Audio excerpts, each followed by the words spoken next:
Despite the disturbing environment, the village itself appeared disturbingly normal. Those are our farmlands. That is where the villagers do their work. Chu Lai pointed toward the horizon with a casual flick of his hand. Lin Yi watched as scores of people in tattered clothes worked the earth. They seemed cheerful, their voices carrying through the air as they toiled. Noticing their arrival, the workers paused to wave, their greetings marked by a frantic, unsettling eagerness. A passing villager came to a halt, his eyes darting between Lin Yi and Chu Lai in sheer disbelief. Young Master Chu, who is this boy? The resemblance. It is uncanny. Chu Lai let out a boisterous, carefree laugh as he prepared to make the introduction. He is my brother, my own flesh and blood. Lin Yi felt a surge of surprise. He had not expected Chu Lai to be so direct or so insistent. A shared face did not guarantee a shared history, yet Chu Lai seemed entirely unbothered by such logic. He announced the connection to everyone they passed, his voice vibrating with a feverish, almost manic joy. Young Master Chu, you have returned! A piercing, high-pitched voice rang out from the shadows behind them. A gaunt, misshapen figure emerged from a side path, his movements frantic and scuttling. He approached with a servile, oily grin, his stunted body encroaching uncomfortably on their personal space. He was mid-sentence when his eyes fixed upon Lin Yi, his expression freezing in place. The stranger's gaze flickered rapidly between Lin Yi and Chu Lai, mirroring the shock of the other villagers. Lin Yi, however, had long since ceased to be surprised by the reaction. This is my brother. We share the same blood. Chu Lai's voice was unwavering, his declaration brooking no argument. 1,000 congratulations, young Master Chu, to find a lost brother! What a blessing! The man's lips pulled back in a grotesque smile, showcasing two massive yellowed front teeth that jutted out from his mouth. Younger brother Chu, we meet for the first time. I go by the name Ashu. He spoke with a greasy, unearned familiarity that felt distinct from the simple enthusiasm of the other villagers. Despite the lack of a prior connection, he behaved as if they were lifelong confidants. My name is Lin Yi. Lin Yi's correction was flat and immediate. Ah, of course! I merely presumed siblings would carry the same name! Brother Mouse, tell me, have these past few days been comfortable for you? The question piqued Lin Yi's interest instantly. If he was asking about recent days, then Ashu was a newcomer to the village. Lin Yi's thoughts began to whirl, analyzing the implications. Comfortable? It has been more than that! I owe my life to you, young Master Chu. Had you not intervened, those monsters would have torn me apart. This place is a literal paradise. Food, water, safety. A wretch like me never dreamed of such a life. Gratitude is well and good, Brother Mouse, but do not let yourself grow idle. You must begin your work once you have found your footing. Has your designated plot of land been finalized yet? Indeed, indeed. I am no slacker. I will be out there tomorrow. Ashu nodded with an almost violent vigor. Excellent. Now move along. I must find lodgings for my brother and his companions. Before departing, Ashu cast one final, lingering look at Lin Yi and his friends. His beady, inquisitive eyes swept over them with a predatory intensity. With one last display of those protruding teeth, he turned and scuttled off into the dim light. He only joined us a few days ago. Chu Lai noticed Lin Yi's lingering gaze on the scuttling figure of Ashu and offered a casual explanation. We regularly dispatch patrols to safeguard the village and offer aid to those still struggling in the world above. I was leading one such patrol when I stumbled upon him. He was under siege by... Chu Lai's voice trailed off, a momentary hesitation flickering in his eyes. Brother, tell me, are you familiar with what we call freaks? The question was jarring. They had avoided the topic during their journey, especially as Lin Yi's suspicions about the village's true nature deepened. Lin Yi was taken aback by Chu Lai's directness. He managed a slow, deliberate nod. To feign ignorance now would have seemed suspicious. Ashu was being pursued by those things when I intervened. I managed to pull him back here, to safety. He's a decent man, quite lively. He has adjusted to our way of life with surprising speed. It's a lot to take in, I know. Leaving the world you knew, it's a profound shock. Some find it harder to adapt than others. Chu Lai's words held a grain of truth. The initial sight of the cavern was undeniably breathtaking. But as the minutes turned into hours, a heavy, suffocating weight began to settle in the pit of Lin Yi's stomach. The bioluminescent glow above was a poor substitute for the sun. It was cold, sterile, and entirely devoid of warmth. The light was sickly and dim, casting the entire cavern into a perpetual state of twilight, like a day trapped forever beneath a leaden, storm-filled sky. Let me secure a place for you all to rest. Once you have acclimated to the air here, you will begin to see the beauty of our sanctuary.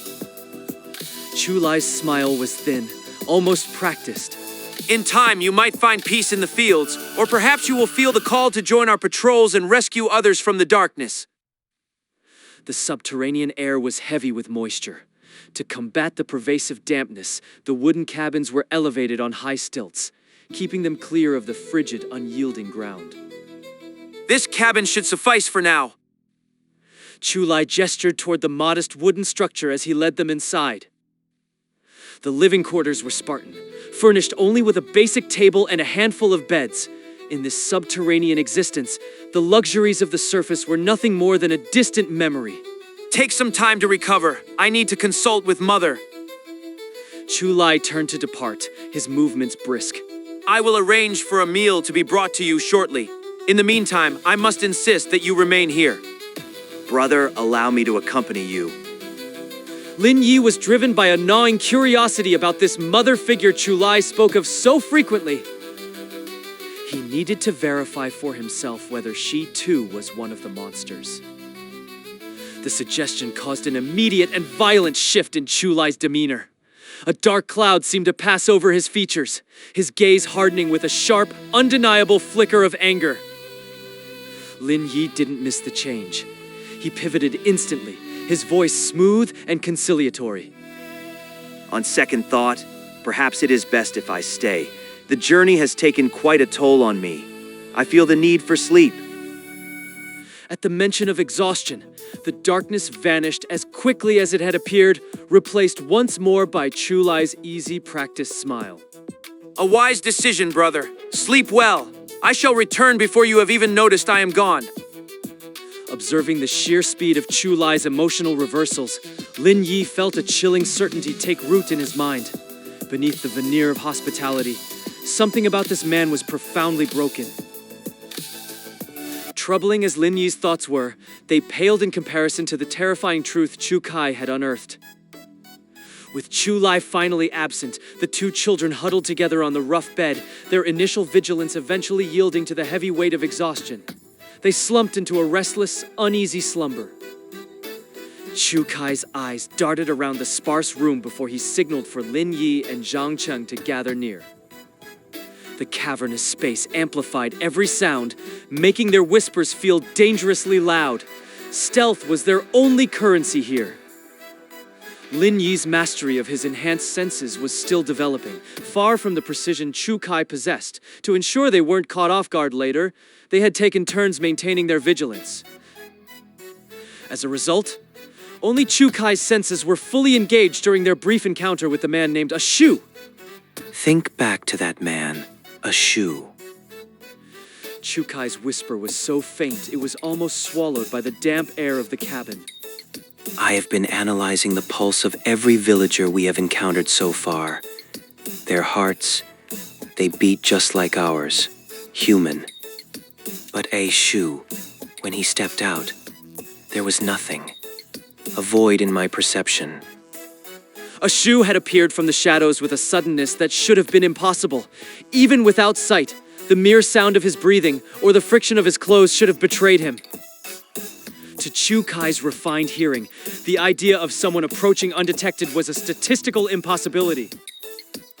Chu Kai's features were etched with a grim, wide-eyed terror as he spoke the final, crushing truth. That man, Ashu, his chest is silent. He has no heartbeat. So he's got no pulse? Zhang Cheng stroked his chin, his eyes sparkling with curiosity. He took a second to weigh his thoughts before continuing. If this Aishu really is heartless literally, then we've stumbled onto something fascinating. Think about all the villagers we've passed on the way. Zhang Cheng began to break it down. If he's the only outlier, we can probably dismiss the hair snail parasites. Usually those hosts still have some kind of internal rhythm. Then again, maybe a Shu is just another freak, a creature that doesn't need a heart to function, much like Ru Hua. The logic was sound. Ru Hua only ever mimicked a heartbeat. It was a fabrication, not a vital sign. But there's one more angle to consider. A faint grin touched Zhang Cheng's lips as he pressed on. What if a Shu is actually one of the God-chosen? The powers of the God-chosen are unpredictable. It's entirely possible his gift is simply the ability to suppress his own physical presence. Lin Yi and Chu Kai exchanged looks. The theory about a hidden power seemed far more plausible. The memory was still fresh. A Shu had been practically invisible to their senses until the moment he opened his mouth. Doesn't that just make him a bigger threat? Chu Kai's face clouded over with concern. How can you find something that deadly interesting? It's dangerous, sure. But keep in mind what Chu Lai mentioned, A Shu is a newcomer to this village. Zhang Cheng's smirk widened. So what? Chu Kai pressed him. How does the timing of his arrival change the fact that he's a potential monster? Zhang Cheng gave a slight shake of his head. On its own, it doesn't. But his arrival might actually be the thing that keeps us safe. Wait, are you suggesting... Lin Yi paused, a realization dawning on him. Did Chu Lai bring A Shu here on purpose? Zhang Cheng gave a curt nod, his voice dropping to a whisper. A Shu might be part of an entirely different faction, a third player on the board. Regardless of whether A Shu was a monster or a chosen human, one thing was certain: his heart didn't make a sound. Chu Kai's ears didn't lie. A Shu was wearing a mask, hiding something deeper than his outward appearance. Escaping a monster's grasp is one thing, but settling in here with such composure is another. The lack of terror in his eyes was proof enough. This man was no stranger to the horrors of this world. When you look at it from that perspective, doesn't it make you curious? Zhang Cheng's voice trailed off as he considered the implications. If a third faction has managed to slip in here, they're not here for a vacation. They've got an agenda. The real question is, what are they after? Lin Yi's gaze drifted toward the window. Outside, the world was a bioluminescent dream, filled with glowing fungi and vibrant moss. It was stunning, but nothing that seemed worth such a high-stakes infiltration. There had to be a secret. Something buried beneath the beauty that they hadn't even begun to uncover. If that's the case, should we reach out to A Shu ourselves? Lin Yi looked to his companions for their thoughts. My take is...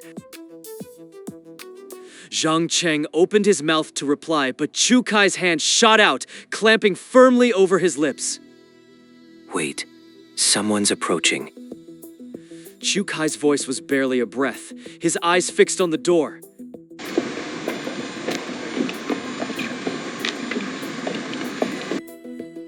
The sound peaked just outside the threshold. A heartbeat later, the door creaked open, and two locals stepped inside, balancing heavy wooden trays. Greetings to our guests. The villagers offered broad, practiced smiles, their eyes bright with an unsettling warmth. Young Master Chu didn't want you going hungry. He asked us to bring some local delicacies for you. They stepped into the room, setting the trays down on the central table with a soft clatter. Lin Yi leaned in, his eyes widening. The trays were a display of the bizarre items unlike anything he'd ever encountered. Clusters of peculiar mushrooms sat in one corner, their caps still wet and shimmering with fresh droplets of water. Beside them lay unknown fruits, which released a scent that was deceptively sweet and inviting. But it was the center of the tray that held his attention. Piled high were ivory white objects that dominated the selection. They had the look of perfectly peeled eggs, their surfaces polished and gleaming with a smooth, unnatural luster. Each one was an elongated oval, roughly the size of a man's palm, and they lay there in a silent, pale heap. What do we have here? Lin Yi leaned in, his eyes narrowing as he inspected the items on the tray. Some kind of fruit? They look unusual. The villager gave a slow, deliberate shake of his head. We call them egg fruit, though that's a bit of a misnomer. They aren't fruit at all. They're a specialty of our village. You won't find them anywhere else. To demonstrate, the villager plucked one from the heap and brought it to his lips.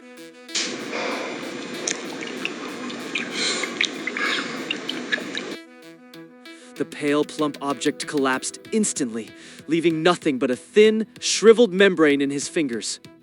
Is it filled with juice? Zhang Cheng moved closer. His scientific curiosity clearly piqued. No, not juice. The villager ran his tongue over his lips, a look of lingering hunger in his eyes. The texture is more like a thin, silky porridge. The flavor is exquisite. It's incredibly dense in nutrients. It's the staple of our diet. We have it at every table. The trick is to bite a tiny opening in the casing and then draw the inside out quickly. He gestured to the tray, continuing his tutorial. It dissolves the moment it touches your tongue. It's a rare treat for those from the outside. You've been through so much. Your bodies must be depleted. The second villager added, his smile widening to show too many teeth. Please, don't hold back. Eat your fill and then find some rest. We can always bring more if you're still hungry. While he spoke, his companion moved to the corner, gently waking the two children and showing them the ivory spheres. The kids didn't need a second invitation. Driven by raw hunger, they lunged for the trays and began devouring the contents before the villagers could even step away. Lin Yi felt a surge of alarm. He wanted to pull them back, to stop them from eating something so alien and unprocessed. But the children were too fast, and with the villagers' eyes fixed on him, he was forced to stand by and watch them swallow the unknown liquid. And you three? Won't you join them? The villager's gaze shifted back to Lin Yi, his expression unreadable. In a little while, perhaps. Lin Yi managed, his mind racing for a believable excuse. I made a promise to my brother. I told him I'd wait until he returned so we could share our first meal together. We've been apart for a lifetime. I can't imagine eating without him now. He kept his voice steady, projecting a sense of familial duty. Our reunion is a momentous occasion. I want our first meal back together to be special. Understandable. The villager gave a polite nod, seemingly satisfied. After exchanging a few more empty pleasantries, the two men turned and exited the cabin. What in the world are we looking at here? Chu Kai reached into the tray, plucking one of the egg fruits from the pile. He gave it a tentative squeeze. The object was surprisingly yielding, a soft, squishy texture that felt almost inviting between his fingers. His attention shifted to the two children, who were still in the throes of their ravenous meal. They were devouring the spheres with a desperate intensity, oblivious to the thick ivory fluid that escaped their lips and stained their chins. Up close, the substance didn't resemble porridge at all. It was viscous and opaque, more like a heavy curdled yogurt.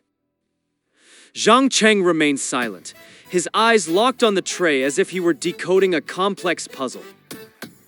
Suddenly, his hand flashed out, grabbing several spheres and arranging them in a precise, vertical line on the table.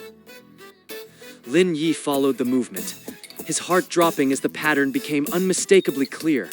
The realization hit him like a physical blow. My God, these aren't fruit. They're eggs. Giant insect eggs. Lin Yi could still see them in his mind, the flies he had once watched as they deposited their brood.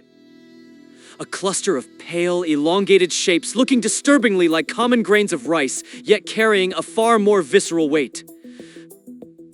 As Zhang Cheng began to arrange the so-called egg fruits on the table, that memory surged back to the surface, unbidden and unwelcome.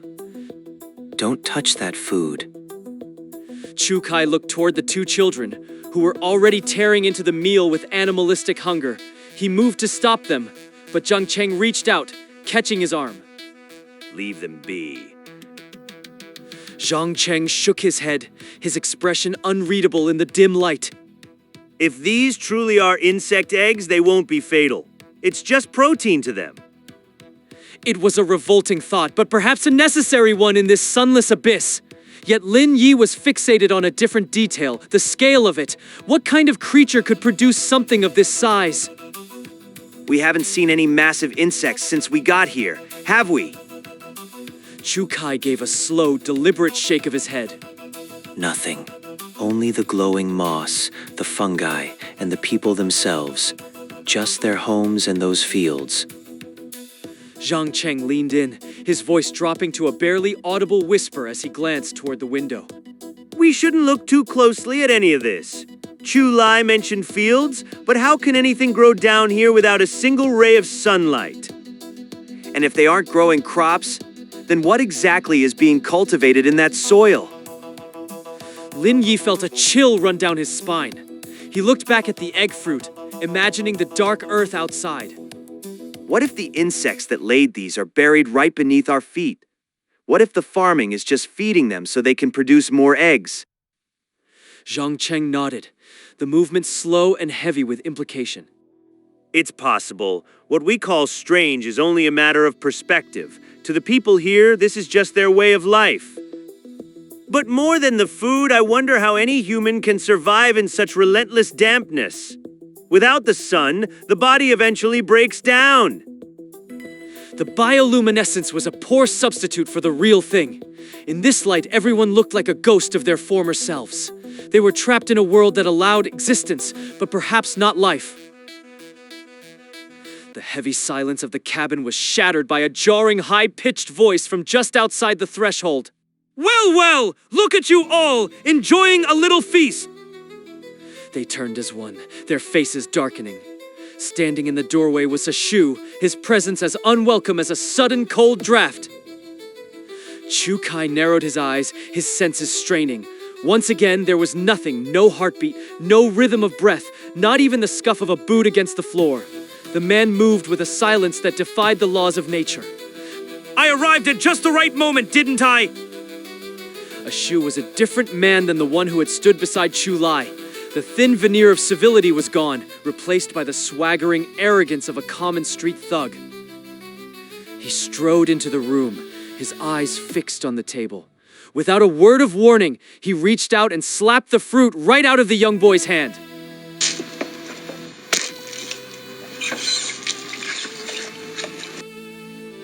A Shu snatched up one of the pale egg fruits, shoving it into his maw with a grotesque slurp before swallowing it in one go. I'm starving, so I think I'll just help myself. I'm sure you kids don't mind sharing. The boy glared at him, his small fists clenched in a fury he didn't dare act upon.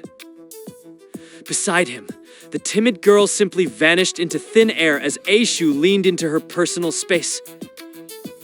A Shu didn't even blink at her disappearance. He began frantically shoveling mushrooms and fruit from the tray into his pockets, his movements greedy and hurried. I'm not that hungry today. This should be enough. With his pockets bulging with stolen food, a Shu turned to leave. As he passed Lin Yi, he offered a sleazy, wide-mouthed grin. Appreciate the meal, little brother Chu. See you tomorrow. My name isn't Chu. Oh, that's right. I believe you did mention that. Well, I'm off. Toodles! Lin Yi watched him vanish out the door before turning back to the wooden tray. A Shu had taken everything of value, leaving behind only the pile of white insect eggs. Lin Yi watched the man's retreating back, his eyes narrowing as a plan formed. He leaned toward Chu Kai, his voice a ghost of a breath in the other man's ear. Without waiting for a response, Lin Yi turned and bolted from the room, his boots thudding against the uneven floorboards as he gave chase.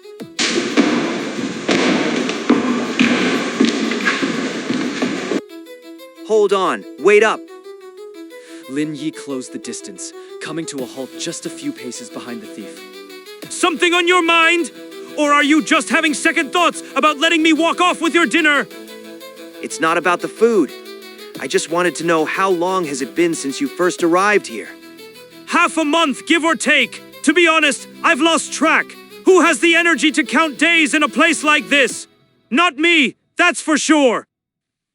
Ashu shrugged, his entire demeanor suggesting a man who had long since abandoned the structure of the outside world. I live for the now, one day follows another, and I just ride the wave. Dates and calendars, those are for people with futures. And in all that time, have you noticed anything out of the ordinary? Anything strange? At those words, Aishu's eyes seemed to glitter with a sudden, sharp interest. A wide, unsettling grin spread across his face. Now that you mention it, there is one little detail. Word is, this whole place was built on top of an ancient imperial tomb. You know what that means, don't you? It's a graveyard! A massive forgotten pit for the dead! He leaned in closer, his voice dropping to a harsh, gravelly whisper that seemed to vibrate in the stagnant air. You'd best keep one eye open when you sleep, kid! This place, it's crawling with ghosts! He sounded like a man telling a campfire story, but Lin Yi couldn't shake the feeling that there was a jagged truth hidden beneath the performance. Just pulling your leg! Don't look so terrified! See you around! With a final, barking laugh, Ashu turned on his heel and disappeared into the shadows of the village street.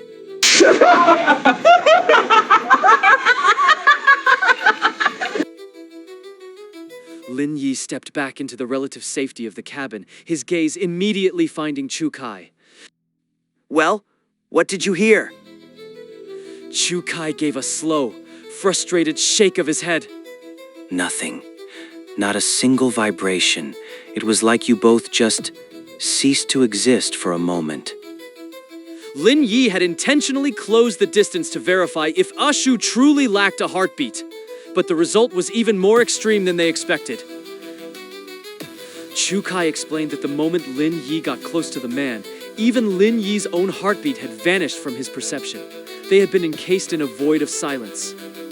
It's an isolation field. He can suppress all sound within a specific radius of himself. Zhang Cheng rubbed his chin, his mind already piecing together the tactical advantages of such a power. Think about it. A man who can move without sound can go anywhere, see anything, and never be caught. He isn't just a survivor, he's an expert at infiltration. Shu's presence here is no accident. He has a purpose, and it's likely as dangerous as everything else in this village. But why the food? If he's so skilled, why act like a common thief? Why take everything but those eggs? Chu Kai looked at the remaining egg fruits with visible revulsion, his appetite long since withered by the truth of their origin. Maybe he knows what they are. Maybe he was just as sickened as we are and decided to take the only safe food for himself. Lin Yi frowned, a memory flashing in his mind. He had watched Aishu swallow one of those eggs without a second thought. Disgust wasn't the motive. Movement caught his eye as the little girl flickered back into existence. She was holding a single piece of fruit, something she had kept hidden even from Aishu.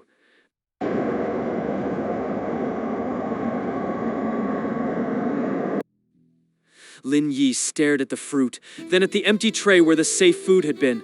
A new, far more unsettling suspicion began to take root. What if he wasn't stealing from us? What if he was trying to prevent us from eating something that's even worse than those eggs? Lin Yi's words left Chu Kai and Zhang Cheng completely floored. They couldn't wrap their heads around his sudden shift in perspective. Chu Kai in particular was struggling. He couldn't understand why Lin Yi would even consider trusting a complete unknown. He's a total stranger to us. We have no idea who he is or what he wants. Why on earth would a guy like that risk his neck to save us? Lin Yi didn't answer immediately. He just shook his head slowly, his expression unreadable as he reached into his pack. He pulled out a few items. Some canned goods Zhang Cheng had managed to scavenge back at Brother Lei's, and the dried rat jerky Chu Yun had prepared for them over the last few months. Selecting 2 pieces of food, Lin Yi turned his attention toward the young girl. He was careful not to move too fast. He didn't want to startle her into vanishing again. Hey there, little sister. Would you be willing to trade that fruit in your hand for this food? The girl was paralyzed with fear, unable to find her voice. She stole a quick, trembling glance at Lin Yi before burying her face and looking away. The little boy seemed more at ease with them now. He watched the food in Lin Yi's hand with interest, then leaned in to whisper something into the girl's ear. Reluctantly, the girl handed her fruit to the boy. He stepped forward, swapping the strange fruit for the items Lin Yi was offering. With the trade complete, Lin Yi stepped back and returned to Chu Kai and Zhang Cheng, holding the fruit he'd just acquired. What was the point of that? We already have plenty of our own fruit. We don't need whatever they're eating. Besides, shouldn't we be extra cautious about eating anything from this place? Our own supplies are much safer than some random fruit from a stranger. I have no intention of eating this. He glanced back at the 2 children to make sure they weren't listening, then pulled Zhang Cheng and Chu Kai deeper into the corner of the cabin. Without another word, Lin Yi raised the fruit high and slammed it down with everything he had.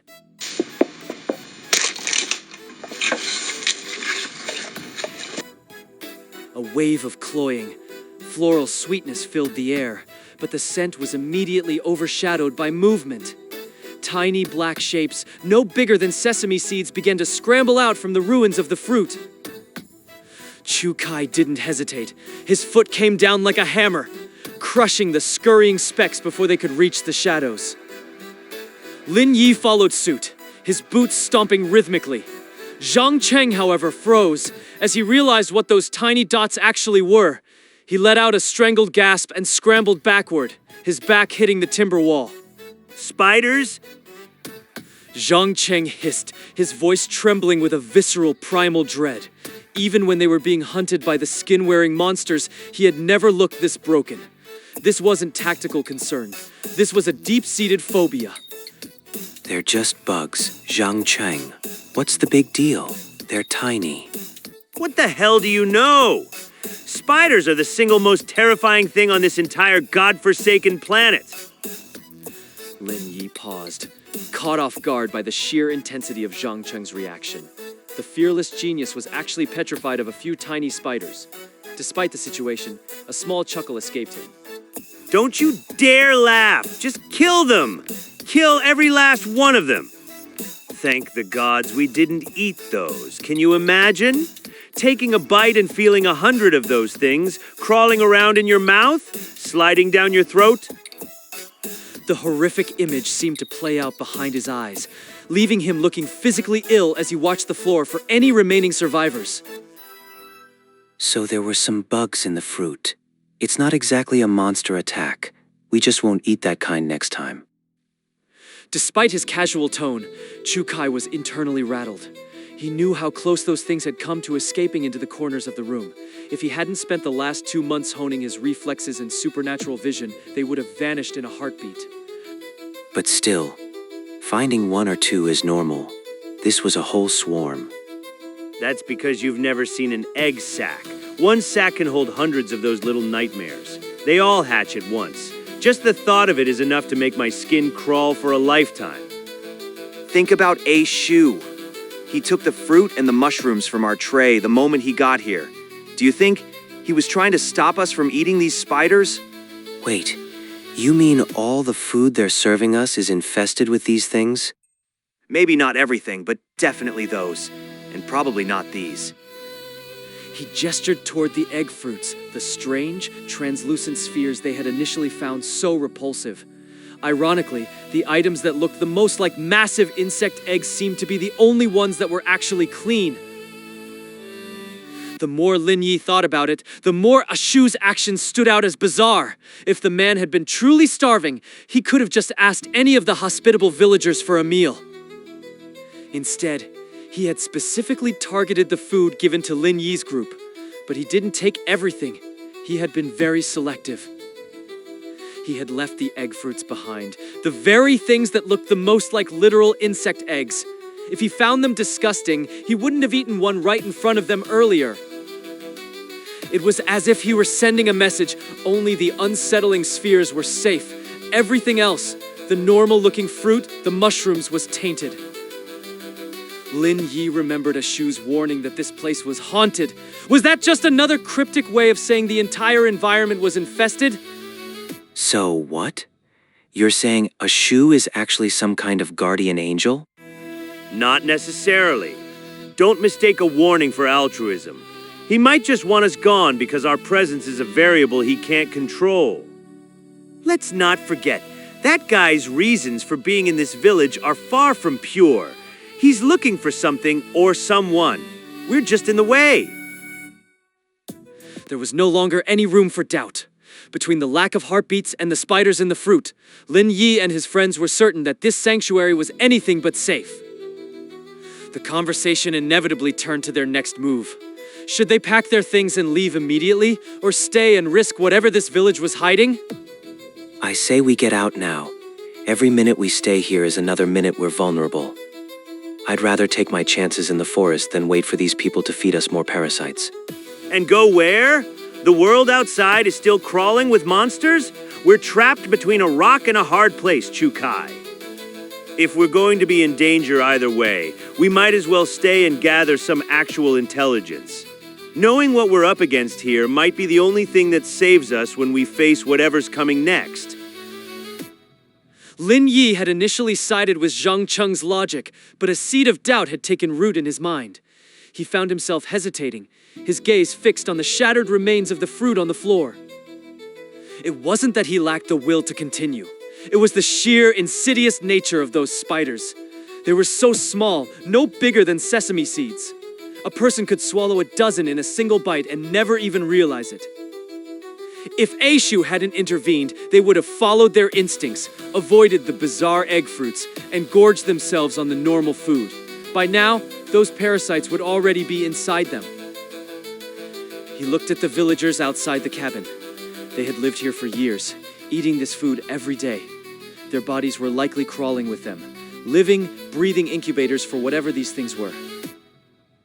As the spiders grew, they would surely begin to consume the host from the inside out, turning human organs into nutrients until the body became nothing more than a hollowed-out cocoon, a nursery for the next generation of giants.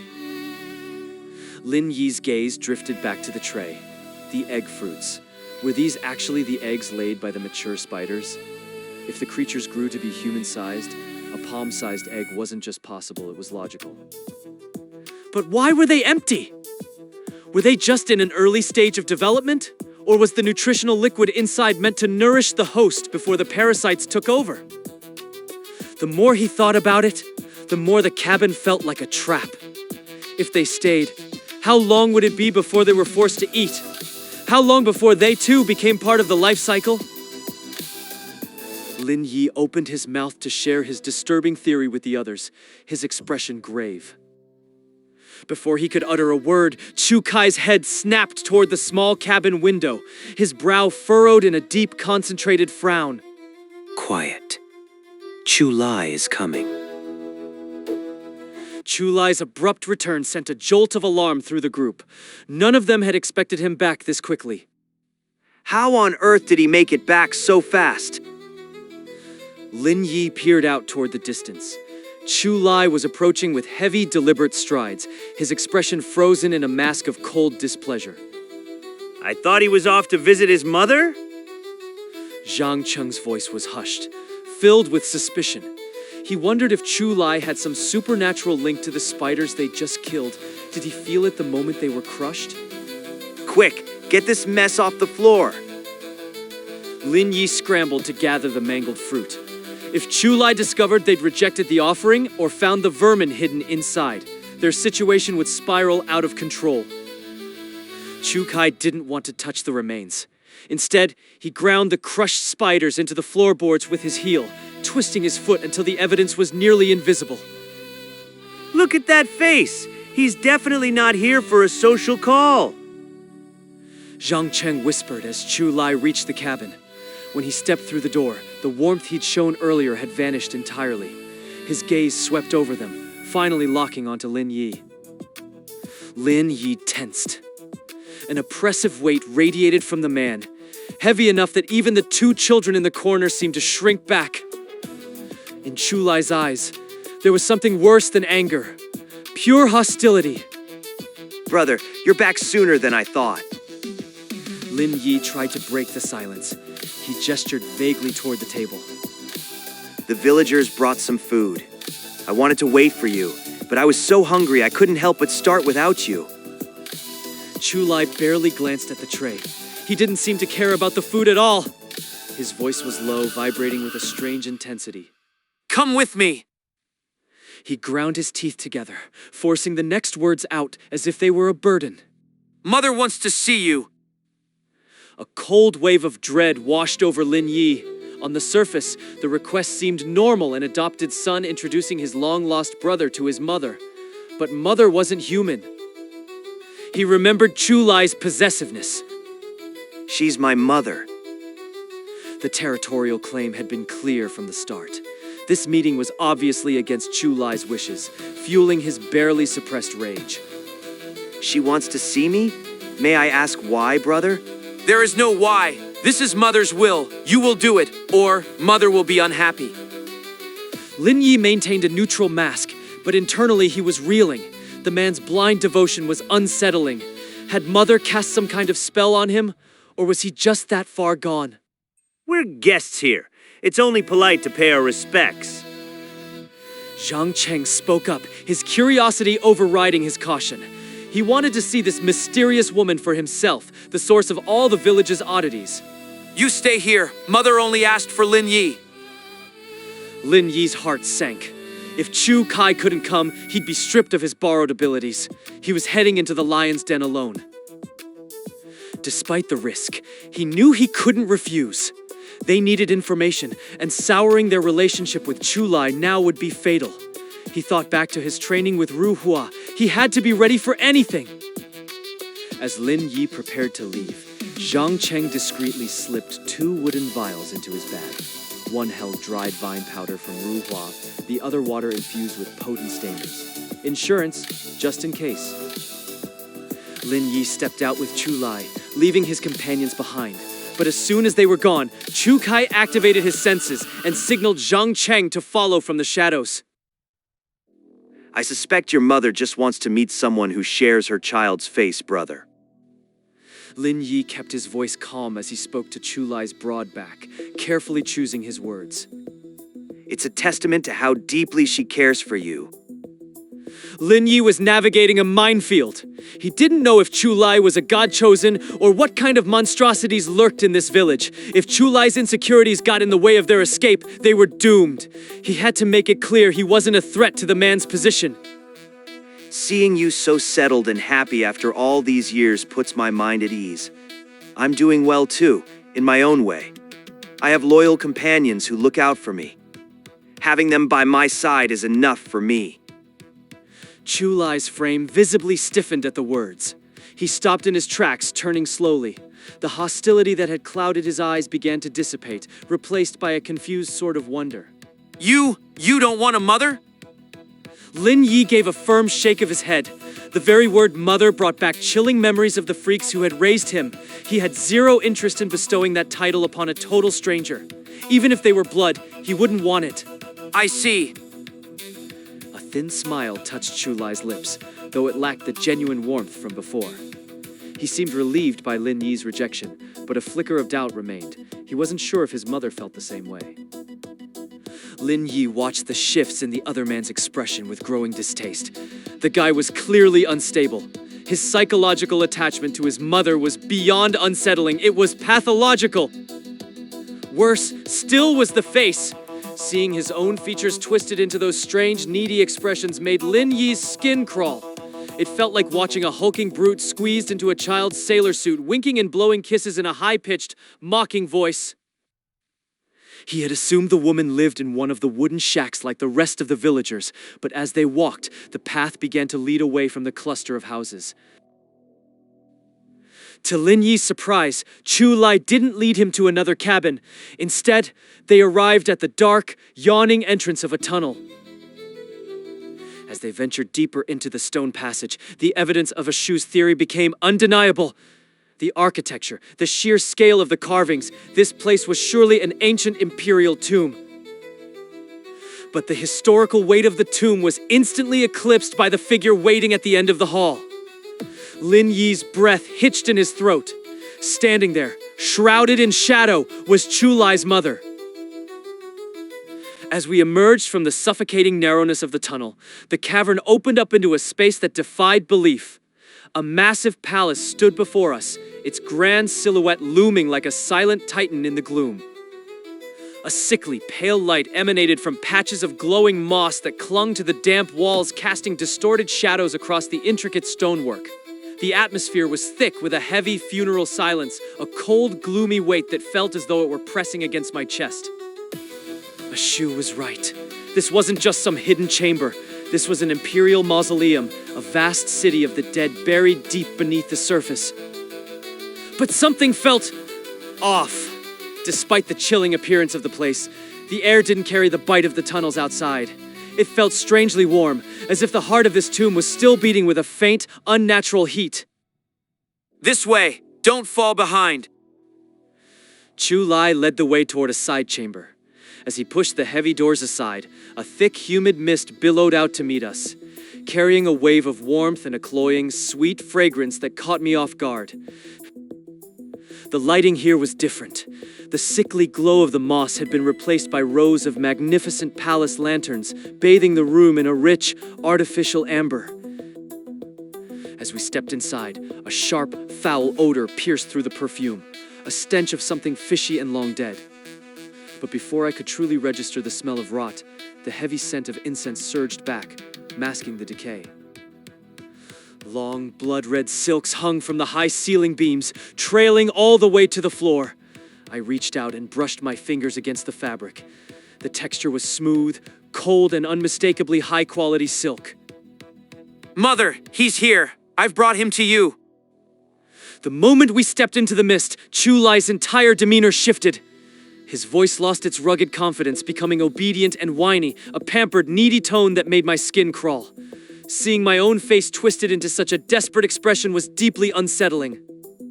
Come. The voice drifted from the center of the room, lazy and soul-stirringly beautiful, like the soft song of a golden oriole. I looked toward the sound, and the sight that met me sent a jolt of pure shock through my system. I had expected a monster. I had prepared myself for a claw-bearing beast or a grotesque hag wearing a stolen skin. I thought she would be some nightmare creature hiding in the dark.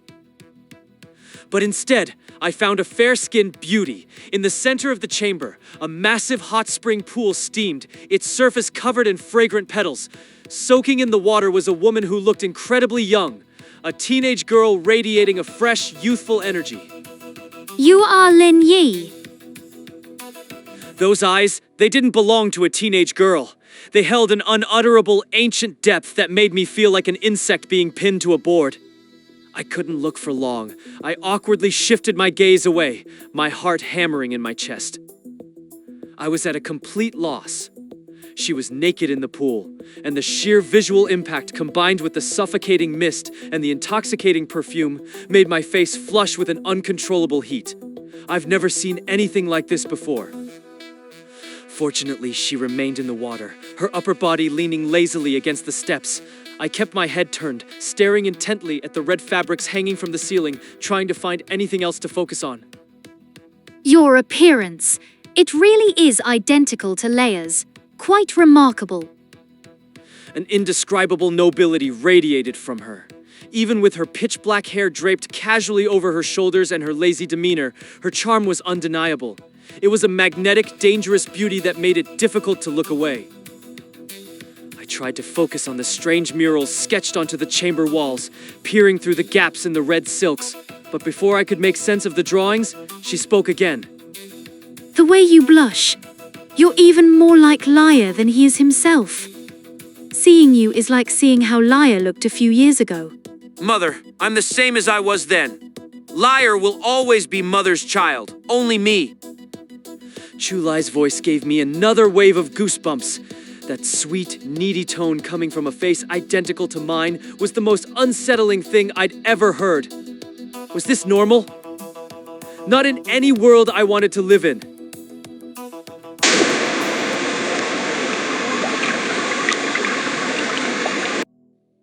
I glanced back and felt my stomach turn.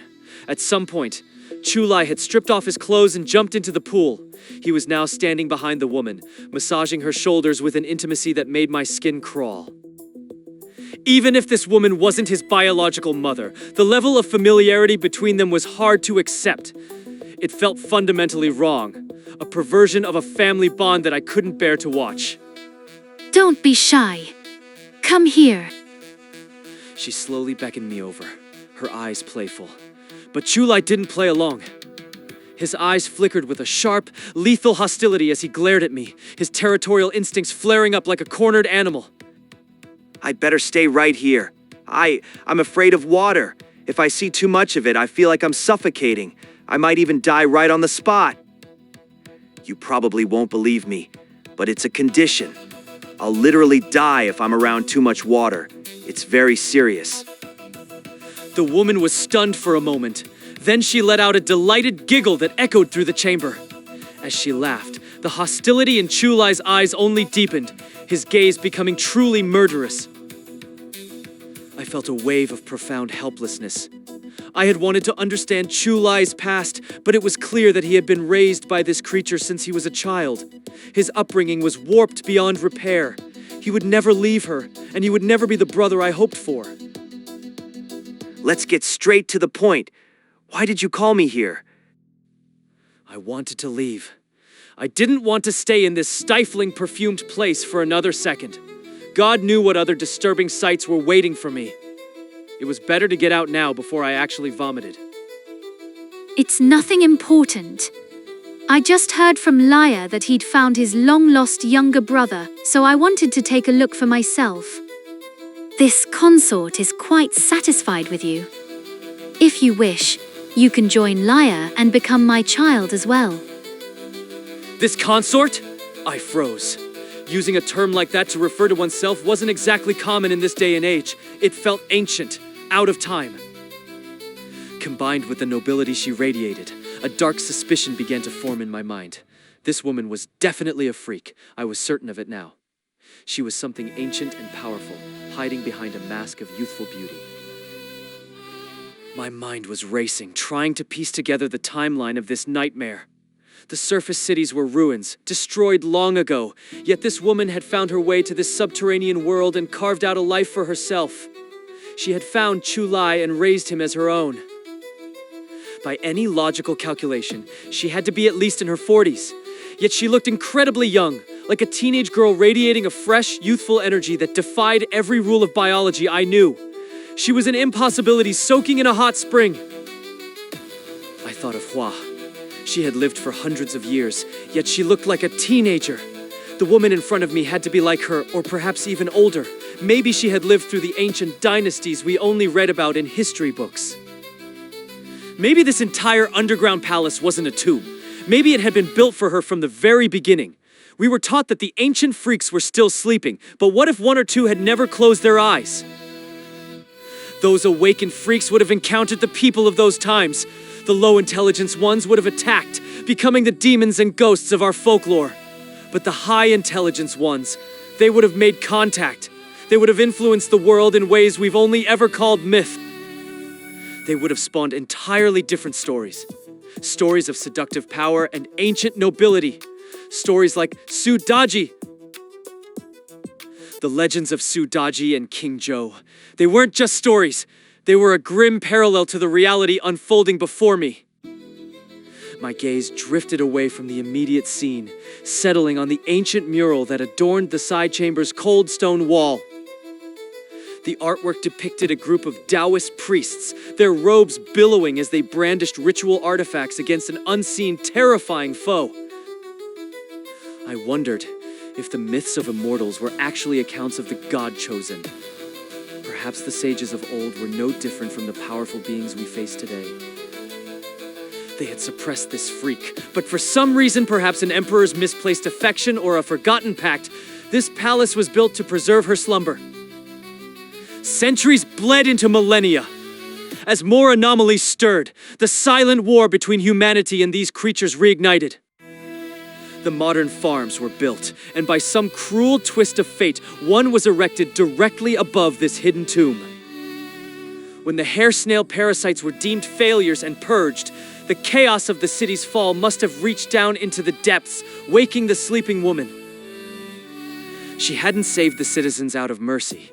She had simply claimed them, expanding her subterranean kingdom with fresh subjects to rule. She wasn't a refugee of the surface war. She was the original mistress of this domain, present since the very beginning. The realization sent a chill through me. My brow furrowed as the weight of our situation truly settled in. If the city's freaks were modern, bred-down variations, then the woman before us was a pure, ancient ancestor. Something far more primal and far more dangerous. Her intelligence dwarfed that of a common mantis wolf. She wasn't just a monster, she was a sovereign. Centuries of sleep hadn't dulled her mind. She was already learning, adapting, and carving out a new world beneath the earth. One child is enough for Mother. Before I could even open my mouth to refuse, Chu Lai interjected, his voice sharp and possessive. A wave of relief washed over me. I'd been struggling to find a way to decline her offer without inviting disaster.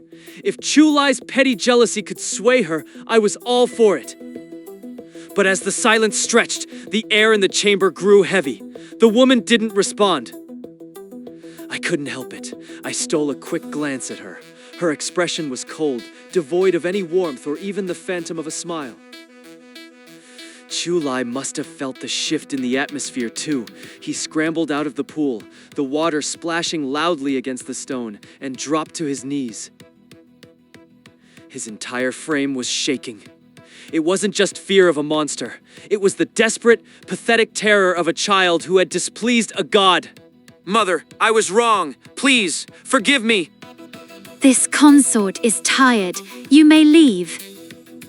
Her voice was lazy, almost bored, but beneath the surface I could feel it. She hadn't changed her mind. She'd simply decided she was done talking. I looked away as she began to move, expecting her to step out of the water.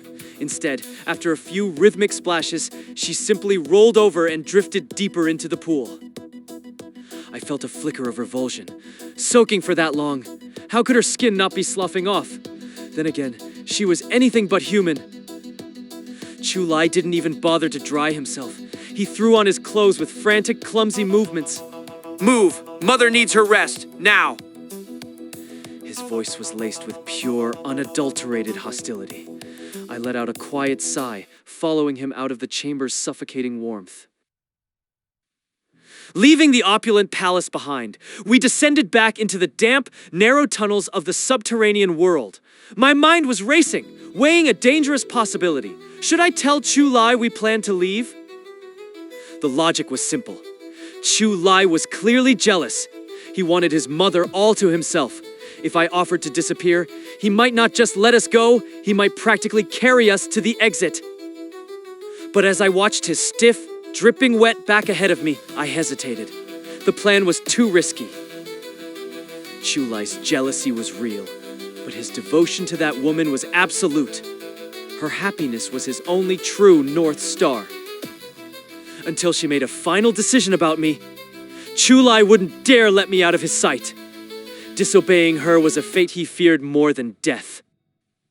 If I stayed silent, we were just guests. Uncomfortable, yes, but free to move within the village. But if I breathed a word about escaping, his paranoia would flare. He'd post guards at our door, turning our guest cabin into a prison cell. Better to keep our heads down. When the moment comes to run, I want as few eyes on us as possible. Back in the relative safety of our guest cabin, I didn't hold back. I recounted every detail of the side chamber, the murals, and that woman without skipping a single beat. Chu Kai listened with a deep furrow in his brow, his expression reflecting total bewilderment at the ancient history I'd uncovered. So, she was really that beautiful, huh? Pity you didn't get a closer look. I'd have risked it for a peek at an ancient species. If you're so damn curious, go volunteer to be her next child yourself. My glare silenced his laughter, but the tension didn't fade. While I was playing Prince in the palace, Zhang Cheng and Chu Kai had been busy digging through the village's secrets. Lin Yi, do you remember Tao Yuanming's The Peach Blossom Spring from school? I memorized it like everyone else. Why bringing up classical literature now? Because of that one line. They knew nothing of the Han, much less the Wei and Jin dynasties. The people here, they're exactly like that. They have no concept of how much time has passed on the surface. To them, the world ended on the day their city was attacked. Their memories are frozen, preserved like insects in amber. Zhang Cheng's playful tone vanished, replaced by a gravity that chilled me to the bone. He leaned in, his voice barely a whisper.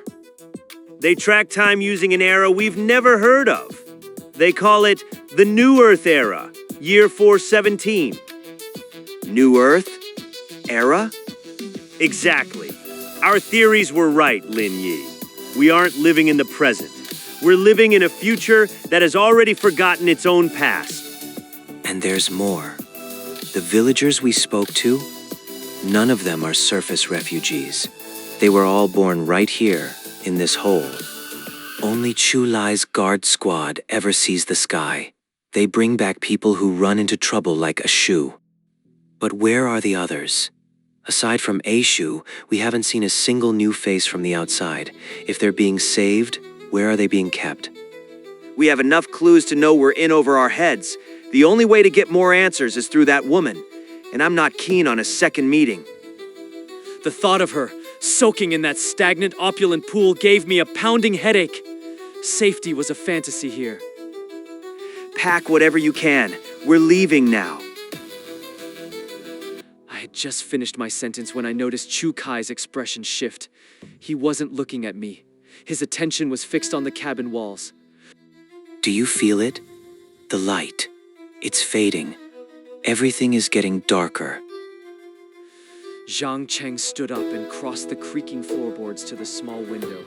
He stared out at the village, his brow knitting together. You're right.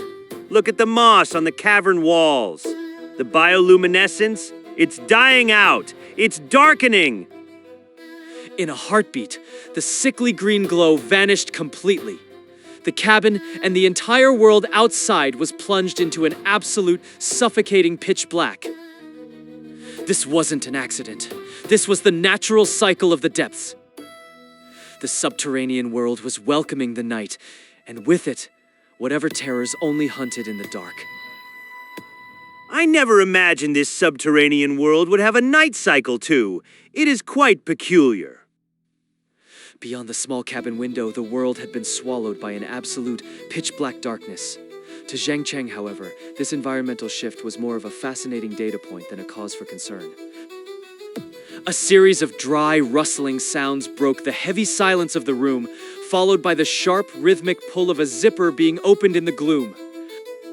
Logically, this bioluminescent moss should have remained radiant until its life cycle ended. I didn't expect it to have a scheduled rest period. Does that mean these organisms require sleep? Much like humans, when they slumber, does their light simply fade away? Or perhaps the moss is reactive to the world above. When dawn breaks on the surface, they brighten. When night falls, they grow dim. How intriguing! Zhang Cheng mused. A soft click echoed through the dark, and a tiny flickering spark of light suddenly cut through the shadows. Lin Yi turned his head toward the source of the glow.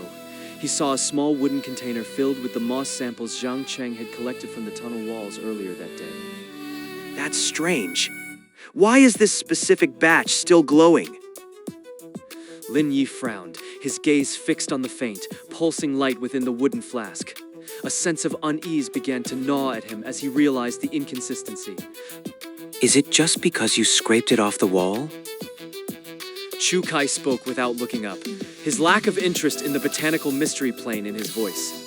His only priority was escaping this village and reuniting with his sister, Chu Yun. No, that shouldn't be it. Zhang Cheng shook his head slowly, his expression hidden in the shadows as he analyzed the specimen.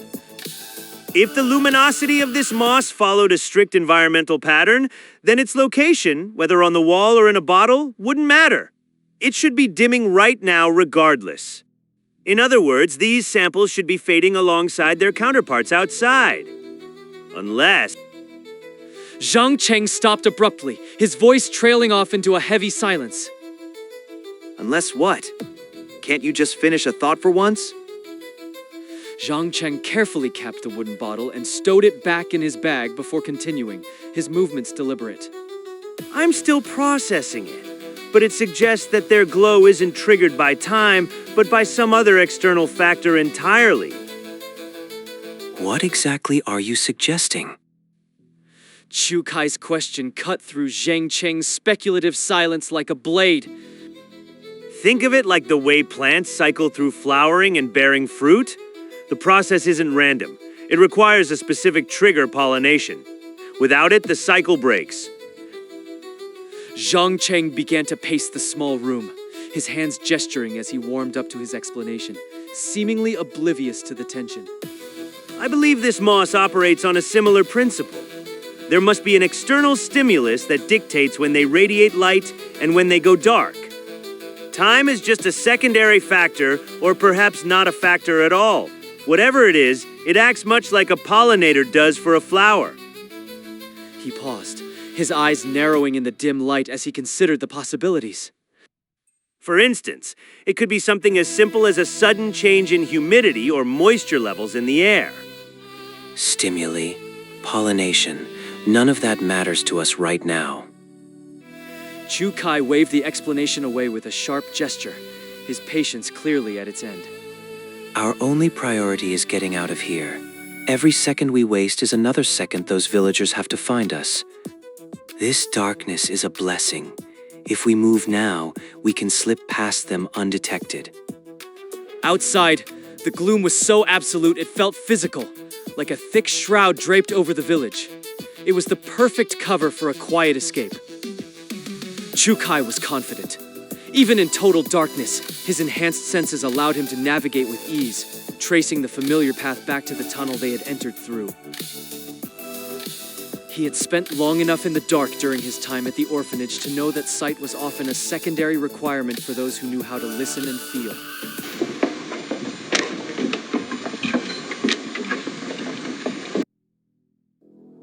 The silence of the night was shattered by a cacophony of footsteps.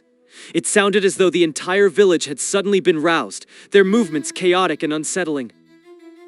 Chu Kai's body went rigid. His enhanced senses were already filtering through the noise, searching for a pattern in the discord. This isn't right. Something's definitely wrong. He leaned in closer to Lin Yi, his voice barely a breath of sound in the gloom. Lin Yi, use your threads. Listen to what's happening out there. Without a word, Lin Yi summoned the threads of destiny. Faint, ethereal strands of light began to weave through the air, casting a ghostly glow that barely illuminated the room's interior. He directed the threads toward Chu Kai, letting them settle on his friend's shoulders to bridge their sensory perceptions. In an instant, a roar of sound flooded Lin Yi's mind. It was overwhelming, a tidal wave of auditory information. He could hear the soft, rhythmic breathing of his companions, and even the shallow, slightly distorted respirations of the two children slumbering in the corner. But dominating everything were the footsteps from outside. They were slow, deliberate, and strangely light, as if those moving were uncertain of their footing in the dark. What is it? What are you hearing? Zhang Cheng whispered, his curiosity piqued despite the obvious danger lurking just beyond the walls. It's the villagers. It sounds like every single one of them is outside right now. Lin Yi's voice was tight, his focus entirely on the threads as he tried to decipher the villagers' intentions. You've got to be kidding me! Are they planning to finish us off under the cover of night? Zhang Cheng's initial shock quickly gave way to calculation. He frowned, his mind racing through the logic of the situation. If they wanted us dead, they wouldn't have waited for the dark. A simple mass assault during the day would have been far more efficient than this clandestine maneuvering. They could have simply worn us down through attrition. There's no reason for this theatricality, unless their goal isn't just our deaths. Wait. Chu Kai held up a hand for silence, his eyes fixed on the window as he strained to hear a shift in the chaotic rhythm. Why? Why have they all just stopped? As if on command, the chaotic symphony of footsteps outside ceased. The silence that followed was absolute and deafening, a sudden vacuum of sound that made the ears ring. The initial fear of a coordinated assault under the cover of darkness began to morph into something far more unsettling. If they were meant to be slaughtered, the attack should have already begun. The rumors of villagers preying on outsiders seemed to justify their apprehension, yet this sudden stillness didn't fit the pattern of an ambush. It was something else, something far more bizarre. Is it possible they've all just reached their destinations? That they've all returned to their homes at the same time? Zhang Cheng's voice was small, his attempt at a rational explanation sounding hollow even to his own ears in the crushing darkness. Lin Yi shook his head in the dark, a gesture lost on his companions. He felt a cold shiver crawl up his spine as he focused on the threads. I highly doubt it. The footsteps stopped simultaneously. It wasn't a gradual tapering off, and there's something else, something even more wrong. If there were even a flicker of light, they would have seen the mask of pure dread etched onto Lin Yi's face. They're breathing. It's gone. I can't hear a single one of them breathing anymore. The words were barely a breath of sound, but they hit with the force of a physical blow. Before anyone could respond, a new, even more disturbing sound began to filter through the cabin walls.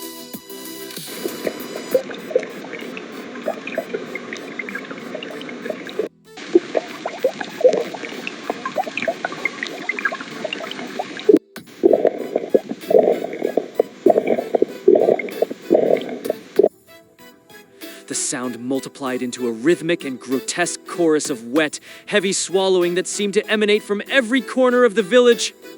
It was as if dozens of entities were simultaneously gorging themselves on an unseen, viscous liquid. Lin Yi felt a desperate, gnawing urge to peer outside to find some visual anchor for the auditory horror, but he knew that even the smallest spark of light would be a beacon to whatever was out there in the dark. Sleep was an impossibility!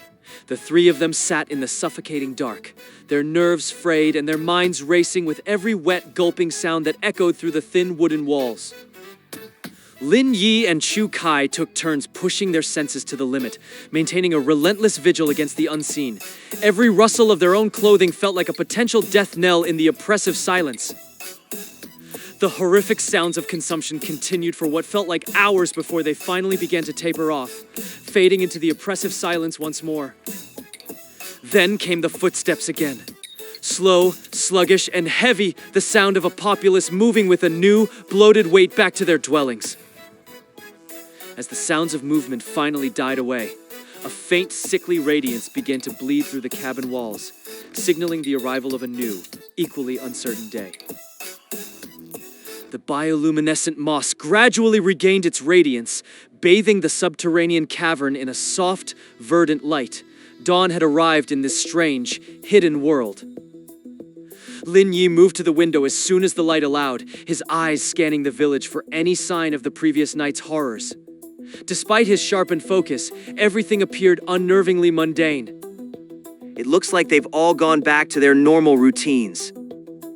In the distance, villagers were emerging from their timber cabins, looking remarkably refreshed. They stretched in the morning light, collected their tools, and began their trek toward the communal fields as if nothing out of the ordinary had occurred. The mystery of the night remained unsolved, but for now, the immediate threat had receded. Against all odds, the three companions had emerged from the darkness unscathed. Lin Yi's brief moment of cautious relief was violently cut short. A sudden piercing scream tore through the morning air, echoing with a raw, jagged terror that shattered the newfound peace of the subterranean world.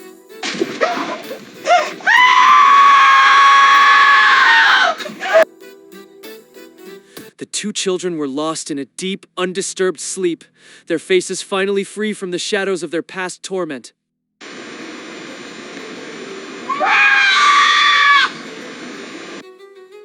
The peace is shattered instantly. They scramble out of bed, eyes wide with the primal terror of those who have known only captivity. The little girl's response is instinctive. She curls inward, her form flickering like a dying candle before vanishing into thin air. The boy remains, his body coiled and ready. He scans the room with a sharp, predatory focus, but a flicker of disorientation crosses his face, the realization that his surroundings have changed. Relax, both of you. It is all right. Just a noise from outside. Nothing that should keep you awake. Go back to sleep. Zhang Cheng does not wait for a response. He hurries to Lin Yi's side, leaning out to catch a glimpse of the source. That sounded like something serious happened over there. A real scream of agony. Lin Yi's gaze is fixed on the distant cabin. Shadows of villagers move through the morning mist, swarming toward the scene of the disturbance. Should we investigate? I would not advise it. We should keep our heads down. The less we involve ourselves in this village's internal affairs, the better our chances of survival. Wait, what is this? Look at the floor, right outside the door. Chu Kai retrieves an ancient, weather-beaten book from the ground. He flips it open, revealing pages filled with dense, meticulously brushed calligraphy. Lin Yi and Zhang Cheng move in close, their eyes fixed on the mysterious object in Chu Kai's hands. Whatever this thing is, it certainly didn't find its way here by accident. The book is in a state of advanced decay. Its yellowed pages are swollen with moisture, the fibers warped and brittle. Even the ink has begun to bleed, blurring the ancient characters into dark, weeping stains. Feng, the 7th year, the ascension of the new emperor. Wait, this is a chronicle. It's a record of this place's history. Let me see that. Zhang Cheng snatches the book, his fingers trembling with a mix of academic fervor and anxiety. He flips through the damp pages, his eyes darting across the brushed calligraphy as he piecing together the fragmented narrative. This isn't just about this subterranean world. It describes a dynasty from the surface centuries ago. A civilization long forgotten by modern history. According to these accounts, the appearance of freaks was incredibly high during that era. It seems humanity has been plagued by these monsters for far longer than we ever suspected. Though even back then, it wasn't as widespread as the nightmare we're living through now. Keep reading. What else does it say? Listen to this. The emperor of this lost dynasty encountered a woman of such ethereal beauty that he fell for her the moment their eyes met. The air in the palace seems to thicken with the weight of the past. In his mind's eye, the image of a sovereign captivated by a mysterious beauty begins to take shape. His obsession so profound he considered casting aside his own empress to make her his queen. His ministers eventually talked him out of it, or perhaps they forced his hand. In the end, she was granted the title of Imperial Noble Consort instead of the crown. Imperial Noble Consort. Lin Yi repeats the title, the memory of the woman in the underground palace flashing through his mind like a recurring nightmare. The records say she became pregnant with the emperor's child, but when the hour of birth finally arrived, the thing that emerged from her. Zhang Cheng stops, his brow furrowing as he struggles to comprehend the text. What happened? Don't stop now. You're going to give me a heart attack with this suspense. Spit it out. She gave birth to a freak. That's impossible. How can a human woman, a biological person, give birth to a monster like that? But what if she wasn't human to begin with? I remember the murals in the palace, the whispers of the demon consort. It's possible she was a freak from the very start, hiding in plain sight. The thought of a monster wearing a human skin, charming an emperor, and carrying a hybrid offspring sends a wave of nausea through the room. The line between history and horror has completely dissolved. Then that emperor had some truly twisted tastes. But even so, biology has rules. Reproductive isolation exists for a reason. How could a freak carry a human's child? We understand so little about the nature of freaks, and Lin Yi's intuition has been right more often than not. The text is explicit. The consort brought a monster into the world. The description is nightmarish. The child was born grotesque, its form growing at a rate that defied nature. In just a few days, the infant in swaddling clothes had swelled to the size of a full-grown adult, its hunger insatiable.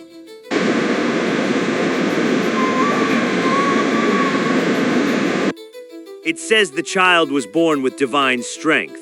In just a matter of weeks, it could overpower a dozen strong men through sheer physical force alone. In that era, they called it a demon. But through our eyes, it's clear they were witnessing the birth of a freak. The world was already beginning to change. In the end, what happened to the consort and her child? What else could happen? They were executed. The ministers branded the child a demon and the mother a demon consort. To maintain his grip on power, the emperor had them both killed. But I'd bet the empress had a hand in it. Palace intrigue is always the same, regardless of the era, a struggle for dominance where no one is clean. This is likely just a later copy, and a damaged one at that. It's so damp that most of the text is illegible, and it's clearly just a fragment. We're only seeing a tiny piece of the puzzle. There have to be more volumes. A story this complex doesn't just end with a single, fragmented scroll. And whoever left this here is a real piece of work. If you're going to leave something, have the decency to leave the whole thing. Leaving just a fragment like this is disgusting. How is this any different from an author dropping a cheap cliffhanger? I hate cliffhangers more than anything. Scum. But the question remains, who left it? Who would have the knowledge and the access to place this outside our door without being noticed? Lin Yi's gaze drifts to the mist-shrouded path outside. A single figure flashes through his mind, a shadow that moves without a sound. He turns to see Zhang Cheng and Chu Kai watching him. The same realization is etched into their faces, a shared understanding that needs no words. A shoe! It has to be him. Zhang Cheng and I were taking turns using our abilities all night. If anyone else, villager or monster, had even breathed near this cabin, we would have known. But A Shu, he has that sound-hiding ability. Within a certain range, he's a ghost. It's the only explanation for how someone could get so close without triggering our senses. The real mystery is why. Why would he leave this specific piece of history for us to find? What is he trying to tell us? The morning silence is shattered by the rhythmic thud of many feet. A large group of villagers emerges from the mist, marching with a grim, synchronized purpose. As they draw closer, their eyes fixate on the ancient book in Zhang Cheng's hands. Instantly, their expressions twist into masks of pure, unadulterated rage, their teeth bared in primal snarls. There it is. That's the village chief's book. I've seen it in his study a dozen times. We knew it! It was them, these outsiders. They murdered the chief! Outside the wooden hut, a storm of accusations and venomous curses erupted. A sea of villagers, 3 layers deep, had already formed a tight circle around the small structure.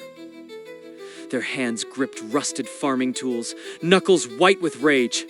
Their faces were twisted, contorted by a hatred so primal it felt as if they were ready to tear through the walls and flay Lin Yi and his companions alive. Inside, the 3 survivors felt a cold, sharp dread settle in their chests. The pieces finally clicked into place. They knew exactly why A Shu had left that mysterious book behind. It wasn't a gift or a mistake. It was a death warrant. A Shu had framed them for murder. Do they really think one damn book is enough to convict us? Chu Kai's voice was a low growl, vibrating with sheer frustration. Lin Yi shook his head, a heavy sigh escaping his lips. In their eyes, evidence is a luxury we don't have. It doesn't matter to them at all. Lin Yi is right. Zhang Cheng added, his eyes scanning the narrow room. There's no civilization here. No judges, no juries. Laws are just a memory in this hole. In Zhang Cheng's mind, the future was already bleeding into chaos. This subterranean world lacked any semblance of order. Whatever primitive rules the villagers lived by, they were never meant to protect outsiders. The book was merely a convenient excuse. Even without it, the mob would have found a way to paint them as the killers. The moment the village chief's body was discovered, the target was already on their backs. The swarm was inevitable.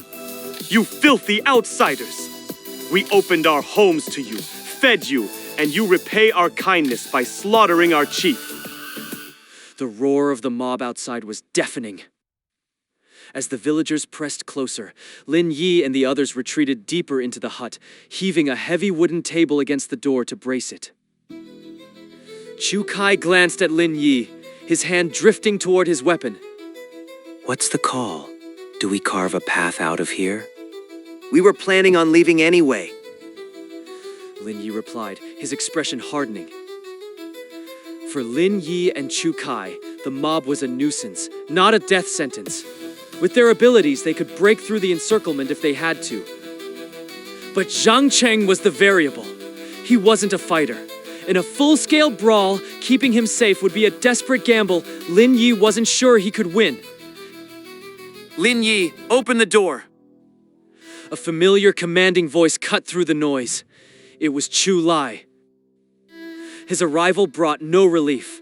For Chu Lai, the safety of the mother and brother he had only just reclaimed outweighed the lives of any strangers. I want to believe you aren't a murderer. Open the door. Let's talk this through. As Chu Lai spoke, heavy, thunderous footsteps approached and stopped right beside him. Suddenly, the chaotic mob outside fell into a bone-chilling silence. You're looking at the wrong people, Chu Lai. Lin Yi shouted, his voice projecting through the wooden barrier. A Shu is the one you should be questioning. He's far more dangerous than we are. I know. Chu Lai's voice was flat. The moment the chief was found, I sent men to his home. But his shoe is gone. He vanished. That coward. Chu Kai spat, his voice low and dangerous. He murders the chief, pins it on us, and then runs like a rat. My men are already hunting him down. Now, for the last time, open the door. Chu Lai urged, the pressure in his voice rising. Open the door?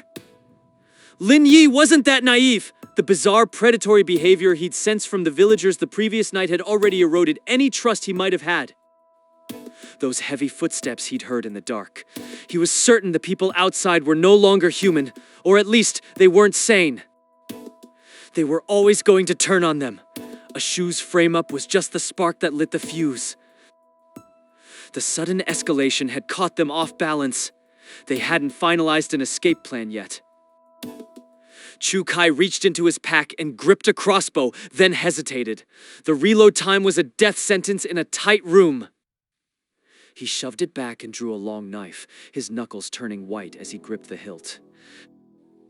In his other hand, he held a specialized bolt carved from mutated thorns, its tip glistening with a lethal dark poison. With his knife, the bolt, and his enhanced senses, he was ready for a slaughter. Lin Yi was just as prepared.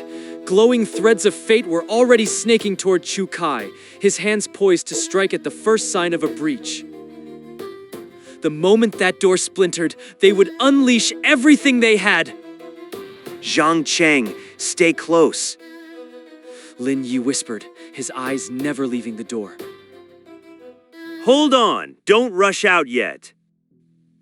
Zhang Cheng's eyes darted across the room, his mind already weaving a new possibility.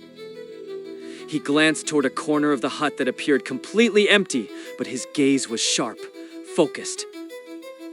A thin, knowing smirk played on Zhang Cheng's lips as he began to walk slowly toward the void. Stay back! A young boy's voice suddenly ripped through the air, seemingly originating from thin air. The screaming mob outside and the vibration of the hut had terrified the little girl hiding in that corner. Paralyzed by a primal fear, her invisibility ability had instinctively triggered, swallowing her whole. She had been clutching the boy's hand, her power extending over him as well, pulling them both into the realm of the unseen. It wasn't true teleportation or disappearance. Her touch simply allowed anyone she chose to fade from the visible spectrum along with her. Easy now. Don't be afraid. Zhang Cheng said, his voice dropping to a soft, reassuring tone as he crouched before the empty space. You know we aren't the villains here. If we were the monsters you think we are, we wouldn't have risked our lives to stop that machine, right? That thing was hunting you. We stood our ground because we wanted to protect you. Zhang Cheng's words were a masterful blend of empathy and manipulation. The machine had initially targeted them, only shifting its focus when it detected Lu Linhai's unique signature. But the children had no way of knowing the nuance. To them, the three outsiders were their only shield. But you left us! You ran away! The boy's voice cried out, thick with the sting of perceived betrayal. You left us once! Why should we trust you now? Because we're in the same boat now. Zhang Cheng replied, his voice calm but infused with a chilling logic. If the mob catches us, do you really think they'll let you go?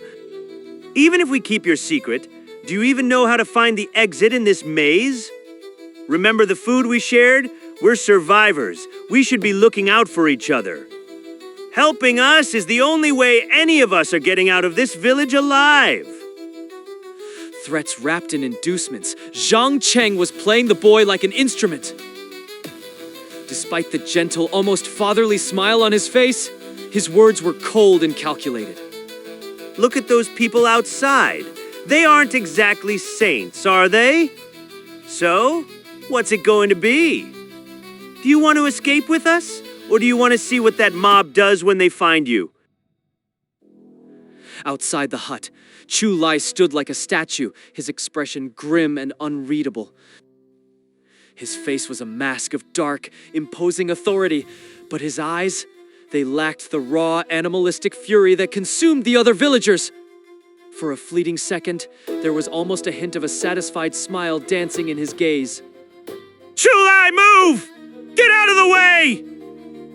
A massive man standing beside him barked, his voice like grinding stone. He was a giant, dressed in crude burlap clothing that had been reinforced with the jagged, chitinous armor of mantis wolf carapaces. Behind him stood a dozen others, all outfitted in the same grotesque, functional armor. They were the elite of the village, the ones the locals called the guard squad. The leader didn't wait for an answer. He handed his heavy axe to a subordinate and stepped forward, his massive frame casting a long shadow over the threshold. He delivered a savage, bone-rattling kick to the wooden door. A thunderous boom echoed through the clearing, and the crowd shouting reached a fever pitch, a literal wall of sound crashing against the hut. A few more brutal kicks followed, and the door, along with the heavy table braced behind it, finally gave way, shattering inward in a cloud of splinters and dust. The guard squad stormed into the hut, their weapons raised and ready to strike.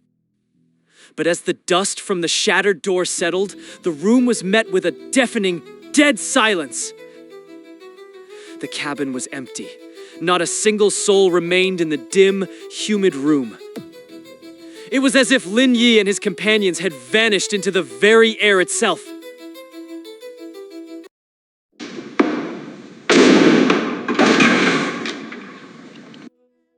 Where are they hiding? This room is empty!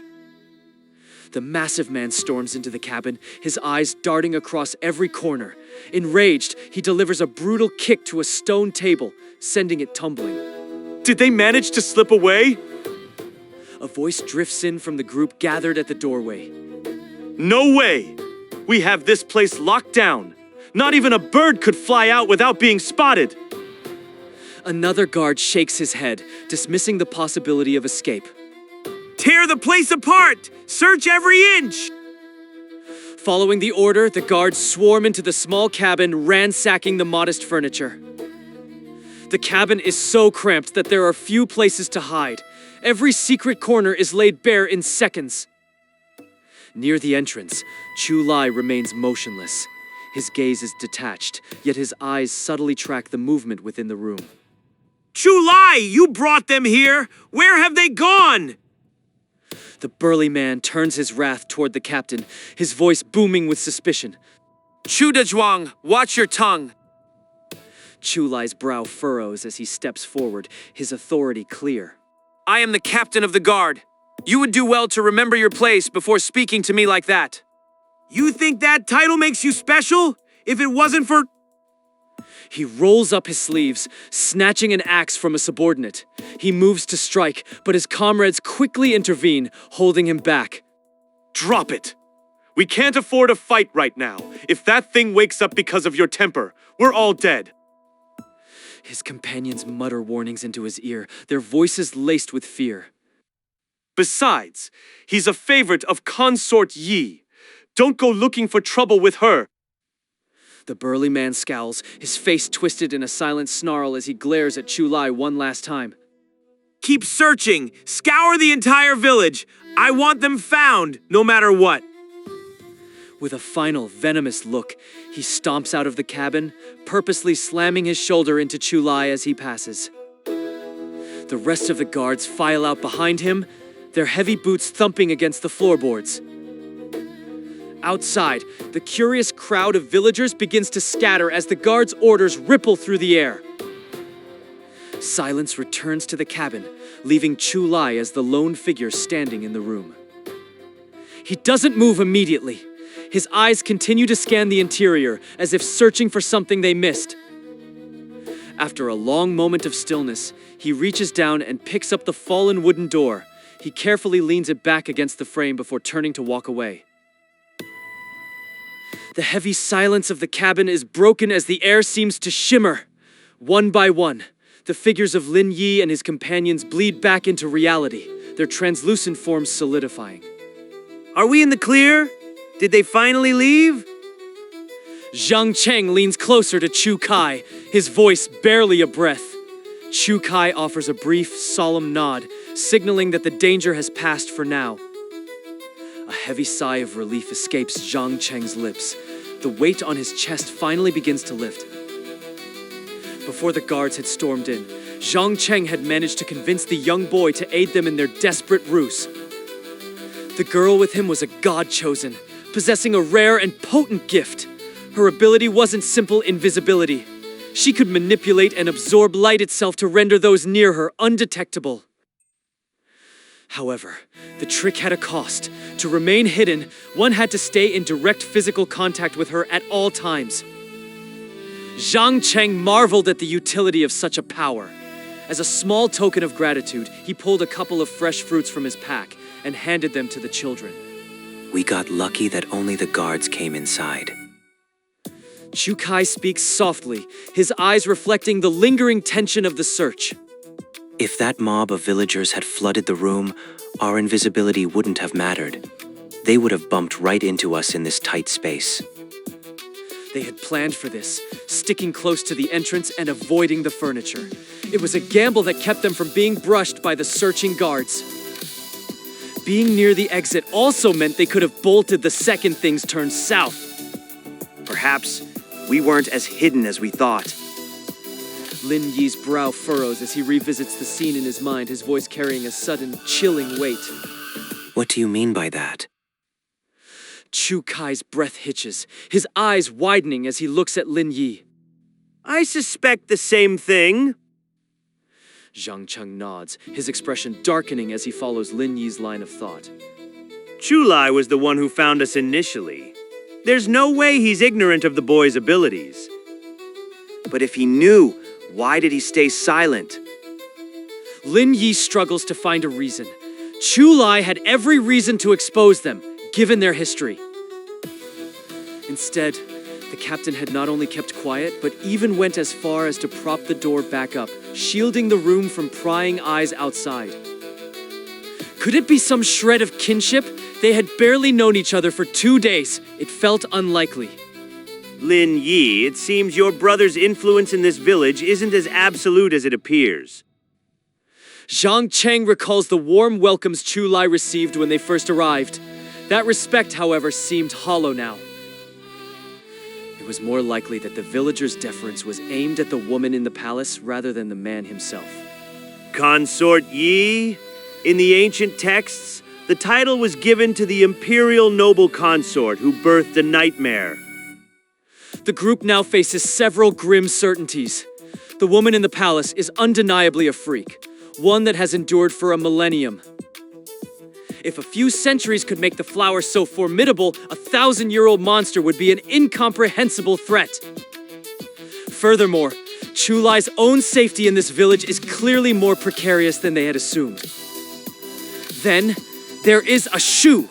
He didn't end up here by chance. His arrival was a calculated move from the start.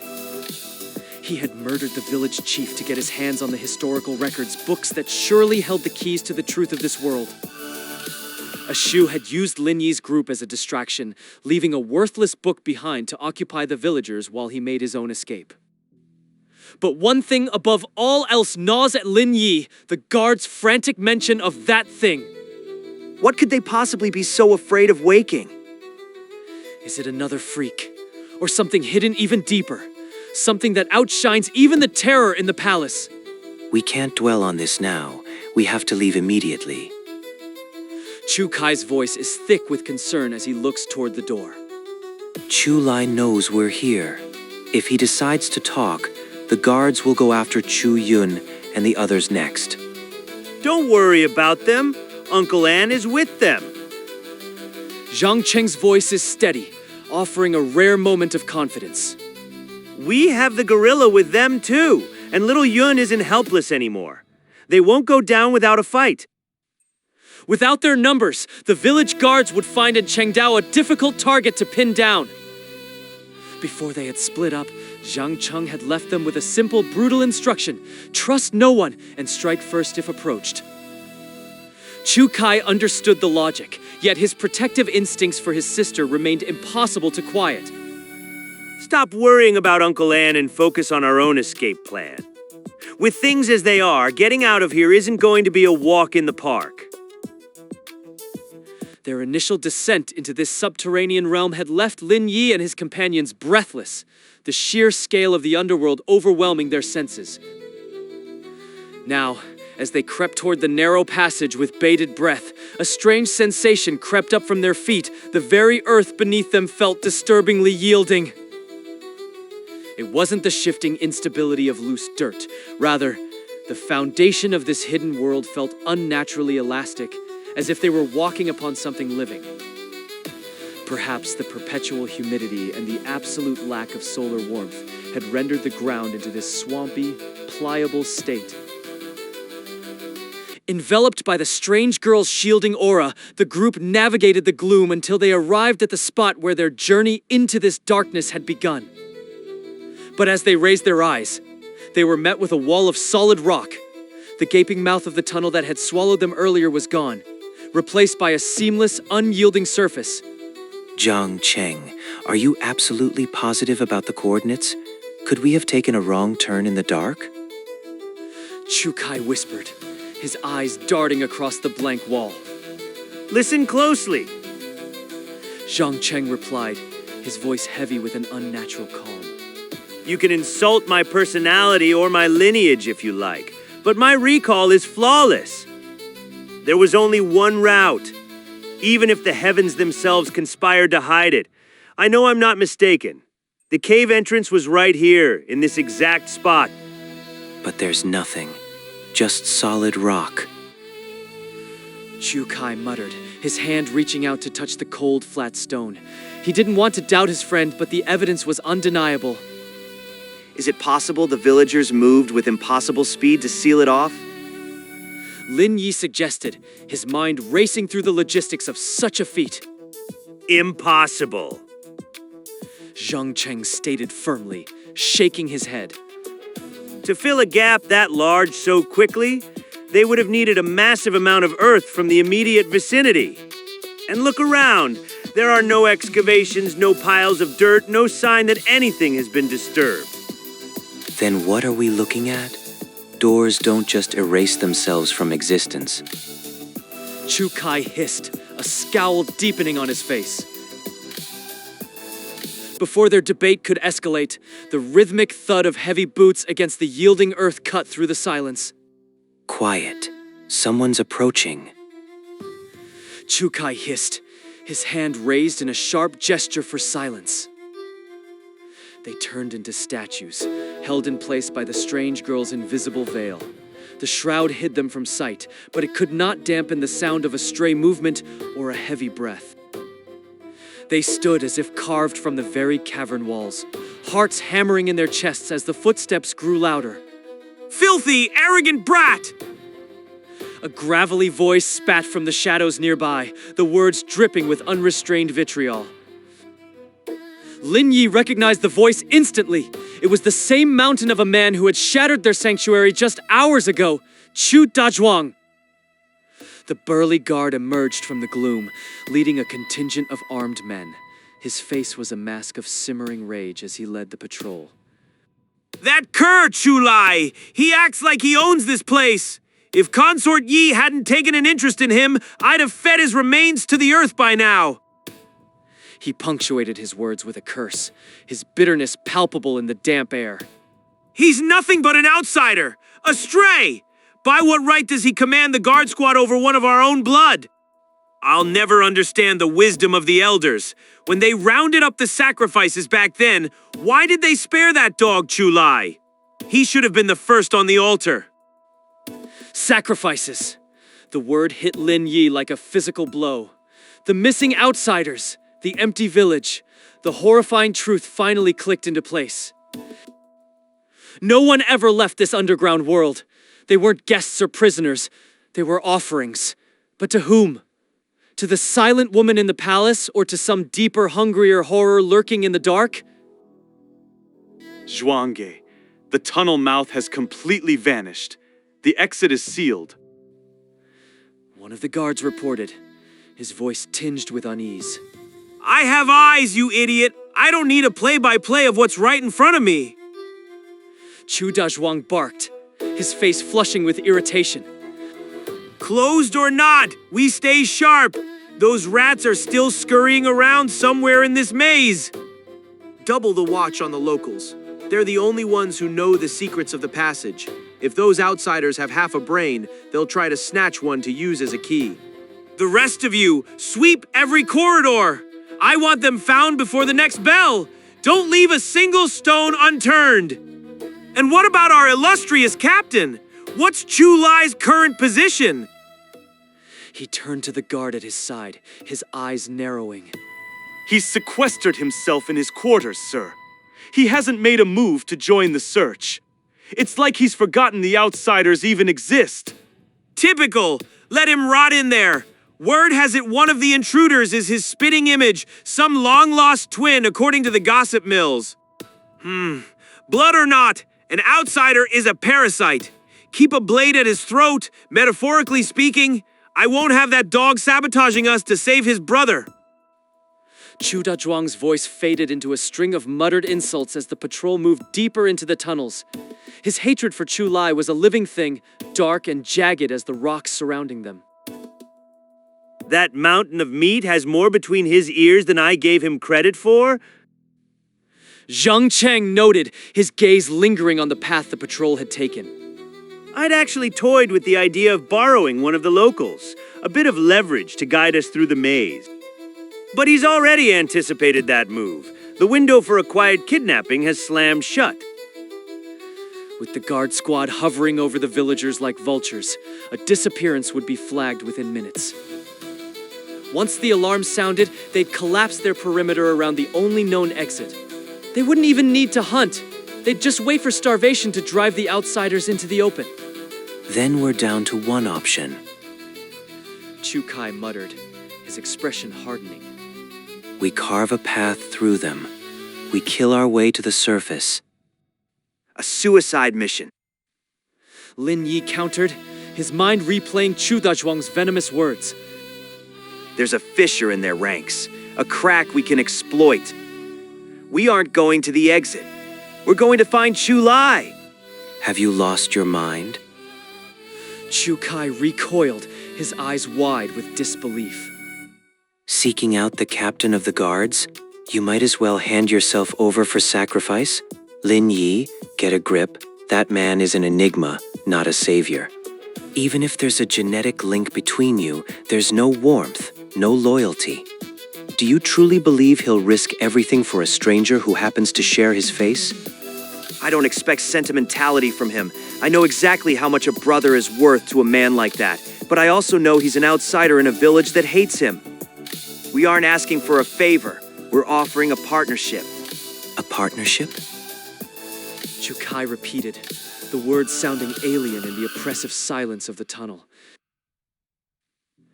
As they lingered in the shadows, Lin Yi's mind drifted back to their first encounter with the enigmatic captain. The more he dissected that moment, the more the anomalies stood out. The guard squad's patrols were clockwork, rigid and predictable. When that building had come crashing down, the thunderous roar should have drawn every blade in the vicinity. Yet, only Chu Lai had emerged from the dust. Where were the others? Why had the rest of the guard remained silent? The only logical conclusion was that it hadn't been a scheduled patrol at all. If he wasn't on duty, then why was he out there, prowling the ruins alone? A chilling thought took root. He knew. He'd been waiting for them, tracking their arrival before they'd even stepped foot in this underworld. Lin Yi couldn't fathom the how, but his gut told him that Chu Lai was more than just a hurdle. He was their only ticket out of this grave. Chu Dazhuang's rant had confirmed a crucial detail. Chu Lai had kept the group's true strength and the girl's terrifying power a secret from the elders. His devotion to the woman in the palace was absolute. If he viewed the outsiders as a threat, he should have been hunting them with every resource at his command. Instead, he'd retreated. He'd stayed confined to his quarters, leaving a vacuum where there should have been a manhunt. It wasn't laziness, it was an invitation. He understands the situation better than we do. Lin Yi explained, his voice low and steady. He knows the exits are sealed, and he knows that if he comes looking for us, the other guards will follow. By staying in his room, he's created a space where we can find him without the rest of the village breathing down our necks. He's an outcast among his own people. There's something he needs done, something only we can accomplish. We provide the solution to his problem, and he gives us the way out. It's not a trap, it's a trade. Lin Yi led the small group through the dim subterranean tunnels, stopping just outside the weathered timber walls of Chu Lai's hut. The mission required the combined powers of Chu Kai and the young girl, but the final approach was theirs to make together. Stopping his companions, Lin Yi signaled for them to remain in the shadows. He would handle the negotiation himself.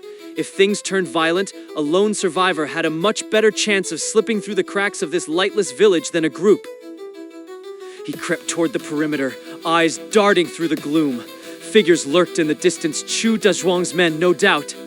Their surveillance was loose, but their presence was a constant, heavy weight in the stagnant air. He prepared a mental list of ways to draw Chu Lai out. But as he reached the threshold, he stopped. The heavy wooden door wasn't bolted or even latched. It hung slightly open, a dark slit of shadow against the timber. A frown creased his brow as he stared at the opening. It felt less like a lapse in security and more like a deliberate invitation, a trap meticulously set, with him as the intended guest. Seizing a flicker of inattention from the distant guards, Lin Yi moved with practiced silence, slipping through the threshold and pulling the heavy timber shut behind him.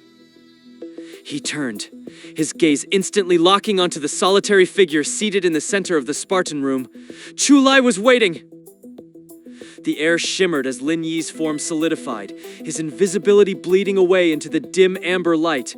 Chu Lai bolted upright, a mask of startled concern snapping into place.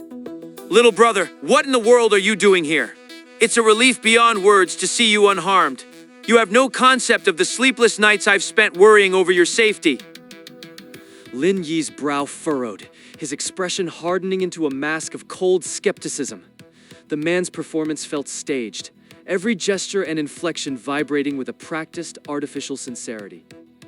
Drop the act. It's getting tedious. Chu Lai's shoulders slumped, his face falling into a picture of wounded innocence that looked almost convincing.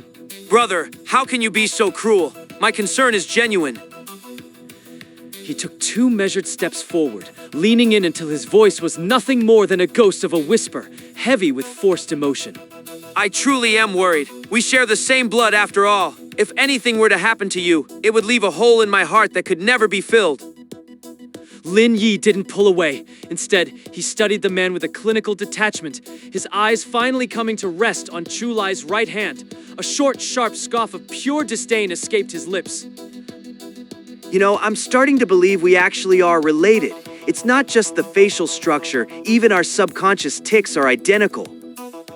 Whenever I'm weaving a lie, my right thumb has this irritating habit of pressing against the tip of my middle finger. It's an instinctive tell. And just now, while you were pouring out that heart-wrenching display of brotherly love, you were doing exactly that. Chu Lai froze mid-gesture. The mask of sorrow shattered instantly, the warmth in his eyes vanishing to reveal a cold, calculating depths beneath. As expected of my little brother, you've always had a sharp eye for the details. The pretense discarded, he turned and eased himself back into his chair, the sudden shift in atmosphere making the small room feel even more claustrophobic. Sit! The guard team wouldn't dream of intruding on my private quarters. We are safe for now. Lin Yi took a seat, his mind racing. He needed information, but he wouldn't be the one to open the bidding. To speak first was to hand over the leverage, a lesson from Zhang Cheng that he held close as he waited for Chu Lai to reveal his true hand. Lin Yi pulled a simple wooden chair from the shadows and eased into it, his movements slow and deliberate as he settled in across from Chu Lai. There's a question that's been gnawing at me ever since we first met. Back on the mountain, you caught those two children with terrifying ease, even though they were completely invisible. So why is it that you can't see through my own cloak now? The memory of the escape flickered in his mind, the way Chu Lai had charged straight toward the empty air where the children stood, his hands clamping onto them as if their invisibility were a mere illusion. The boy had been certain of it. Chu Lai could see them perfectly. You're genuinely curious about that, are you? Lin Yi offered a careless shrug, his posture leaning back into a display of studied indifference. Call it professional curiosity. If you're not inclined to share your secrets, I won't lose any sleep over it. Chu Lai went quiet, his gaze drifting toward the flickering lamp as if weighing the value of the information he was about to give. The truth is simpler than you think. I couldn't see them at all. From the moment I first encountered them until the second I had them in my grasp, they were as invisible to me as they were to the rest of the world. A deep furrow formed between Lin Yi's brows. To catch something so elusive without the benefit of sight, the implication sent a chill of genuine intrigue through him, though he kept his face a mask of perfect, unmoved stone. The reason I was able to intercept them, the reason I knew exactly where to strike, was because of the guidance of destiny. The word struck Lin Yi with the force of a physical blow. To anyone else, it might have been a poetic flourish, but to him, destiny was a cold, tangible reality, the very foundation of his own existence. What did you just say? He caught himself instantly, pulling the mask of indifference back over his features. He couldn't afford to let Chu Lai see how deeply that single word had cut through his defenses. So it was just a lucky break then? A coincidence that the threads happened to tangle in your favor? His mind raced. Was Chu Lai another god chosen? His own shared fate was a powerful tool, but it required a fundamental understanding of the target's ability before it could be mimicked. Without that bridge of knowledge, even the clearest threads of destiny were nothing more than unreachable ghosts. Coincidence is a comforting lie for those who don't understand the mechanics of the world. It wasn't a fluke, it was an inevitability. The guidance of destiny is what led me to those children. It's what led me to you, and to the one called A Shu, who fled into the shadows. It isn't a hunch, little brother. It's my ability, my power. A second wave of shock rolled over Lin Yi. It wasn't just the disturbing parallel between their powers, it was the sheer, reckless honesty of the admission. In a world where a hidden ability was the only thing standing between a survivor and a shallow grave, Chu Lai had just handed over his greatest secret with a casual shrug. It's a fascinating gift, really. Whenever a desire takes root in my heart, a true driving need, the world responds by showing me the threads of destiny that represent it. I simply follow those glowing lines. They act as a guide, leading me straight to the essential elements, the items required to make that desire a reality. Once I've gathered everything the threads point to, the path clears. The desire is fulfilled, guaranteed. Lin Yi stared at him, the weight of the revelation sinking in. It was like a game walkthrough with a 100% completion rate. As long as Chu Lai was willing to do the legwork and collect the designated items, victory was a mathematical certainty. But items in this world were rarely objects. They were people, lives, and sacrifices. The pieces of the puzzle clicked into place with a sickening clarity. Chu Lai's earlier display of innocence hadn't been a lack of experience, it had been bait. They were all nothing more than checklist items in his grand design: a shoe, the children, and Lin Yi himself. You didn't risk coming here just for a social call. You want a way out of this cavern, don't you? I can open the path for you. I can ensure your escape. But in exchange, there is a small service I require of you first. I'm afraid you've miscalculated. We've already secured our own exit strategy. Lin Yi spread his hands in a gesture of open, feigned helplessness, his expression a masterpiece of cool indifference. I only stopped by to pay my respects to my big brother before we vanished into the night. It felt like the polite thing to do, considering we likely won't be crossing paths again in this lifetime.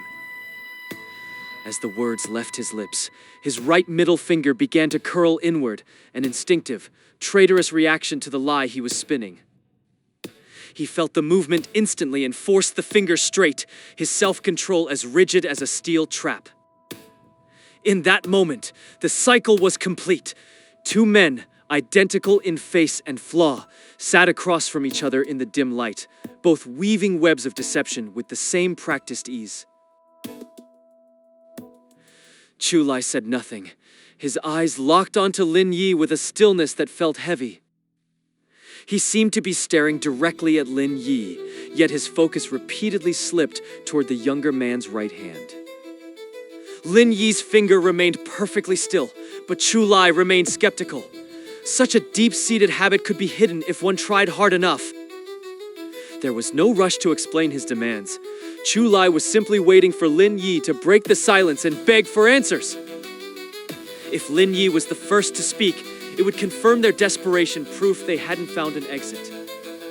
Escaping this subterranean realm would then require Chu Lai's cooperation, giving him all the leverage he needed. Once he held the power, he could bend them to his will, no matter the request. Even if his orders meant their deaths, they would be forced to follow them. There was simply no other path. The silence in the hut grew suffocating. Lin Yi realized then that Chu Lai was far more dangerous and calculating than he'd initially feared. He was a man who would throw anyone into the fire to get what he wanted. Lin Yi knew if this lasted much longer, his own composure might finally fail. Rather than let his guard down, Lin Yi decided to make the first move and rose to his feet. I don't have all day, and I've got an exit to find. Lin Yi spoke as he began to walk steadily toward the exit. This was a good final visit, but it's time for me to head out. The others are waiting for me. I'll call you brother once more, for old time's sake. From what I overheard the guards saying, your position here isn't as secure as it looks. But maybe I'm just imagining things. Good luck anyway. Goodbye. Just as Lin Yi's shadow started to slip past the doorframe, Chu Lai's composure finally shattered. His face contorted, teeth grinding together in a desperate struggle. Before Lin Yi could vanish into the night, he lurched to his feet, his voice sharp with panic. Lin Yi, hold on. We aren't done. I can help you. He hesitated for a frantic heartbeat, searching for any way to keep Lin Yi from leaving. I'm the only one who can save your life. That fruit the villagers handed out, you ate it, didn't you? It's crawling with parasites. If you don't get help right now, you're going to... You'll what? The threat died in his throat as he cut himself off. A sudden realization seemed to strike him, and he looked toward the entrance with wide eyes. I hate to disappoint you, but none of us touched a bite of that food. Lin Yi's calm response echoed back from the doorway. It was a mistake to underestimate them.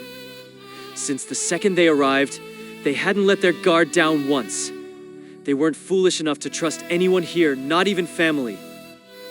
Trust was a luxury Lin Yi couldn't afford anymore.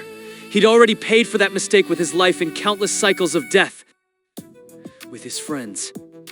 Lives at stake. He wouldn't let history repeat itself. A trap this obvious was never going to work. That's impossible. The fruit we gave you, it's missing.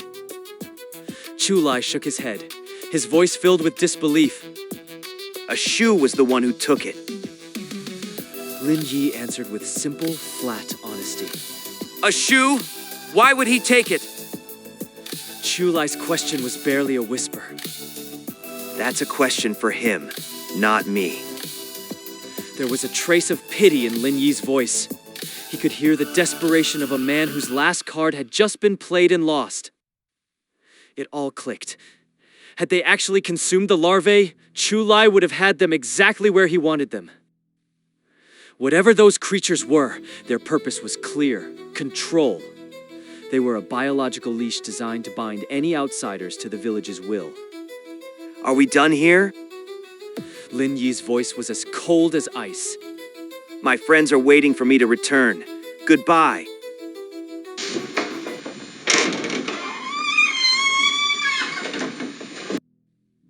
Every inch of the movement sent a fresh jolt of terror through Chu-Lai. With every potential leash snapped, he was left with nothing but his own desperation. He clenched his jaw, the words forced out through a throat tight with fear. Lin Yi, I'm asking you, please, don't go. I'm begging for your help.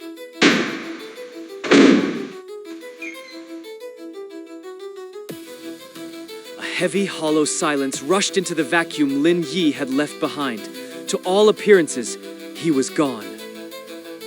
Chu-Lai's gaze drifted upward, his eyes empty and clouded with the weight of total failure. A violent shudder ran through him, as if the last of his energy had been drained in a single, exhausting burst. He slumped against the table, his legs barely able to support his weight. I guess helping you isn't completely off the table. Just as the despair was about to swallow him whole, Lin Yi's voice cut through the silence from just outside the door. Lin Yi hadn't moved an inch. He'd been observing the entire breakdown, realizing that Zhang Cheng's psychological tactics were working perfectly. Zhang Cheng had been very clear: the moment you hit a wall, you walk away without a second thought. But walking away was just a performance, a calculated move in a high-stakes game. It was the oldest trick in the book, the feigned exit. If the seller thinks the deal is dead, they'll slash the price just to keep you there. Chu-Lai was the desperate merchant, and Lin Yi was the customer who had just turned his back. The power dynamic had flipped in an instant. By opening his mouth to plead, Chu-Lai had handed over every ounce of his leverage.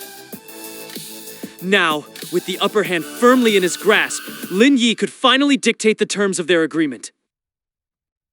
We're family, right? I can't just leave you like this. Lin Yi spoke as he stepped back into the room, his presence once again filling the space. Chu-Lai's head snapped up, his face a complex mixture of pure shock and desperate hope, as if a miracle had just occurred. But I'm not here by myself. Lin Yi's voice remained steady and reasonable. I have to look out for the people I came with. I won't risk their lives just because of my own history.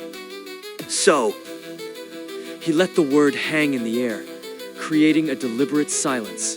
So what are you saying? I need to talk to them before I make any decisions. Chu-Lai didn't argue. He was in no position to object to any terms Lin Yi offered. It was clear his need was desperate. The sheer agony on his face when he thought he'd been abandoned proved that whatever he was facing was a matter of life and death.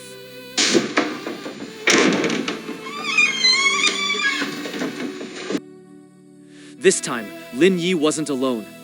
Chu Kai and the rest of the group stepped into the hut, their expressions grim. Lin Yi, what the hell are you doing? Zhang Cheng's voice was sharp with anger, his eyes flashing as he bore down on Lin Yi. The plan was to say our goodbyes and get out of here. Now you're suddenly talking about helping this guy. Have you lost your mind? Are you really going to put his problems ahead of our survival? Without warning, Chu Kai closed the distance, his hand snatching Lin Yi's collar and jerking him forward. The entire entire confrontation was a performance, a play designed to convince Chu Lai they were divided and reluctant. To maintain their leverage, they had to convince Chu Lai that Lin Yi was the only one even considering staying, while the others were ready to walk. Zhang Cheng's display of fury was perfectly executed, adding to the realism of their dispute. Chu Kai's lunge, however, was an improvisation, a bit of unscripted physical theater. It didn't hurt the act. If anything, the violence made their staged argument feel even more authentic. As he looked into Chu Kai's eyes, Lin Yi felt a prickle of recognition. He'd thrown these exact words at Chu Kai in a previous life, or perhaps a previous loop. He's still as petty as ever, Lin Yi thought, suppressing a sigh at his companion's small-mindedness. Listen to me, Lin Yi. You have no idea how perilous this situation is. Those vultures outside are counting our every breath. One mistake, and we're all dead meat. Chu Kai's expression was deathly serious. He was leaning into his role with an intensity that bordered on frightening. But he's family. He's my brother. Lin Yi knit his brows together, his eyes darting toward the door.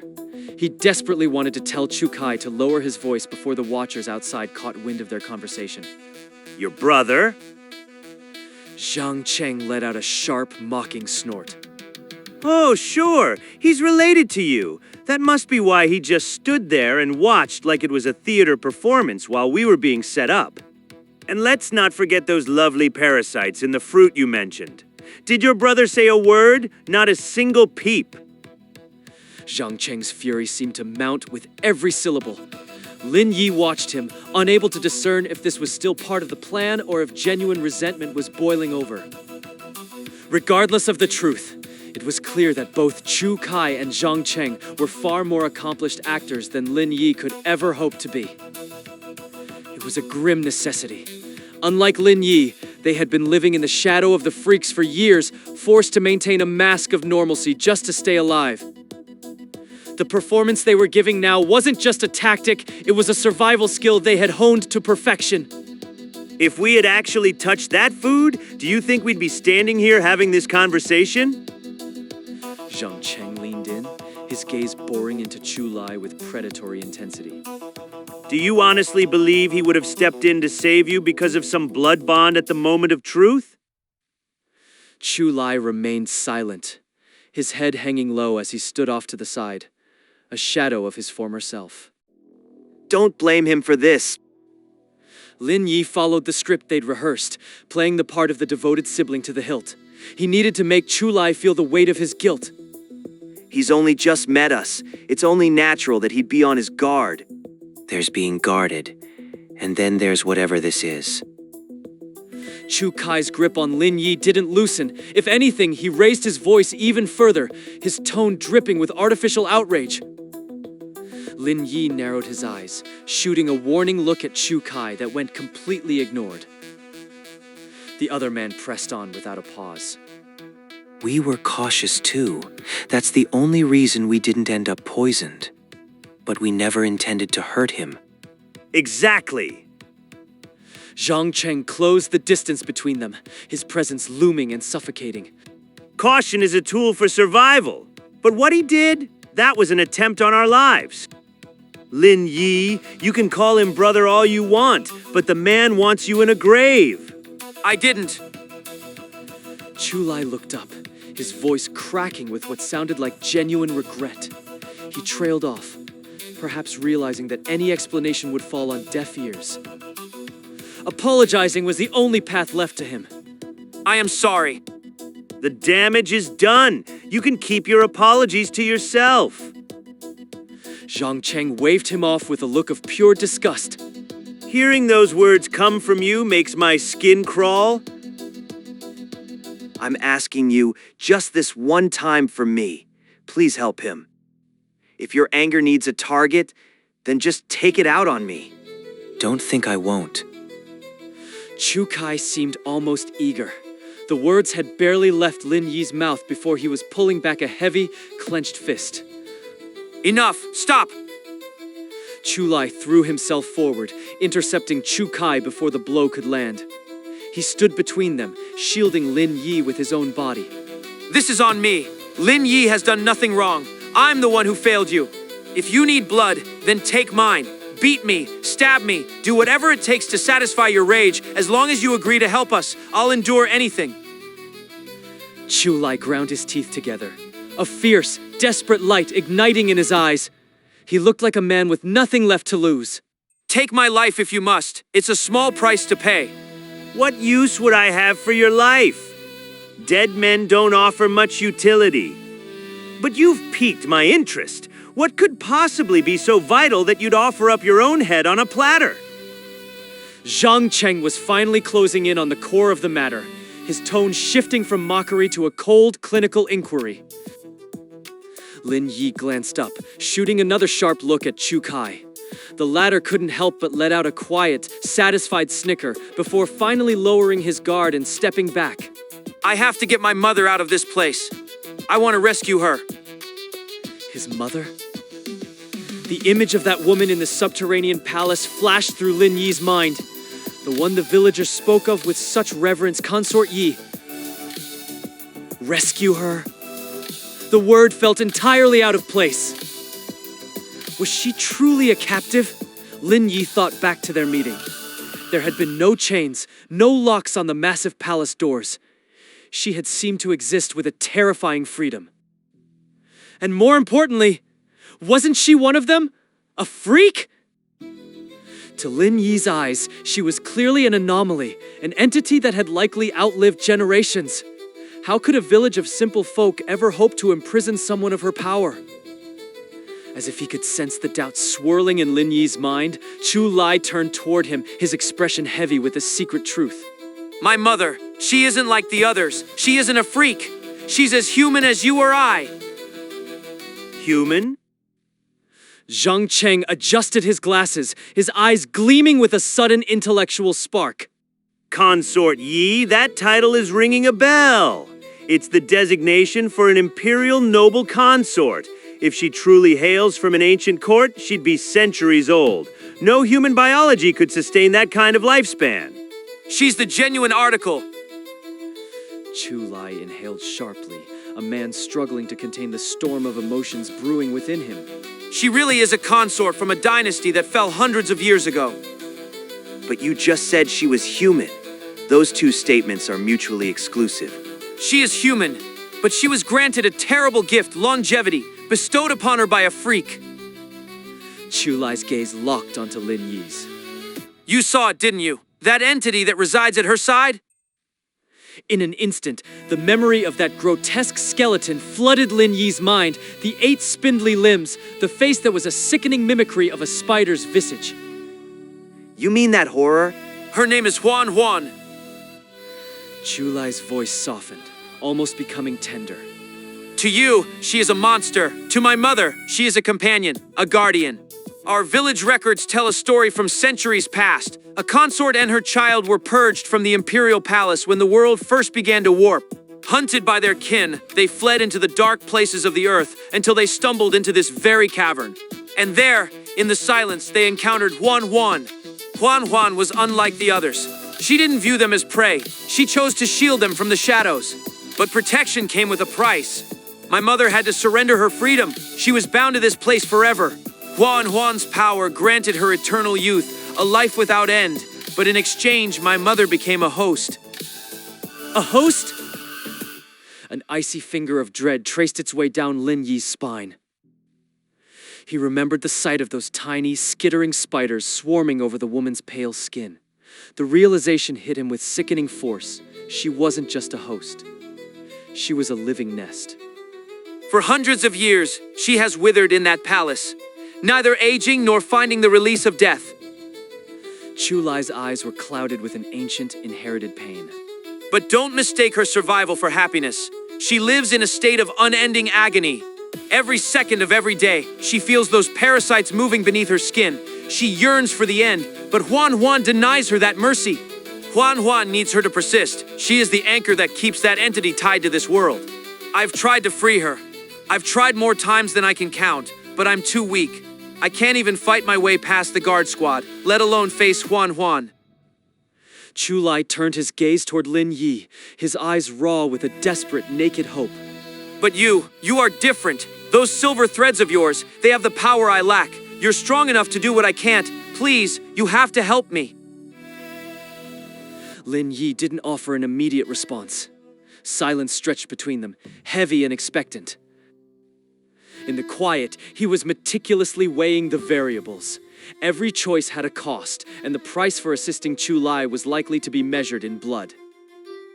Intervening meant a direct confrontation with Huan, an entity of unknown and potentially limitless power.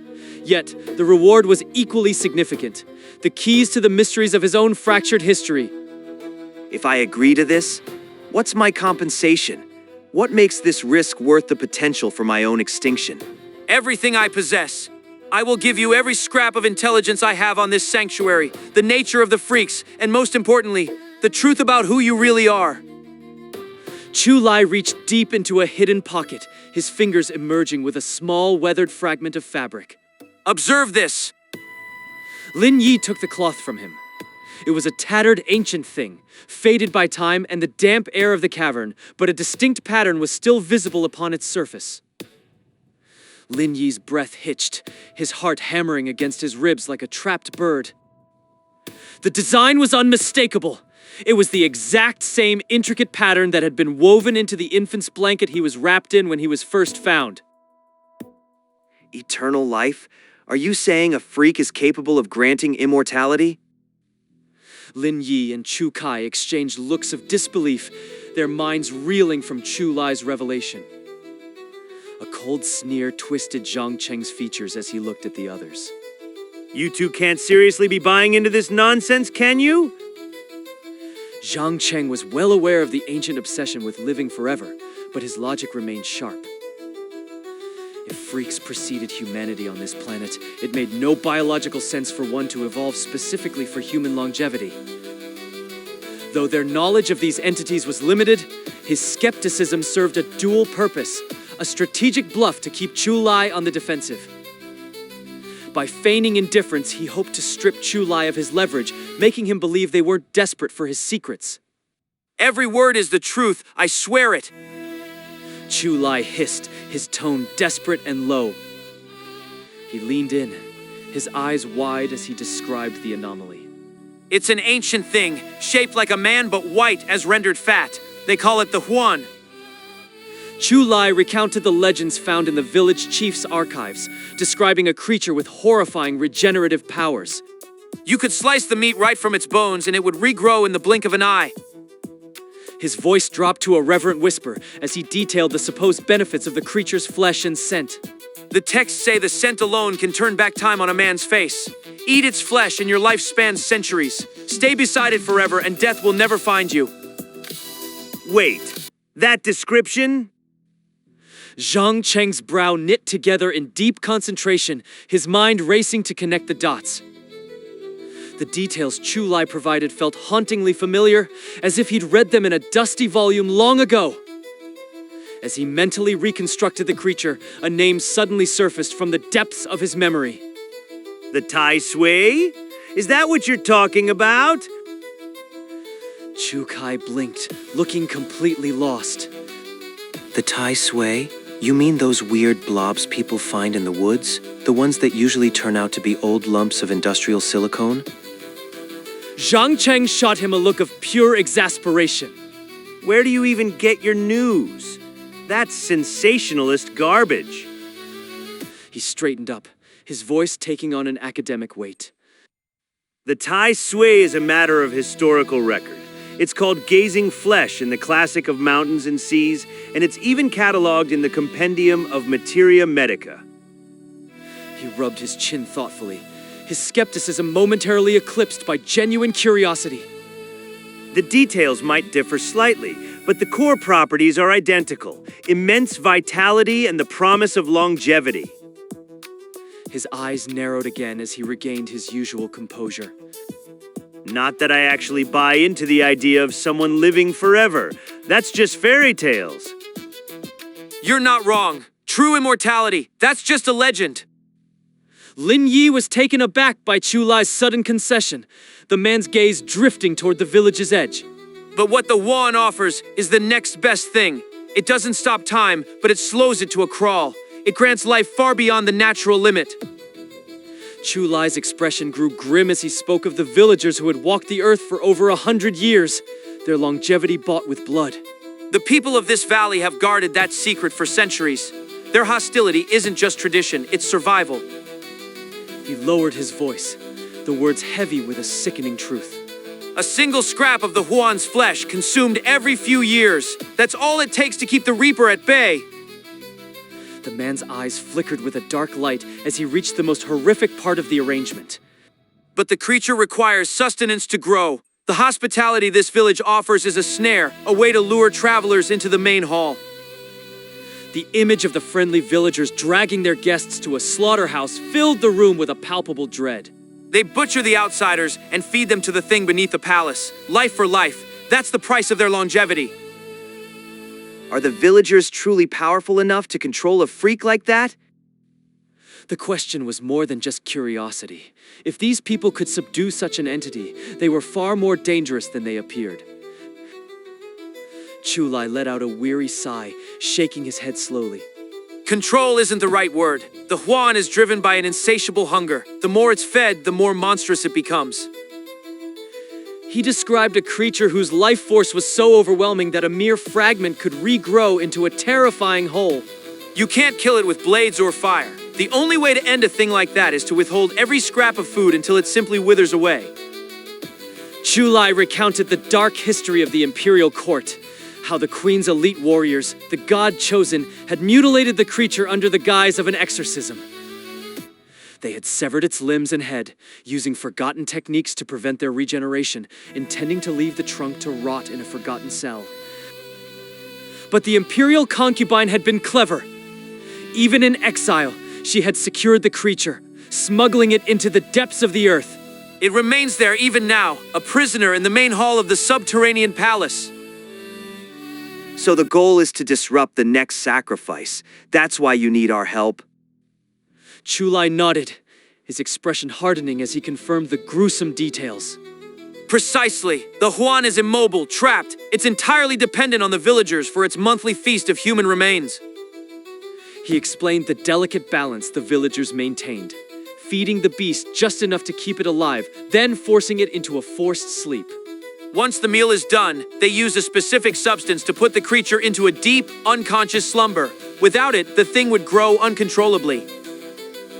Zhang Cheng leaned forward, his analytical mind already dissecting the information. A way to induce sleep in a freak? What kind of substance are we talking about? Chu Lai gestured toward the damp walls of the hut. It's a liquid derived from the bryophytes that grow throughout this cave system. It has the power to instantly strip a creature of its consciousness. Zhang Cheng instinctively reached for his pack, his fingers brushing against the samples he'd already collected. The properties matched the sedative scent of the flowers he'd encountered before, but this moss offered a far more versatile application. While the flowers required ingestion, this moss-derived extract might work on contact or even as a fine powder. The tactical potential was immense, a weaponized sedative that didn't rely on the target's thirst. He resolved to gather as much of the moss as possible before they moved on. In this world, a way to silence a monster was worth its weight in gold. Hold on, I've got a question. If that Huan thing is missing its head and limbs, how does it reproduce? Chu Kai's brow furrowed as he voiced his confusion, his practical mind spotting a logical gap. Those fruit eggs we saw earlier, where did they come from if not from the Huan? Lin Yi mentally revisited the translucent insectoid spheres they'd discovered. Chu Lai's description of the Huan certainly didn't match those eggs. Chu Lai offered a small, reassuring smile that did little to ease the tension.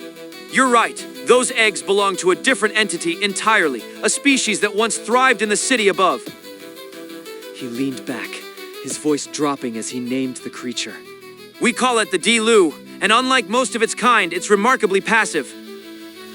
Lin Yi stared at him, his mind rejecting the very concept of a passive freak. A docile freak? That sounds like a contradiction in terms. He remembered the mantis wolves, creatures that were only manageable because of the flower's influence. To imagine a freak that was naturally non-aggressive was almost impossible. The Dailu is a creature of shadows and dampness. It's sluggish, almost entirely lacking the predatory drive found in its cousins. Chulai's face darkened as he reached back into the history of the world above. In the golden age of the city, the freaks were the undisputed rulers. We were little more than livestock to them. He described the fall of the city, a sudden, unexplained catastrophe that had wiped out the masters and left the villagers desperate for a new source of sustenance. When their supply of cargo vanished, the villagers had to adapt. They captured what they could and brought them here to be raised. A cold realization began to dawn on Lin Yi, his eyes widening as he looked at the ground beneath his feet. Wait, you're saying the crops they're tending in the fields, they're raising freaks in the soil? The image of the villagers laboring in the sun, not over wheat or corn, but over buried monsters, sent a shiver down his spine. Chulai explained the secret to the Dailu's passivity, a symbiotic relationship with a specific breed of spider-like parasite. The insects secreted a hormone that induced a state of permanent lethargy, turning a lethal predator into a mindless eater. A new, even more disturbing thought took root in Lin Yi's mind, colder and more calculated than the last. If a simple insect could rewrite the temperament of a freak, then the attack on the city might not have been a tragedy, but a harvest.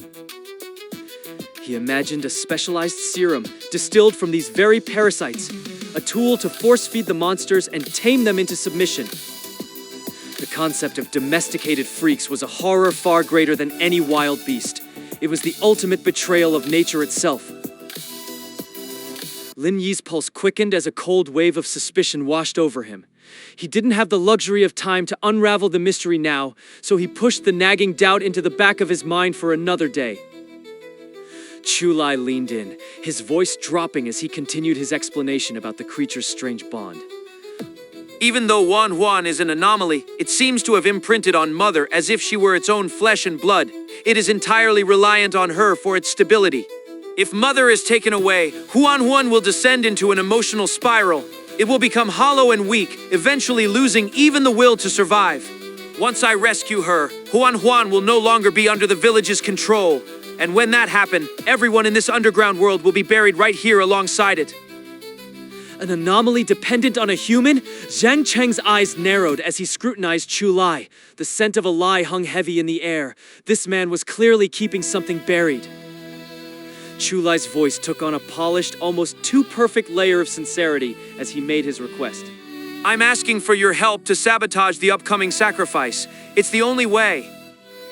Zhang Cheng let out a sharp, cynical laugh that cut through the tension in the small hut. Heh, you've got quite the silver tongue, don't you? Sabotage the ritual? How? By charging out and picking a fight with every single villager at once?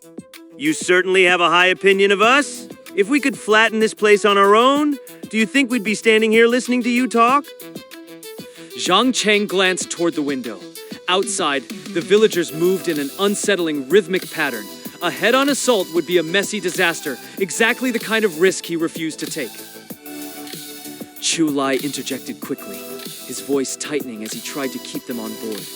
There's no need for a direct battle. You only need to liberate the sacrifices they're holding the night before the ritual begins.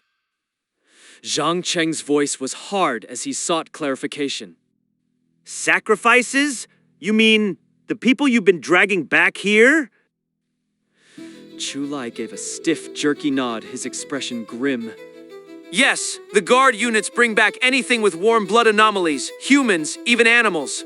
They process them along with the eggs spawned by the Dailu to feed Huan. The villagers watch me like hawks. I can't get near the holding pens, but you have a way. But even if we spring them, won't the villagers just hunt them down again? Zhang Cheng didn't miss a beat, cutting Chulai off before the man could even open his mouth. That's exactly why we moved the night before the ceremony. The timing was critical. If the sacrifices vanished just as Huan was set to awaken, the villagers would be plunged into a frantic recovery mission. buying the group the time they needed. A mass escape would be the perfect smokescreen, allowing Lin Yi and the others to slip away into the shadows unnoticed while the village focused on the chaos. Zhang Cheng rubbed his jaw, his mind whirring through the logistics. The plan was starting to take a shape he could actually work with. If it's just opening some cages, that might be doable. But what's in it for us?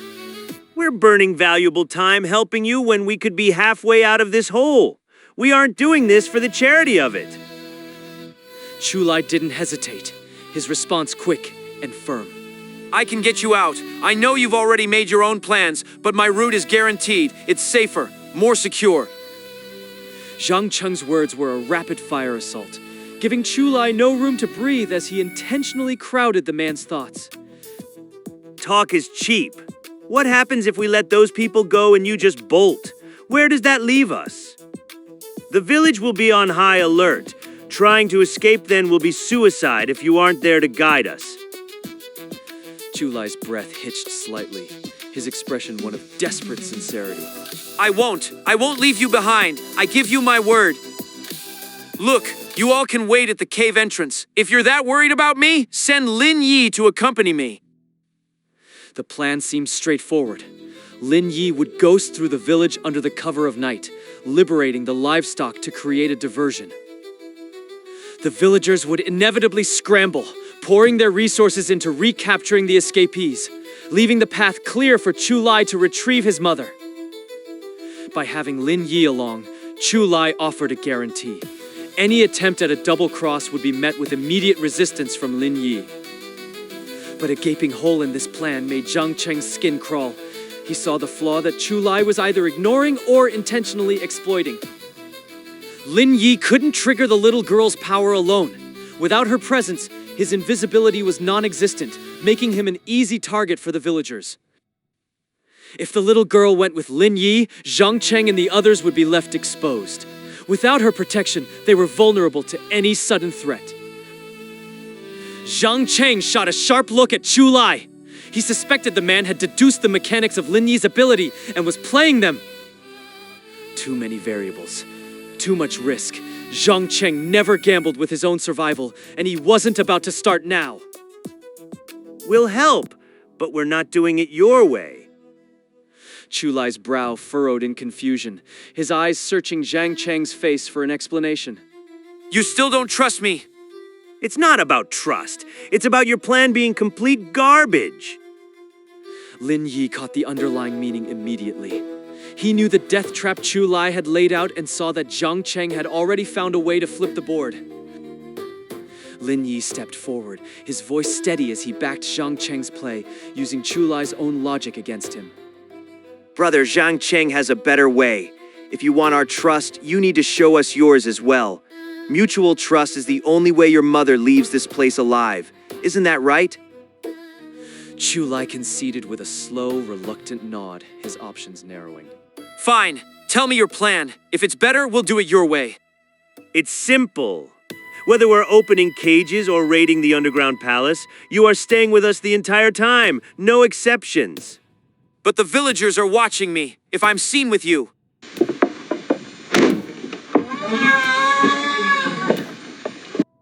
Don't give me that crap. You've seen what we can do. We can hide in plain sight. If you're with us, the villagers won't see a damn thing. So drop the act and stow those filthy little schemes. We either do it my way, or... He let the silence hang, heavy and suffocating, before stepping back and dusting his hands with dismissive finality.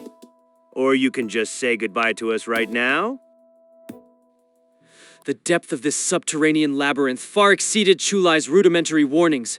A tapestry of unsettling anomalies now loomed over Lin Yi and his group, casting a heavy shadow on their initial assumptions. The most chilling enigma, however, remained the villagers themselves. Their behavior defied logic and reason, especially once the veil of darkness draped over the underground realm. Every night, as if responding to a silent call, they would abandon their dwellings to wander the village's outskirts. They would wait in the blackness until the bioluminescent moss stirred with the coming dawn. A gnawing question haunted Lin Yi's mind. What unholy task occupied them through those long hours? And how could they return to their labors each day with such unnerving vitality? What you're seeing is a ritual. Chu-Lai muttered, his eyes darting toward the shadows. A sacred preparation that only begins when the sacrifice is truly imminent. Zhang Cheng watched the man with a cold, analytical gaze. There was no tremor in his voice, no flicker of a lie in his eyes. For once, Chu-Lai seemed to be speaking the absolute truth. Yet, the moment they pushed for the grisly specifics of the ceremony, the guide's confidence crumbled. He had reached the edge of his own understanding. They never let me see the inner sanctum. Chu-Lai sighed, a hint of resentment leaking into his tone. To them, I'm just a lucky outsider. They guard the details of their faith like a serpent guards its nest. Every scrap of information Chu-Lai possessed had been clawed from the darkness through years of dangerous, covert observation. He was a man built on secrets. The gap between them and their guide was filled with a toxic mist of suspicion. Lin Yi didn't trust the man, but survival demanded a marriage of convenience. To escape this subterranean tomb, they had to dismantle the very heart of the village's twisted faith. Sabotaging the sacrifice wasn't just Chu-Lai's mission, it was their only way out.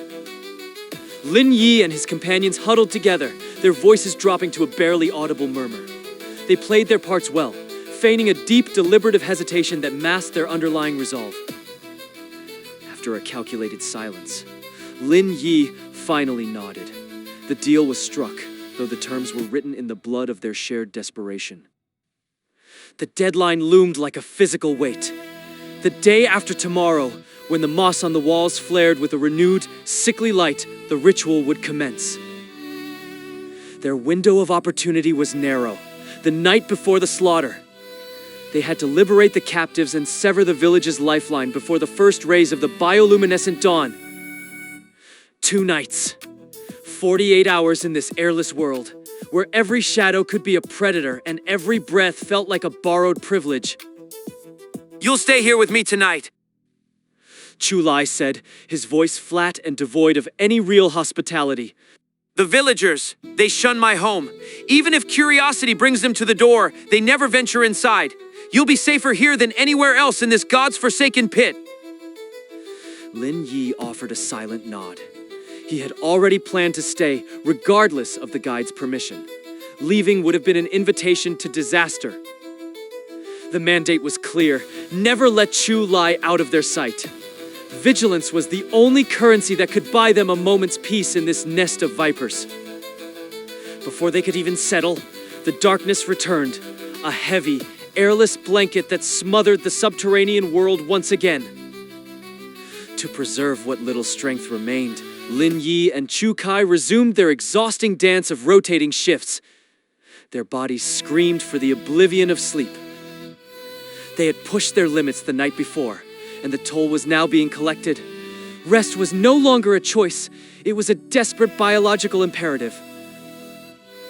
And so, in the belly of the earth, they took turns guarding their lives, the silence of the hut broken only by the ragged rhythm of their tired breathing. The moment Chu Kai assumed his watchful vigil, Lin Yi's strength finally buckled. He leaned his head against the cold, uneven timber, the world blurring as he surrendered to the void. Sleep brought no peace, only a flood of memories that surged through his mind like a broken dam. The ghosts of his past were waiting for him in the dark. He recalled the skin-wearing monsters of the city, the monsters he once believed were the ultimate horror. He had been a child playing in the shallows of a bottomless ocean. The true nightmare had only begun when they crossed the city limits. Energy crystals, varied and grotesque freaks, the girl Hua and her monstrous entourage. The world was a sprawling abattoir. Among the swirling images, the face of the strange man he had fought surfaced, a spectral reminder of a conflict that still felt unresolved, even in the depths of his exhaustion. A sudden vertigo gripped him. The physical world dissolved, replaced by a weightless floating sensation. He was drifting in the liminal space between consciousness and the abyss.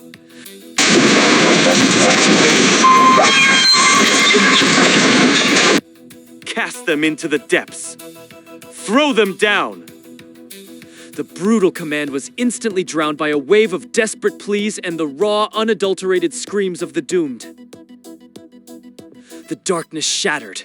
Lin Yi's eyes snapped open, but the humble hut was gone. He was back in the side hall, a grand, suffocating chamber of stone and shadows. At the center of the hall sat the gargantuan bathtub, its dark, stagnant waters reflecting the flickering torches like an ancient, hungry eye. Before he could even process the horror, a pair of massive, unyielding hands hoisted him into the air. He looked down and saw the small, soft hands of a child, the body of his own past self. Stop, please, let me go. I don't want to die. Mama! His screams were met with a wall of absolute indifference. The villagers moved like machines, their faces devoid of even the slightest trace of humanity. One by one, they cast their offerings into the tub. Each splash was a finality, a life extinguished in the dark water that never gave back what it took.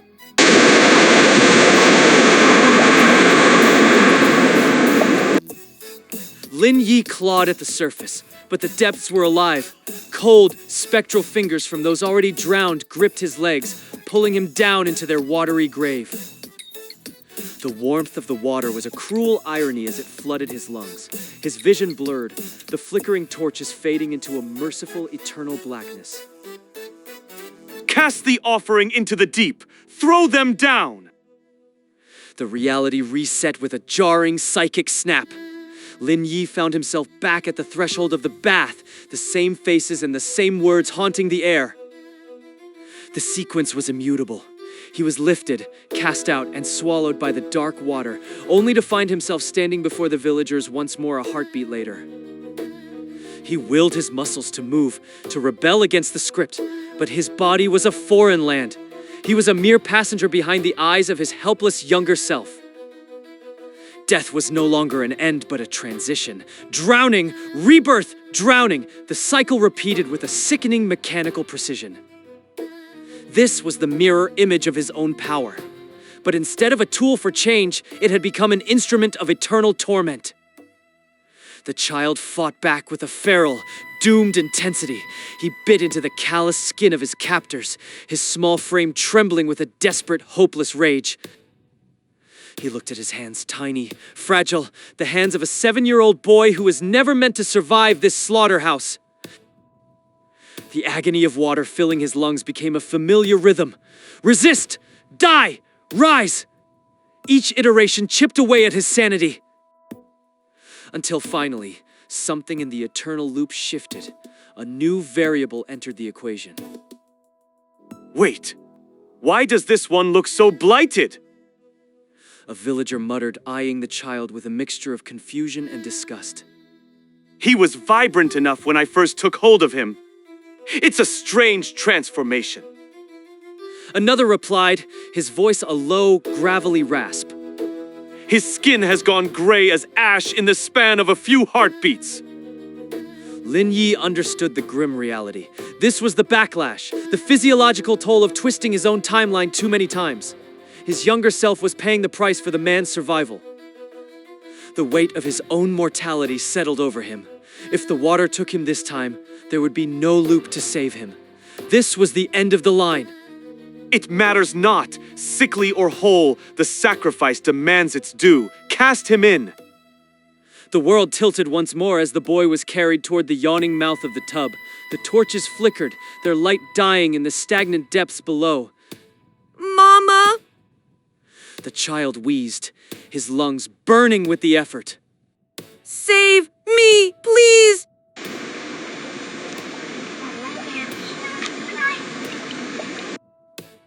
But the expected descent into the abyss never came.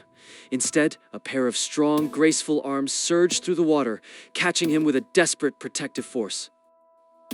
He felt himself being pulled back from the brink, gathered into an embrace that felt like the only solid thing in a world made of ghosts and shadows. Be still, little one. She murmured, her voice a soothing balm against the stone-cold horror of the hall. You have nothing to fear. Mother is here, and no soul in this palace will dare to harm you. Lin Yi struggled to clear his vision, the torchlight blurring into a familiar regal silhouette. It was her consort Yi, the enigmatic woman who reigned over the underground palace. The term she used, mother, echoed strangely in his mind. It was a jarring departure from the cold, imperial titles one would expect from a woman of her station. Perhaps time had eroded the rigid protocols of the ancient court. Living for centuries in the belly of the earth, occasionally touching the world above, had likely softened the edges of her speech. Mama, is it really you? The boy's voice was a fragile thread of hope, threatening to snap at any moment. Yes, my darling. Mama has you now. Don't be afraid. She gently stroked his cheek, her touch wiping away the cold, stagnant droplets of the pool. Her eyes were fixed on him with an intensity that bordered on worship. Tell me, child, what is the name you carry? Lin Yi watched his younger self with a rising tide of realization.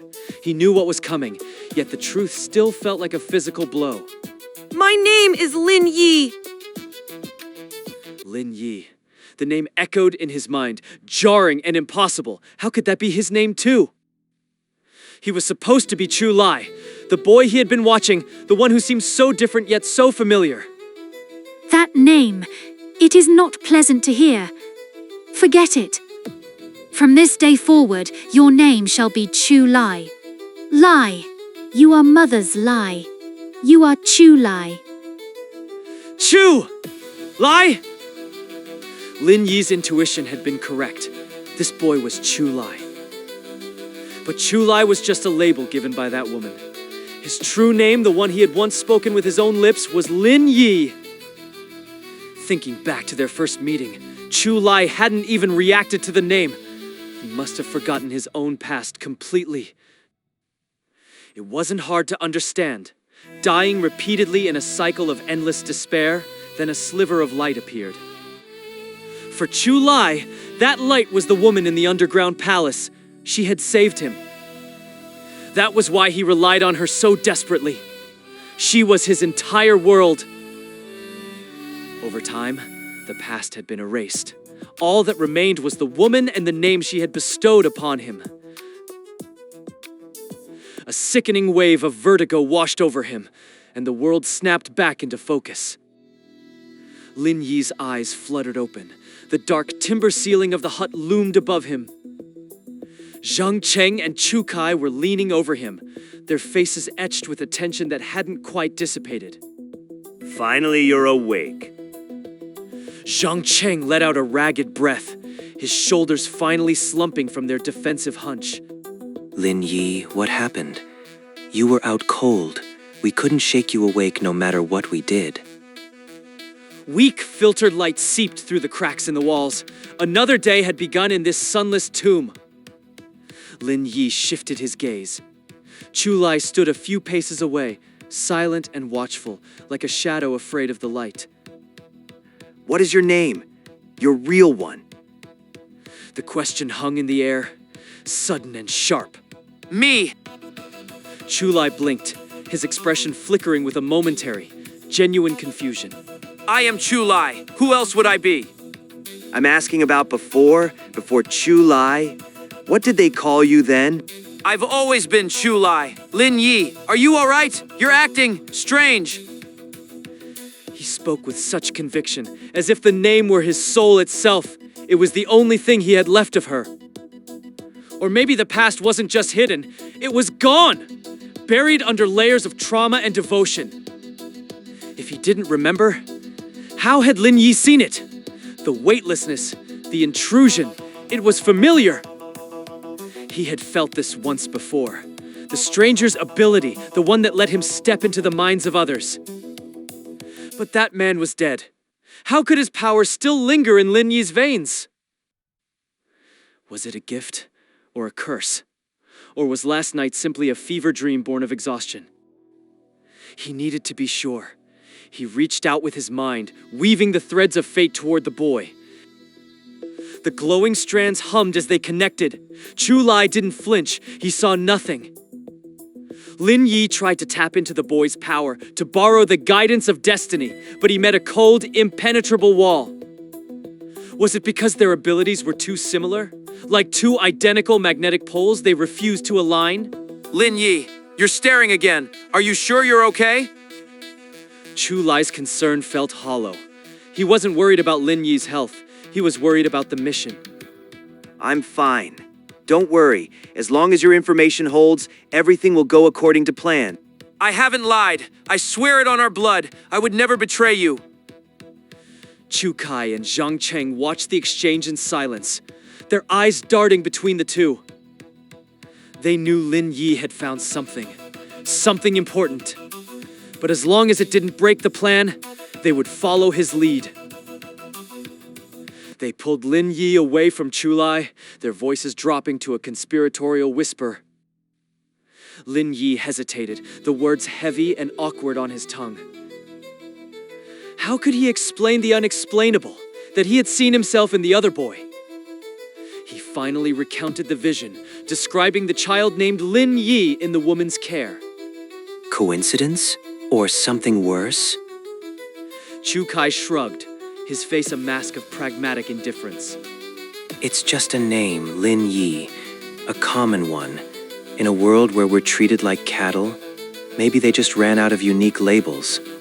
Maybe you're just Lin Yi number 501 and he's number 502. The masters wouldn't care enough to give us identities. He suggested that even their shared abilities might just be a side effect of their production line. Fate.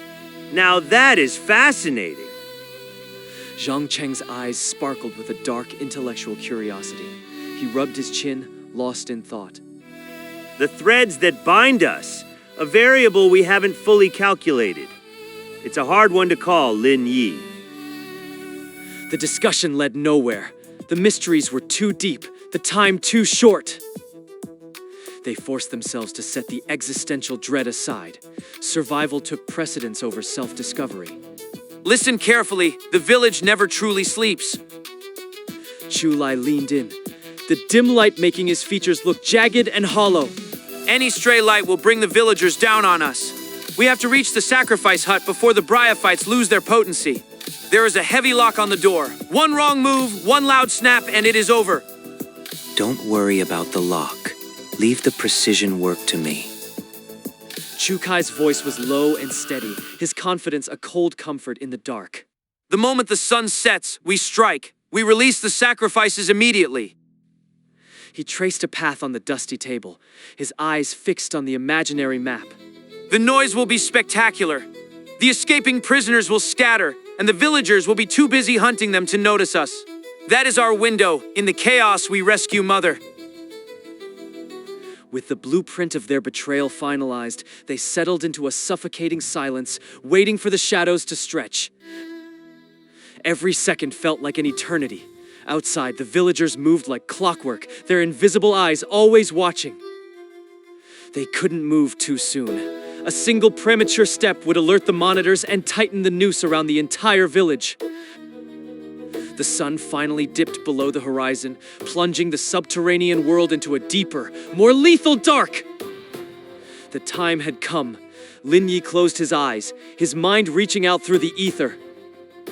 He found her, the little girl who held the key to their invisibility. He wove the threads of fate, binding his soul to hers in a shimmering spectral knot. A faint silver light pulsed through the room, washing over their huddled figures. One by one, their outlines blurred, then dissolved into the gloom. They were ghosts now, unseen and uncatchable. The operation had officially begun. Nightfall had once again descended upon the cavernous Undercity. The group moved with hushed urgency, creeping toward the isolated wooden structure where the sacrifices were kept. They aimed to reach it before the luminescent moss lost its faint glow. Positioned in the village's furthest reaches, the shack's seclusion was deceptive. To get there, one had to traverse the heart of the settlement, skirting past several inhabited homes. It was a natural defensive perimeter. Any intruder would be spotted long before they reached the captives. One wrong step, and the entire village would be alerted to their presence. Furthermore, Chu Lai had warned them that sentries usually stood guard outside the entrance. Zhang Cheng had considered using the moss's sedative properties to neutralize the guards. But Chu Lai had dismissed the need. He explained that by night, the villagers would depart to make final preparations for the ritual. It was an unexpected lapse in security. For an event so vital to the village, leaving the offerings unguarded the night before seemed reckless. The logic escaped them, leaving Zhang Cheng troubled by a nagging sense of curiosity. Still, as long as the path was clear, their mission could proceed. I've never seen a mechanism quite like this before. Chu Kai's fingers traced the contours of the massive archaic padlock hanging from the door. It felt heavy, a relic from a different era. Is it something you can handle? Lin Yi's voice was a mere whisper in the dark. Chu Kai didn't answer immediately. He slipped a slender copper wire into the keyhole, his head tilted as he focused his supernatural hearing on the internal tumblers. It shouldn't pose much of a challenge. The design is primitive compared to modern security systems. I just need a moment to map the pins. Just hang tight. This won't take long at all. While Chu Kai worked, Lin Yi tapped into his companion's heightened senses to monitor the surrounding village.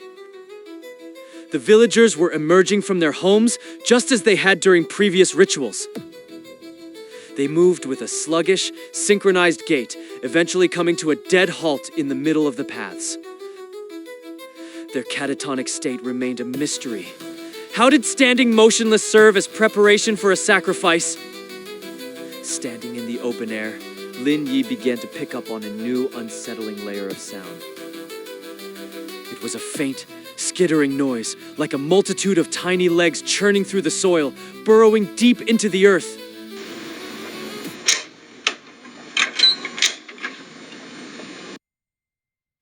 Not bad at all. You've got skills.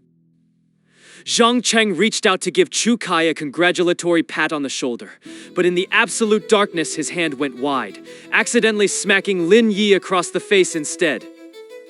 From within the depths of the shack, a chorus of faint breathing and rapid heartbeats drifted out. It confirmed what they had already sensed: the building was far from empty. The presence of these vital signs was the only proof they had that the captives were still alive.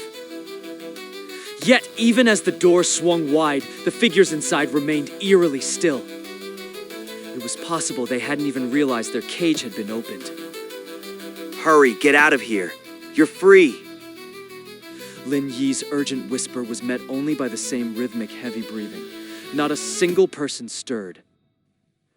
They seemed completely oblivious to his voice, a realization that sent a chill down Lin Yi's spine. Save your breath. They won't listen to a word you say. Chu Lai spoke from the shadows beside him, his voice cold and flat. But why? Lin Yi's brow furrowed.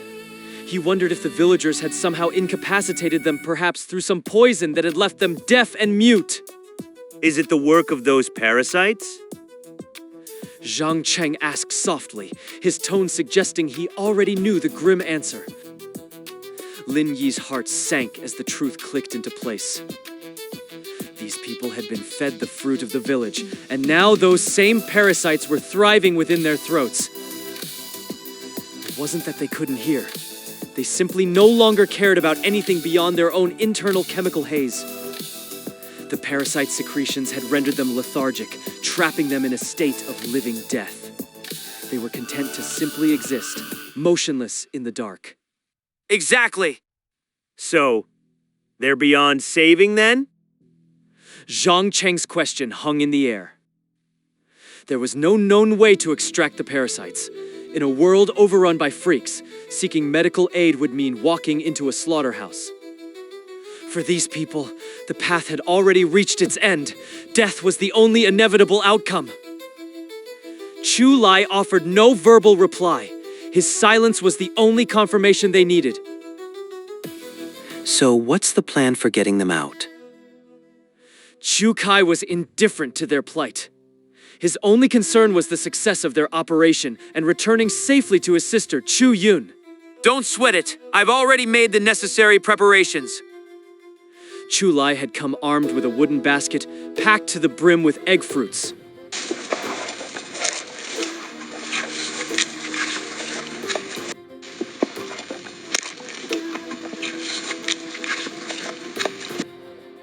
The pungent, cloying aroma of the egg fruit filled the cramped space. At once, the catatonic figures inside began to stir. Here we go. Get back. Now. Give them some room. Chu Lai's voice was sharp, a warning to the others as the commotion inside the shack intensified. In the pitch-black room, the sound told the story. The captives were scrambling, a desperate, animalistic frenzy as they hunted for the scattered fruit. Guided by scent alone, they fumbled blindly on the ground. They bit into anything they touched, fruit, dirt, or each other, driven by an uncontrollable urge. Through the darkness, the metallic tang of blood soon mingled with the sweet scent of the fruit. The parasites had stripped them of everything but their hunger. The egg fruits were the catalyst, transforming lethargy into a ravenous, chaotic storm. Feeling hungry, are we? Chu Lai's voice cut through the dark, dripping with a hidden vein of resentment. Then go outside. There's plenty more where that came from. It's all yours. Eat your fill. Devour everything in your path. Go, feast on anyone who dares to stand in your way. Like a demon whispering in the night, Chu Lai's words lured the hollowed-out humans toward the exit. The noise swelled into a deafening roar of movement. Their hunger fully ignited, the captives finished the fruit and surged toward the doorway. They ran with reckless speed. In the dark, Lin Yi heard a series of heavy thuds as they tumbled blindly down the wooden steps. Yet there were no cries of pain, no groans of agony.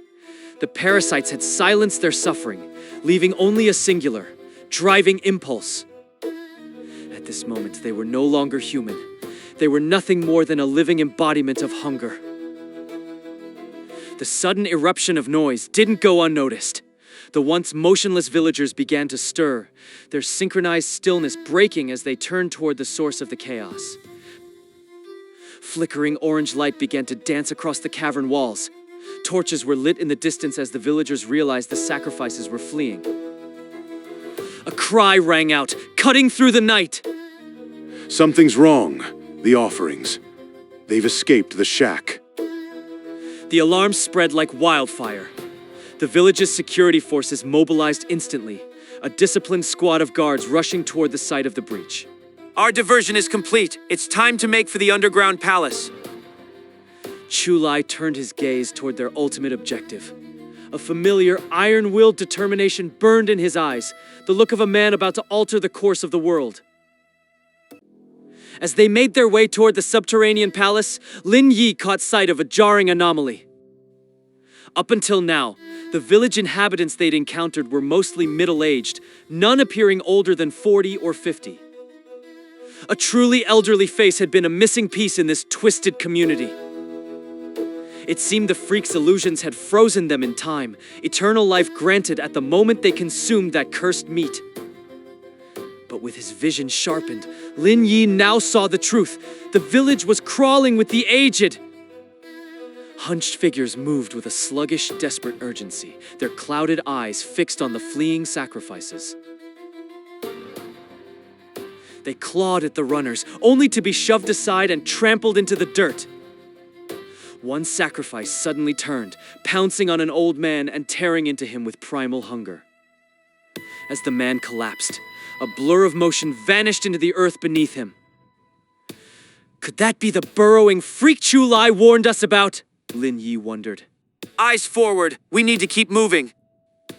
Chu Lai stepped into Lin Yi's line of sight, his torchlight flickering as he pressed them onward. If the guards spot this light, they'll be on us in seconds. We can't afford a delay. Lin Yi's brow furrowed. Chu Lai seemed to have expected this carnage. Perhaps the release of the sacrifices had been a calculated distraction all along. Regardless of the intent, the spreading chaos was providing the perfect cover for their escape. The group navigated the twisting tunnels until the shadows gave way to the sprawling grandeur of the subterranean palace. Zhang Cheng stood frozen, his eyes wide as he took in the impossible architecture carved into the heart of the earth. Unbelievable. In the surface world, people would pay a fortune just to step foot in a place like this. I'd give anything for a camera right now. Stare all you want. Chu Lai glanced over his shoulder, his expression unreadable in the dim light. But the next part is personal. I'm going to get my mother. I can handle it from here. Despite his offer of independence, his hands remained clamped tightly around the shoulders of the two children. The kids had witnessed the chaos in the village after the torches were lit, and the memory clearly haunted them. They didn't have Chu Kai's sharpened senses, but they understood enough to know the village was in its death throes. The young girl was a mess of nerves, her small frame vibrating with uncontrolled terror. Her companion tried to offer some comfort, but his own fear made his words come out in ragged, broken fragments. I'm coming with you. Lin Yi's brow creased with concern. The idea of letting Chu Lai wander off on his own didn't sit right with him. Zhang Cheng didn't object, figuring Lin Yi's presence would keep things under control while he admired the scenery. Not wanting to leave Zhang Cheng unprotected in case the villagers followed, Lin Yi motioned for Chu Kai to remain as a guard. Fine, but move. We're burning daylight we don't have. Chu Lai gestured impatiently toward the inner chambers. If we miss our window, there won't be another chance. Something about Chu Lai's tone gave Lin Yi pause, a flicker of something that sounded dangerously like excitement. He tried to convince himself it was just the thrill of their impending escape, but the feeling lingered. Chu Lai's grip never wavered as he guided the two children toward the side hall, his pace brisk and determined. Lin Yi followed just steps behind, his senses sharp as they moved deeper into the palace's side chambers. Zhang Cheng wasn't about to waste these final moments. He was determined to commit the palace's intricate beauty to memory, knowing they'd likely never return. Chu Kai, get a load of this! The detail on these carvings is absolutely mind-blowing. He reached out, his fingers tracing the ancient patterns etched into the stone walls. Chu Kai grabbed Zhang Cheng's arm, pulling him back with a sharp, no-nonsense yank. Stay focused. We're in the middle of an escape, and you're treating it like a museum tour. Get your head in the game. Chu Kai had zero patience for historical aesthetics, unable to fathom the wonder Zhang Cheng was experiencing. But as Zhang Cheng's eyes wandered, his expression shifted from awe to a dawning suspicion. Wait a second. Lin Yi and the others, they headed for the side hall, right? He glanced back toward the passage they had just taken, then turned his gaze toward the imposing main hall looming ahead. Something doesn't add up. Why would they go to the side hall instead of the main one? Because the imperial noble consort is in the side hall. It's not complicated. Chu Kai shrugged, dismissive of Zhang Cheng's sudden doubt. The main hall is where they keep the freaks locked up. You really want to waltz in there and serve yourself up as a snack? I don't buy it. Zhang Cheng's features hardened, his tone taking on a scholarly gravity. The ancients were obsessed with hierarchy and protocol. If Chu Lai's mother really was the imperial noble consort, she would never have accepted a side chamber. It's a calculated insult to her rank. Chu Kai started to protest, but Zhang Cheng raised a hand, cutting him off before he could speak. Think about the records. Huan was brought here as the consort's child, but the emperor never recognized him. He had no official status, no claim to the throne. An unrecognized child doesn't get to live in the palace proper, let alone be enshrined in the main hall. This complex is massive. If they just wanted to cage a monster, they could have put it anywhere. Why waste the most prestigious hall on an outcast freak? Zhang Cheng's brow furrowed as the pieces began to click together. He turned to Chu Kai with a sudden intensity. Use your senses. Listen, is there anything moving inside that hall? Chu Kai gave a slow shake of his head. He'd been monitoring the area since they arrived. Silence was the only answer from the main hall's depths. It wasn't entirely unexpected. If the reports of Huan's dismemberment were true, the creature might be in a dormant state, its life force as still and silent as a fungus. Zhang Cheng spun on his heel, striding toward the massive main gates of the central hall. What do you think you're doing? Chu Kai's voice was sharp with alarm as he watched Zhang Cheng reach for the heavy handles. He tried to intervene, but he was a second too slow. The doors were already yielding.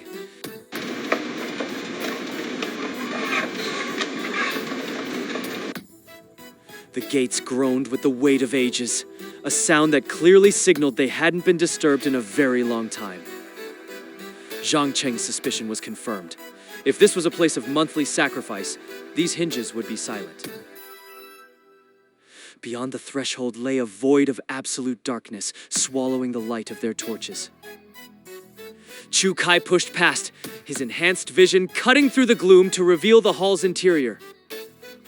Shrouds of white silk hung from the ceiling, fluttering like ghosts in the sudden draft from the open doors. In the center of the vast space sat a single ornate coffin, surrounded by a legion of smaller, simpler ones. Why? Why are there so many? Is the freak locked inside one of these? Chu Kai's brow furrowed, the sheer number of coffins unsettling him. No, it's worse than that. Zhang Cheng's face had gone ghostly pale, his voice trembling as the truth hit him. The one in that central coffin. That's the Imperial Noble Consort. She's been dead for centuries. And these other coffins? They're for the people who were buried alive to serve her in the afterlife. What? You're saying she's dead? Chu Kai's eyes went wide with shock. But if she's in that box, then who the hell is Chu Lai's mother? Zhang Cheng turned his gaze toward the side hall where Lin Yi had gone, his jaw set in a grim line. His mother isn't the consort. His mother is the one the book's called Huan. Reaching the outer perimeter of the side hall, Chu Lai reached out with both hands. He felt the cold, heavy texture of the massive gates but paused, his palms resting against the dark wood without pushing forward. He looked back over his shoulder at Lin Yi, his expression unreadable in the dim light. Tell me, Lin Yi, in this moment, would you say your life is a happy one? The question caught Lin Yi off guard. He stood there, frozen by the suddenness of the inquiry, his mind struggling to find any meaningful answer. Happy. The word felt foreign, almost absurd. Ever since he'd learned the truth about the freaks, his existence had been nothing but a desperate scramble for survival. He had walked the thin line between life and death more times than he could count. Was that supposed to be happiness? In a world without monsters, a student with his grades would have been looking forward to a promising university career, far away from this nightmare. Chu Kai would have likely stayed close to home, choosing a local college just to remain by his sister's side. Zhang Cheng's path would have been even clearer. He would have aced his entrance exams and accepted a top-tier admission without a second thought. Lulin Hai would have been living out his dreams at his chosen school, enjoying the simple, unremarkable life he deserved. Even Chu Yun would be doing nothing more than shopping with friends during her school breaks, free from the shadow of death. If the world hadn't shattered, Uncle An would be celebrating the birth of his child by now. Every memory they shared, every trauma they endured, it was all the polar opposite of happiness. More than 10 years. That's how long I've spent in this place. And in all that time, one thought has never left me. Chu Lai murmured, almost to himself. If I hadn't been taken, if I hadn't been dragged into this hole, would my life have meant something else? It was a question that had haunted him for a decade. He was never quite sure if his arrival in this subterranean world was a blessing or a curse. Had he remained in the world above, he likely would have been just another piece of meat, livestock for the freaks to consume at their leisure. Yet, survival in this place came with its own heavy price. Even after all these years, the air here felt wrong, and every moment was tinged with a deep, persistent discomfort. The villagers had never truly accepted him. To them, he was an eternal outsider, someone to be shunned and looked down upon. It was only when I met you that the pieces finally fell into place. A flicker of something raw and desperate, longing mixed with a sharp edge of envy briefly crossed Chu Lai's features as he looked at Lin Yi. He envied Lin Yi's connection to others. Even in the face of certain death, Lin Yi wasn't alone. He had people who would fight for him, people who stood by his side. With a final decisive movement, Chu Lai put his weight into the heavy gates, pushing them open and stepping into the chamber beyond. The two children stood there, their eyes wide with confusion and terror. They had no idea why they were being led into this dark place, but their fear of the alternative kept them moving, following close behind. Lin Yi watched Chu Lai's back, a deep frown etching itself onto his forehead. There was something off about him. Something fundamentally different from the man he thought he knew. As they stepped deeper into the side hall, that sense of wrongness only intensified, crawling up Lin Yi's spine like a physical weight. The interior was draped in strips of fluttering red silk. They danced in the stagnant air, lending the vast chamber an almost ritualistic, alien quality that defied simple explanation. Lin Yi's gaze immediately sought out the sacrificial bath at the center of the hall. He expected to see the woman from before, still soaking in the water, but the pool was empty. At first, he tried to rationalize it. If she was truly human, as Chu Lai had claimed, it stood to reason she wouldn't spend her entire life submerged in a pool. Yet, the absence felt more like a warning than a simple change of routine. As their footsteps echoed closer to the dark waters, a jagged fragment of memory pierced through Lin Yi's concentration. He saw it clearly now, the scene from 2 nights ago. The villagers, their faces twisted with ritualistic zeal, dragging the bound captives and casting them into this very pool. They were sacrifices meant for Huan. But Chu Lai had claimed the villagers processed their victims before feeding them to the beast. If Huan was truly imprisoned in the main hall, what purpose did this side chamber pool serve? Why throw the offerings here first?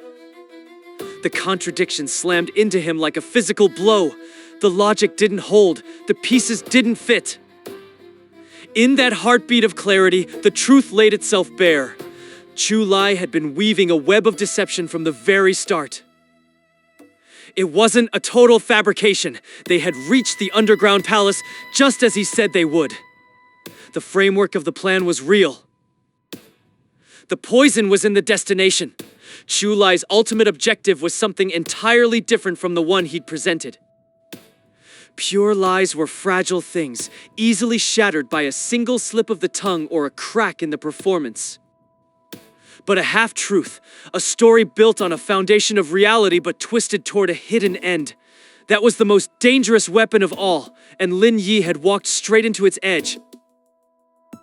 Chu Lai, stop this right now and tell me the truth. Lin Yi's voice was a harsh bark as he seized Chu Lai's arm, his grip tightening with every second. What are you really doing here? What is the point of all this? A slow, unsettling smile spread across Chu Lai's face, one that didn't reach his cold eyes. So you finally caught on. I suppose that's for the best. It saves me the trouble of trying to find the words to explain it to you.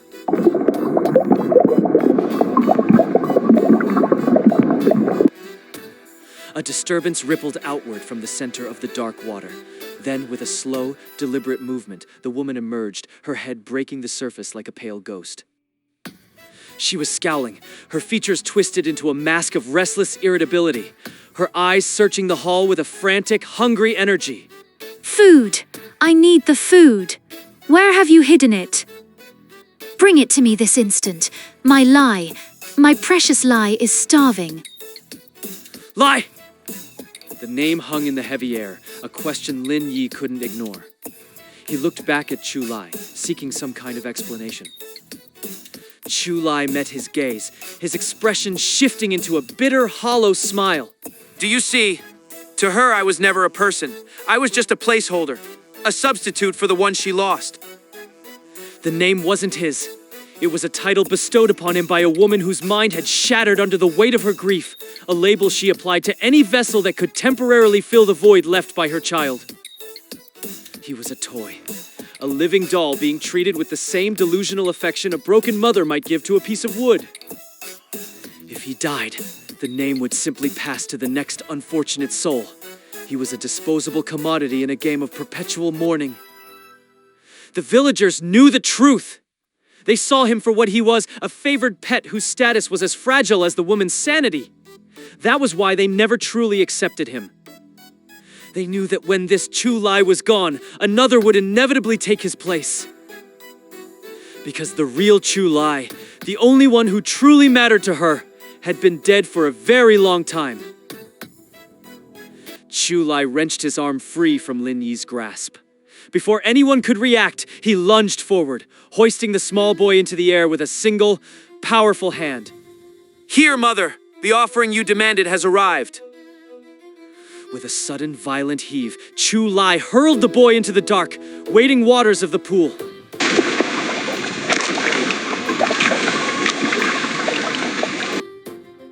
The boy flailed wildly, his small face a mask of pure terror as he fought a losing battle against the dark surface, trying desperately to scramble back to safety.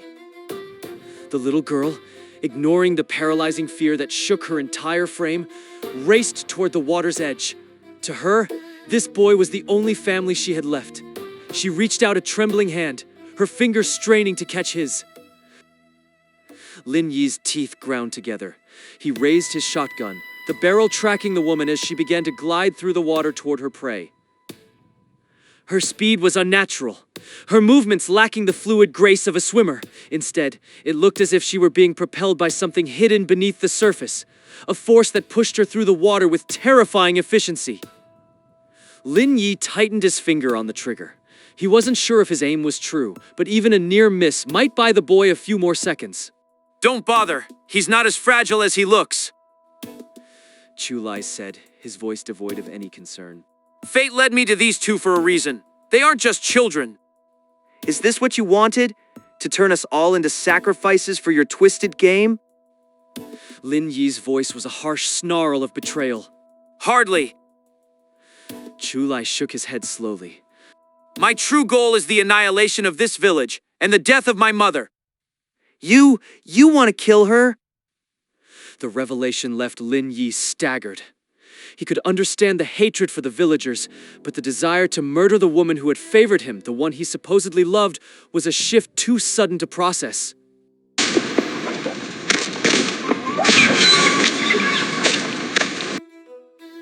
A horrific change was taking hold of the boy in the water. His small body began to bloat unnaturally, his eyes bulging with an agonizing, frantic energy. Pale, jagged shards of bone began to erupt through his skin, his entire form swelling and twisting into something unrecognizable. He was becoming a monstrosity, a grotesque, pulsating mass of meat and bone that mirrored the horrific teenager they had encountered in the forest. The pieces finally clicked into place. These modified children were never meant to be cared for. They were living weapons, their biological triggers designed for one purpose, to destroy the very monsters that had created them. Chu Lai had brought them here to be his executioners. The boy's lower half had bloated into a grotesque mound of raw flesh.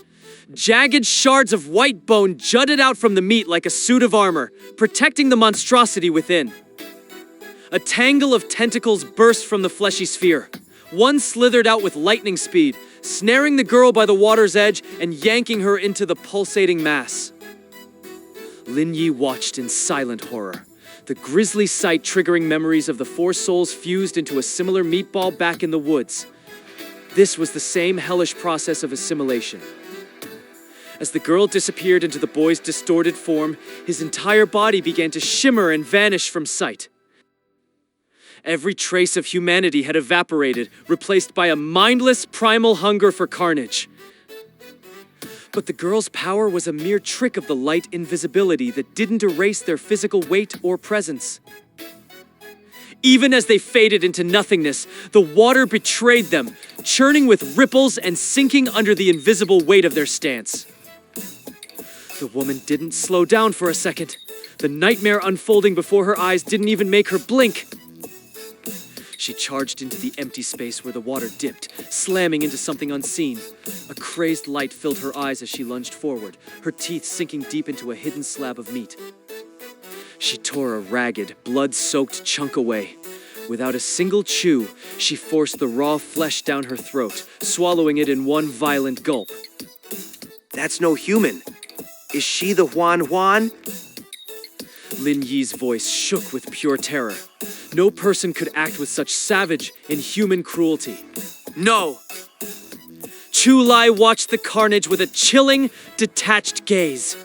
I wasn't lying to you earlier. My mother isn't one of those freaks. She truly is human. Or at least, she was. She was! The words sent a fresh wave of confusion through Lin Yi's mind. What kind of past could lead to this? Lin Yi's mind spun with unanswered questions, but the boy in the lake wasn't waiting for an explanation. He started to claw his way back. Realizing the water only exposed his position, he tried to scramble out of the pool to regain his tactical advantage. Lin Yi wondered why the girl's power couldn't mask the water around them. Was it a limit of her reach, or a failure of her concentration? Perhaps she was already gone, her fading spirit clinging to one final desperate instinct to keep her companion safe. Just as the boy reached for the dry ground, the water exploded with a sickening splash. Dozens of brownish, fleshy appendages surged upward, twisting through the air like a pit of starving vipers. The sight sent a jolt of recognition through Lin Yi. These were the same hideous meat tubes that had ambushed the villagers on the way to this tomb. The tubes coiled tightly around the boy's invisible frame, lifting the woman high above the churning water. Below her waist, she was no longer human. She was fused into a writhing, pulsing nest of those vile, fleshy pipes. What in God's name is that thing? Lin Yi stood frozen, unable to process the monstrosity rising from the pool. As the woman swallowed her gruesome meal, a ripple traveled down one of the tubes. The meat was being pumped through her body to some unseen destination. His mother. She was the wet nurse for the Huan once. Chu Lai's voice was laced with a strange, complex bitterness, a resentment that felt far more personal than his hatred for the village. It was the kind of deep-seated grudge that could only grow from a twisted, broken love. But that time is over. Now, Mother has become the mouth of Huan. Chu Lai had been selective with the truth. He described the Huan as a limbless, headless thing that needed to be fed. He'd said the villagers brought it food, but he had omitted the most horrific detail, the living conduit through which it actually fed. Do you honestly believe a woman of her standing could ever love a child that wasn't hers? Chu Lai's words cut through the air as the scene shifts to the cold, silent halls of the ancient palace. The imperial noble consort had known the moment she saw him. This thing, this Huan, it was a replacement, an interloper in her own nursery. She hadn't struck it down immediately, only because its face was so disturbingly human. For a fleeting moment, even she doubted her own eyes. And without proof, a single mistake would be her ruin. The Empress was waiting for any excuse to charge her with the murder of a royal prince. But the consort was blind to the true danger. She had no idea that the creature in the cradle was nearly impossible to kill. In the end, blood didn't matter to her as much as power. If this monster could secure her position, she would play the part of the doting mother. It was a gamble built on ambition. She never dreamed that the thing she was nurturing was something far beyond the realm of humanity. Huan's growth was explosive, fueled by the wet nurse's care and a diet that defied nature. The disaster was only a matter of time. A hunger took hold of the creature, a bottomless, screaming void that no normal food could ever fill. Then, the screaming began. One by one, the servants attending to the nursery started to vanish. Yet through all the carnage and the blood-stained silk, the wet nurse remained untouched. To the monster, she was the only one who mattered. She was his nurse for years. In her heart, she grew to see that monster as her real flesh and blood. And that thing, it looked at her with the same devotion. Chu Lai's hatred for Huan was a cold, jagged thing. He was nothing but a shadow, a temporary fix for a mother who had already given her soul to a beast. To her, the real Chu Lai was the monstrosity in the nursery. Everything else was just a convenient lie. His resentment for the woman was even deeper. He hated her for the crumbs of affection she threw him, knowing all the while that he was a placeholder. As the years passed, even that faint warmth began to wither. Her eyes grew distant, her touch colder. He knew the cycle. Soon, another Chu Lai would be chosen. Someone younger, someone fresher. And when his replacement arrived, he would be cast aside. He would become nothing more than a meal for the woman he had once called mother. The way she looked at Lin Yi confirmed his darkest fears. Lin Yi was young, his spirit unbroken. To her, he was the perfect upgrade, the next iteration of her son. She had never seen Chu Lai as a person, only as a temporary asset, and that was why he had finally decided to burn it all down. But why did you drag us into this? Lin Yi's brow furrowed, his confusion deepening. If Chu Lai wanted to end his own suffering, why involve outsiders? I've told you already. You're the ones fate led me to. Do you really think I haven't tried to stop this nightmare before? Year after year, I've fought. Chu Lai's past was a cycle of failed rebellions. He'd sabotaged their grisly rituals, turned his blade on the woman, and even rallied against the village. Each time, he was crushed. But death wasn't an escape. Every time his life was extinguished, he woke up right back where he started at the beginning of his own doomed plan. The infinite rebirth had shattered his sanity. He craved the finality of the grave, a peace that was always just out of reach. To be trapped in a loop where even suicide was impossible. It was a torment far worse than anything the monsters could devise. Just as he was about to surrender to the madness, the threads appeared. Thin, glowing strands of light began to sprout from his own flesh. He spent an eternity deciphering their meaning, learning to read the language of the threads of destiny. Guided by those shimmering lines of fate, he began to weave this final, desperate plan.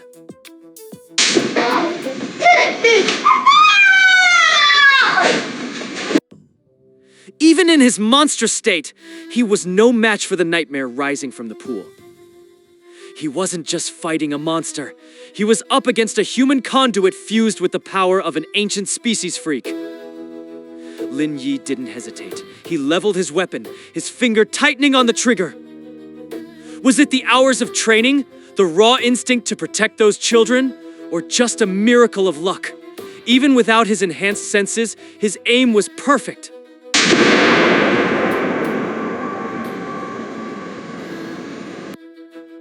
The bullet found its mark, striking the woman's head with explosive force.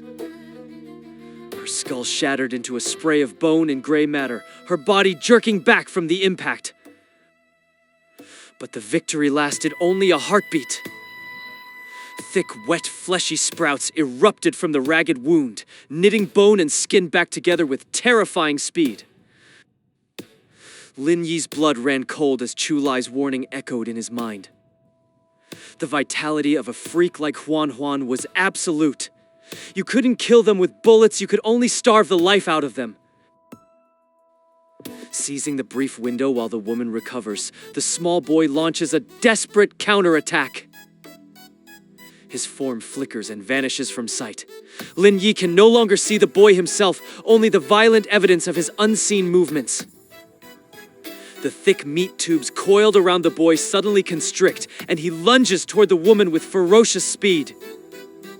Grisly wounds erupt across the woman's flesh, torn open by jagged bone spurs that seem to explode from within the boy's own body. Invisible tentacles sprout from the child, snaking around the woman's head and squeezing until the bone begins to buckle and deform. Ha! Ha ha ha! Chu Lai breaks into a jagged laugh. Though his lips are curled into a smile, the sound is heavy with a bitter, bottomless sorrow. Do it! Kill her quickly! Once she is gone, Huan will perish too. When they are both dead, I will finally be free.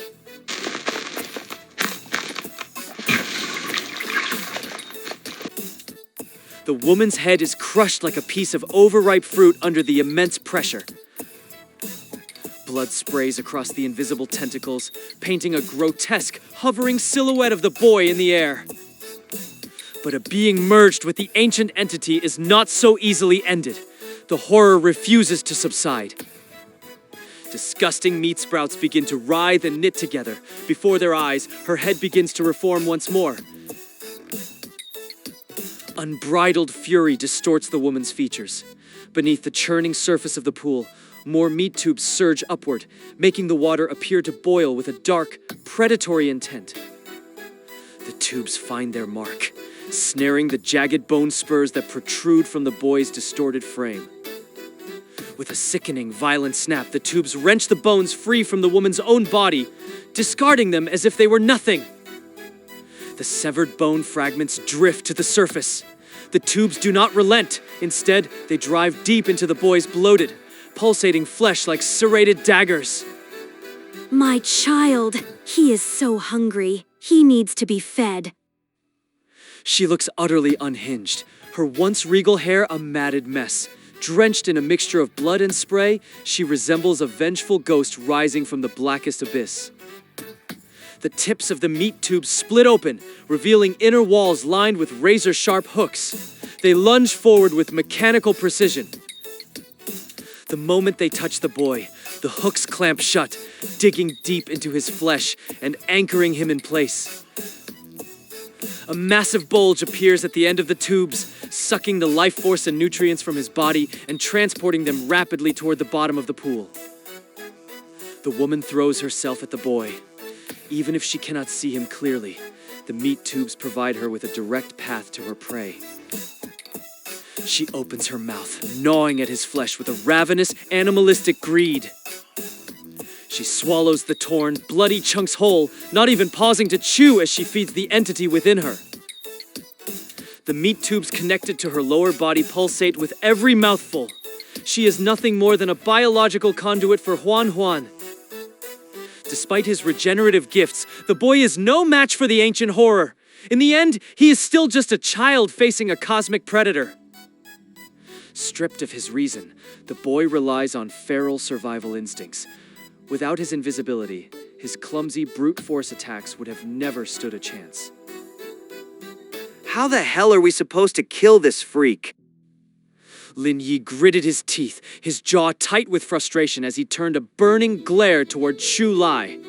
I haven't a clue. Chu Lai responds with a thin, mocking smirk, showing no trace of the horror unfolding behind them. But in the end, it doesn't really matter. He seems utterly detached, as if the life and death before him were merely scenes in a play he has seen 1,000 times too many. Perhaps the years spent in this tomb have finally hollowed him out, leaving only a warped shell where a soul used to be.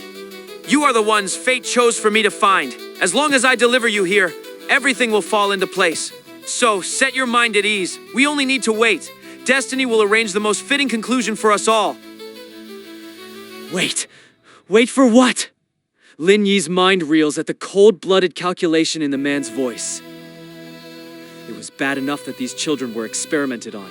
Now Chu Lai is treating them as nothing more than expendable tools to bait a monster. Lin Yi can't stomach it. He levels his weapon, finger hovering over the trigger. But the woman is draped so closely over the boy that a direct shot would surely claim both their lives. Lin Yi's brow furrows in concentration. He shifts his aim, focusing his sights on the massive meat tubes that bridge the gap between the woman and the entity below. He steadies his breathing, then pulls the trigger.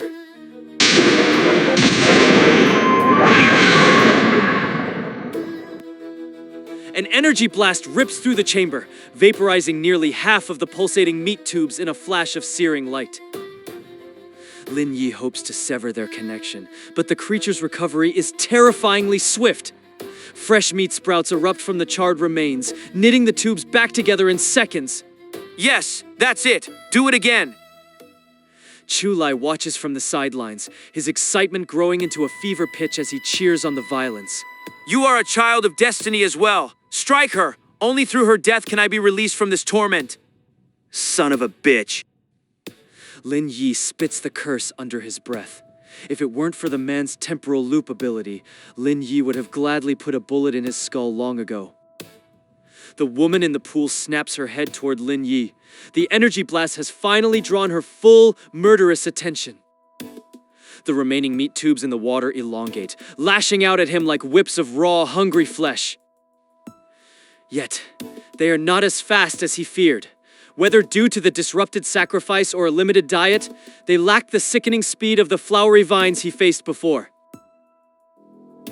Taking advantage of the woman's brief distraction, the small boy begins to thrash in the water, his invisible form fighting for every inch of progress.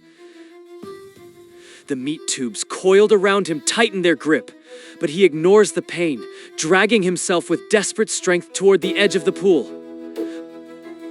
He knows he cannot win this struggle.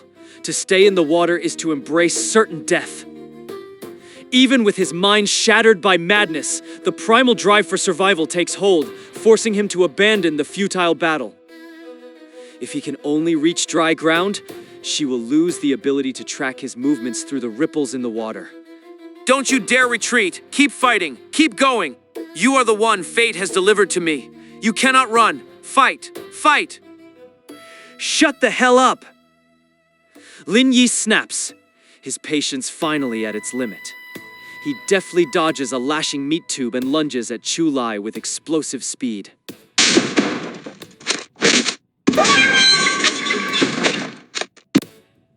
He slams a heavy fist into the man's face, the impact throwing Chu Lai backward. Chu Lai offers no resistance. He doesn't even raise a hand to protect himself. Even as he crumples to the stone floor, he continues to laugh with a chilling, hollow joy. To a man who has died and returned 1,000 times, such physical pain is trivial, almost meaningless. He would endure any agony, suffer any humiliation, if it meant finally bringing his eternal nightmare to a close. Lin Yi grinds his teeth, his anger momentarily replaced by a sickening realization. Chu Lai's current state is a mirror to his own potential future. If he hadn't crossed paths with Chu Kai, would he too have withered into this? Trapped in a hopeless loop of death and rebirth, until his mind fractured and his heart turned into something twisted and unrecognizable? Lin Yi shakes off the heavy thoughts. There is no time for introspection. His only priority is rescuing the 2 children from the pool. Only then can he hope to escape this hall. Trying to kill an immortal freak in a head-on battle is a fool's errand. He needs to find another way out. But before any plan can be executed, he must ensure his own immediate survival. Once more, Lin Yi takes aim, focusing the energy of his weapon on the vulnerable junction where the woman's torso merges with the mass of meat tubes.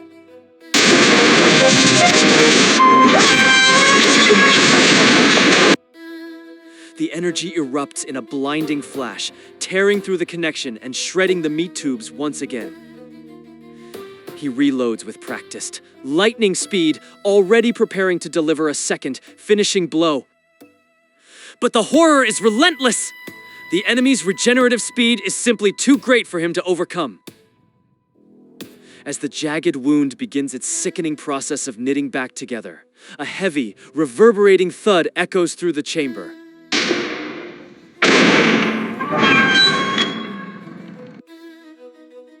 The massive stone doors to the side hall are kicked open with violent force, slamming against the walls.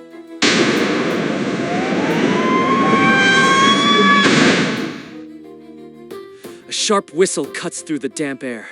A single arrow streaks across the room, a blur of motion in the flickering light. The projectile thuds home, burying itself deep within the very wound Lin Yi had just opened in the woman's side. This time, the impossible regeneration falters and stops. The flesh around the arrow begins to blacken and rot, spreading with unnatural speed. A new player has entered the game, and the tide of the battle has suddenly shifted. Chu Kai? The projectile whizzing through the air triggered a primitive survival instinct in Lin Yi, his heart hammering against his ribs. His gaze whipped toward the doorway just as Chu Kai slammed through the entrance with the force of a gale. A wave of relief and gratitude washed over Lin Yi, seeing his friend risk everything to find him. Chu Kai, I'm okay. But the boy didn't stop. He sprinted past Lin Yi as if he were a ghost, his focus locked onto something else. Chu Kai stood over the crumpled form of Chu Lai, his eyes burning with a lethal fury. He lashed out with a vicious kick, his voice dripping with bile. You pathetic waste of skin. If you have a death wish, go find a hole and rot in it. Don't you dare drag the rest of us into your grave. I have to get out of here.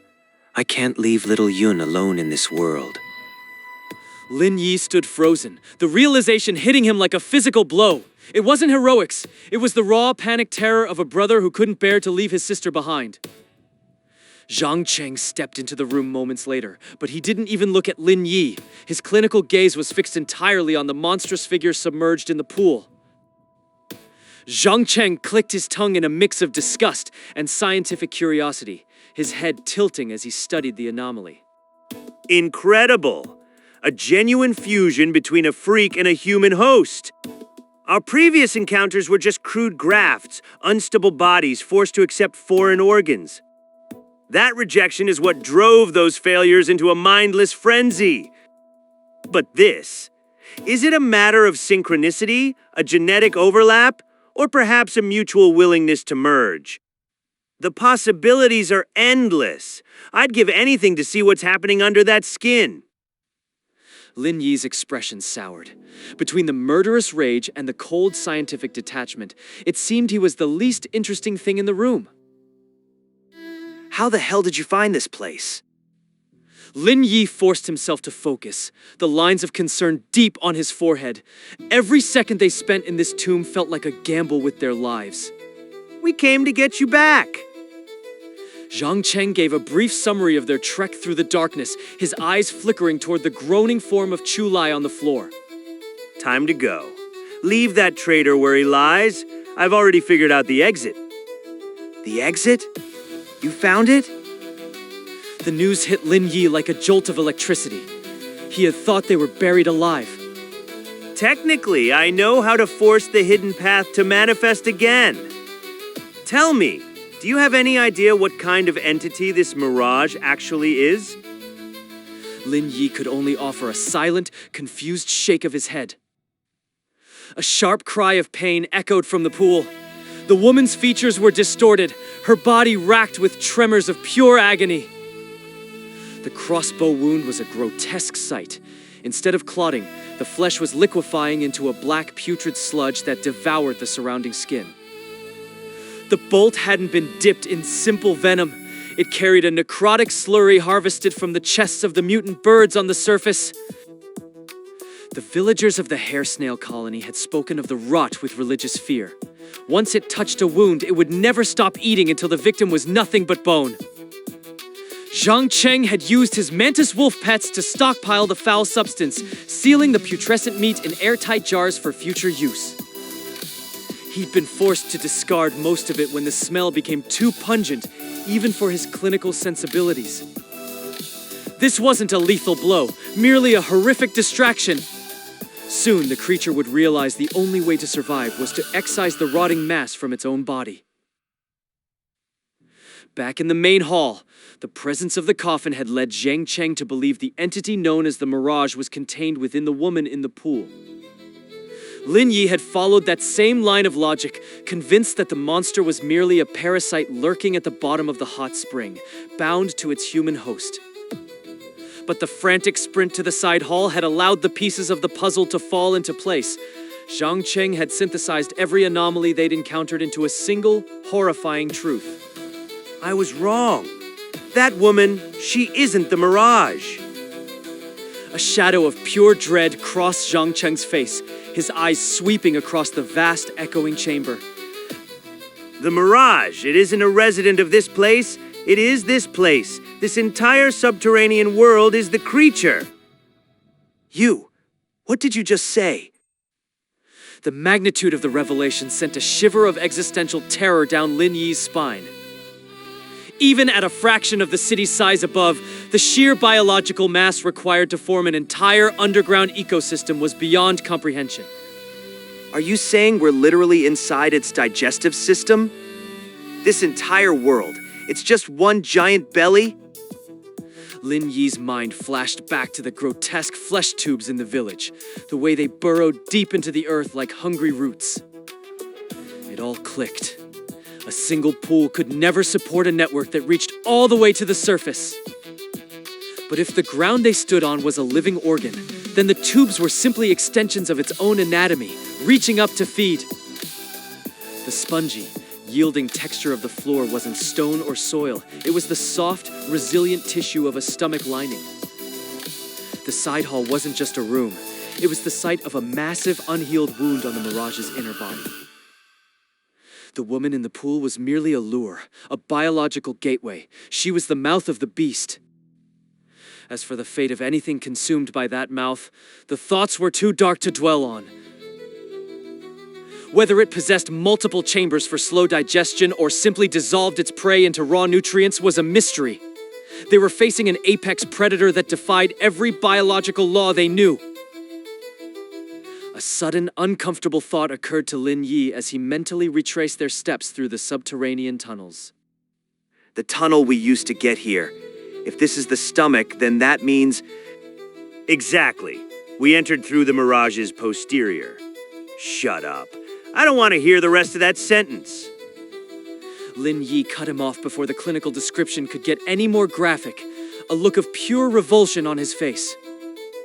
Zhang Cheng merely gave a dismissive shrug, his mind already moving back to the biological mechanics of the ecosystem. The people in the village aren't worshippers. They're parasites, living in a perfect, albeit disgusting symbiosis with the entity. They provide the meals, and in exchange, the Mirage grants them a perverted form of immortality. But forget Chu Lai's nonsense about eating sacred meat. It's much more efficient than that. Those umbilical tubes pump a life-extending serum directly into their veins. It likely functions like a synthetic hormone cocktail. I haven't been able to isolate the compound yet. I'd give anything to bring a fresh sample back to a lab. The entire narrative of the sacrificial preparation had been a fabrication designed to mask the truth of their parasitic existence. The villagers weren't standing in the forest to meditate. They were tethered to the earth, receiving their daily dosage of longevity through the roots of the beast. Even the bioluminescent moss was part of the creature's communication network. It was a simple biological signal. When the Mirage secreted a specific pheromone, the moss would darken, signaling the villagers to move. The samples Zhang Cheng had collected continued to glow because they were severed from the central nervous system of the monster, frozen in their on state. We're leaving right now. This is no longer a scouting mission, it's a survival run. Zhang Cheng's voice was sharp, cutting through the heavy air of the chamber like a blade. The Mirage didn't keep those villagers alive out of mercy. They were its workforce, the ones responsible for bringing in the harvest.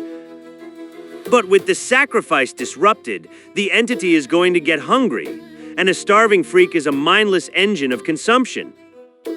For generations, the hair snail colony had bought their survival with the lives of others, maintaining a delicate balance within the beast's belly. Now that the supply line was severed, the Mirage would turn its digestive attention to the only nutrients left, the living organism still trapped inside its gut. I don't plan on being part of its next meal. But the children, we can't just leave them here like this. Zhang Cheng offered a slow, cynical shake of his head, his eyes devoid of pity. Drop it! They were gone the moment the fusion began. The boundary between human and freak is a jagged, unstable mess. Those botched experiments we saw earlier are the only possible outcome. Any shred of humanity they retained was likely artificial, sustained only by chemical suppressants from their masters. Turning them back? That's a fairy tale. They're already part of the machine. The image of the boy fused into the wall of flesh, his eyes begging for the sweet release of death, burned in Lin Yi's mind a horrific proof of Zhang Cheng's cold logic. You're not going anywhere. You can't just abandon me here. Chu Lai's voice rose to a frenzied shriek as he overheard their plan. He clawed his way up from the stone, his eyes wild and bloodshot as he lunged toward Lin Yi. If you walk out on us, what becomes of me? Chu Lai bellows his desperation, lunging forward with reckless abandon to block the path. Chu Kai shifts to intercept, but he has drastically underestimated the frantic man before him. A decade of survival in the lightless depths, hunting for the insatiable Huan Huan, has sharpened Chu Lai's instincts into a lethal edge. With a predatory grace, he slips past Chu Kai's outstretched arm, weaving around him like a shadow. Chu Kai's expression darkens as he prepares his ability, but he is already too late. Chu Lai seizes Lin Yi, his gaze a volatile cocktail of hopeless desperation and cold-blooded ruthlessness. If your heart truly sought freedom, you would have vanished from this place years ago. Lin Yi's brow tightens in a mix of pity and disgust as he looks upon the face that is an exact mirror of his own. It wasn't the trickery that rankled him. It was the bitter taste of his own naive self-reproach for walking into the trap. Yet, the scars of this ordeal were a hard-won gain. Wisdom often comes at the price of blood and bruises. He knew his limitations. He had never been a champion of strength or destiny. Ever since the masks fell and the world revealed its monstrous hunger, his reality had been shattered into 1,000 jagged pieces. Without the steady support of Chu Kai and his own precarious grasp on destiny, he would have remained a victim of the shadows. But at 18, the boy has finally begun to die, and the survivor has finally begun to grow. But Chu Lai was a creature of a different mold entirely. He would cast aside the innocent without a second thought to grasp at his selfish desires, masquerading his greed as a search for salvation. Though years older than Lin Yi, he remained a petulant child, trapped in a cycle of his own making. Lin Yi's words rang with a bitter truth. Physical walls had never been Chu Lai's cage. The villager's loathing meant he walked the surface alone, unmonitored and unchained by any guard. He could have vanished into the world above with nothing more than a turn of his heel. Yet for over a decade, he had chosen to linger in this subterranean nightmare, a willing servant to the darkness. Without this chance encounter, he would have likely been discarded once a new replacement was found, forced to endure the agony of endless rebirth. Look deep within yourself. You had the keys to your cell the entire time. Why did you stay? Is it hatred that keeps you here? Or is it something far more pathetic? Is it because... Lin Yi trails off, his silence heavier than any accusation as he stares through the other man. You simply cannot bear to leave this place behind. No, you're wrong. That's not it. I just... The denial dies in his throat, leaving him shivering and hollow as his facade finally crumbles. The envy Lin Yi saw earlier makes sense now. Chu Lai didn't just want his freedom, he wanted the life he never had. Isolation had been Chu Lai's only companion for far too long. In his crippling loneliness, he had anchored his entire existence to a mother's love, a beautiful hollow lie he knew could be revoked at any moment. He was a placeholder, a temporary warmth in a cold world, yet he clung to that fragile affection with every fiber of his being. But the clock was ticking, and the embers of that false love were finally beginning to cool. If the light was to be extinguished, he would ensure the entire world went dark with it. He would tear down the palace, the mother who never loved him, the monsters, his mirror image, and finally, himself. The bars of his prison had never been made of iron or stone. They were forged by his own desperate heart. Look after yourself. Lin Yi turns his back, the weight of the confrontation settling in his bones as he prepares to depart. I said you aren't going anywhere. A savage ruthlessness ignites in Chu Lai's gaze, all traces of vulnerability incinerated by a sudden violent intent. From the shadows, Chu Kai anticipates the strike, his face darkening as he levels his crossbow with lethal intent. He pulls the trigger. A bolt hisses through the humid air, a streak of deadly precision aimed straight at the heart of the threat. But Lin Yi's blood runs cold as the world seems to warp before his eyes. Chu Lai doesn't even flinch. Instead, spectral threads of destiny erupt from his body in a jagged, chaotic surge. These are not like Lin Yi's threads. They are dark, predatory, snaking across the room with a mind of their own. They lunge toward Chu Kai, piercing his flesh in a blur of light before looping back to complete a horrific glowing circuit with Chu Lai. The spectral threads of destiny had fused into a closed, lightless circuit. The crossbow bolt buried itself deep into Chu Lai's shoulder, yet the man didn't even flinch. He stood like a statue, immune to the physical trauma. Instead, it was Chu Kai who buckled, his body pitching forward as if struck by a phantom hammer. His right hand, still white-knuckled around the crossbow, hung limp. A sudden agonizing fire surged through his own shoulder, mirroring the strike. Lin Yi stood paralyzed, his eyes wide. For the first time, he could see the threads pulsing on another's form, a dark, parasitic map of shared suffering. Stop! Don't attack him! It's his ability, a twisted echo of my own power. Lin Yi's mind raced. His shared destiny was a bridge for strength, but Chu Lai's guidance was a siphon for pain. The dark loop had perfectly redirected the sensory impact. The wound remained on Chu Lai's flesh, but the agony belonged entirely to Chu Kai.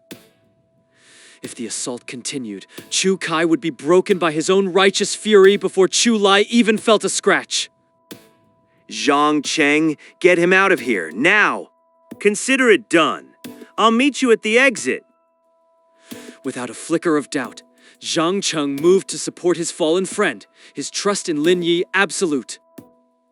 In this shifting nightmare, there was no time for hesitation, only for the brutal necessity of survival. A fragile sense of relief washed over Lin Yi as he watched Zhang Cheng vanish into the shadows with the wounded Chu Kai. He turned back to his mirror image, the crossbow bolt still jutting from the man's shoulder like a macabre ornament. An ordinary man would have been incapacitated, screaming in agony or fading into shock. Yet Chu Lai stood unyielding, his indifference more terrifying than any scream. The wound was real, and the blood continued to pool beneath the fabric of his robes. If left untended, he would inevitably succumb to the hemorrhage. But it was clear that Chu Lai had already checked out of life. He was a walking corpse, driven only by the momentum of his own destruction. You are truly lost in your own madness. Madness! Chu Lai's laughter was a hollow, grating sound that echoed off the damp stone walls. Perhaps, but look at us. We share the same face, the same blood, the same precarious grip on destiny. Are we really so different? We are nothing alike. Lin Yi's voice was as steady as the cold stone beneath his feet. A face can be mirrored, but a soul is forged in the fire of one's own choices. We share nothing but a coincidence of birth. Is that so? We shall see how long that resolve holds. Chu Lai's gaze turned glacial, his features hardening into a mask of pure, unadulterated spite. Since you refuse to be my guest, you shall be her sacrifice.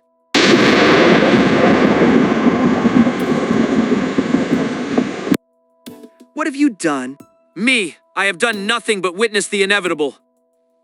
A deranged, ecstatic smile stretched across Chu Lai's face, his eyes gleaming with a terrifying light.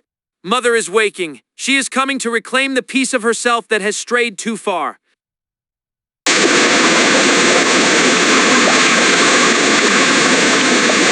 Coming. I'm coming. A woman's voice, thick with a maddened desperation, drifts through the heavy mist rising from the central pool. It's all right, Lai. Mother is bringing you food now. I'm coming. Mother will protect you. Don't be afraid, Mother is right here. The water in the spring begins to boil with a violent intensity. From the thick air, translucent streams of blood manifest, raining down upon the slick, pulsing conduits of flesh. The young boy, despite his raw strength and regenerative power, is losing ground. He is no match for the sheer ancient horror of Huyan Huyan. The woman drags herself forward, her lower half a rotting, putrid mass. She tears away the decaying flesh with her bare hands, allowing the pulsing tubes to merge back into her broken form.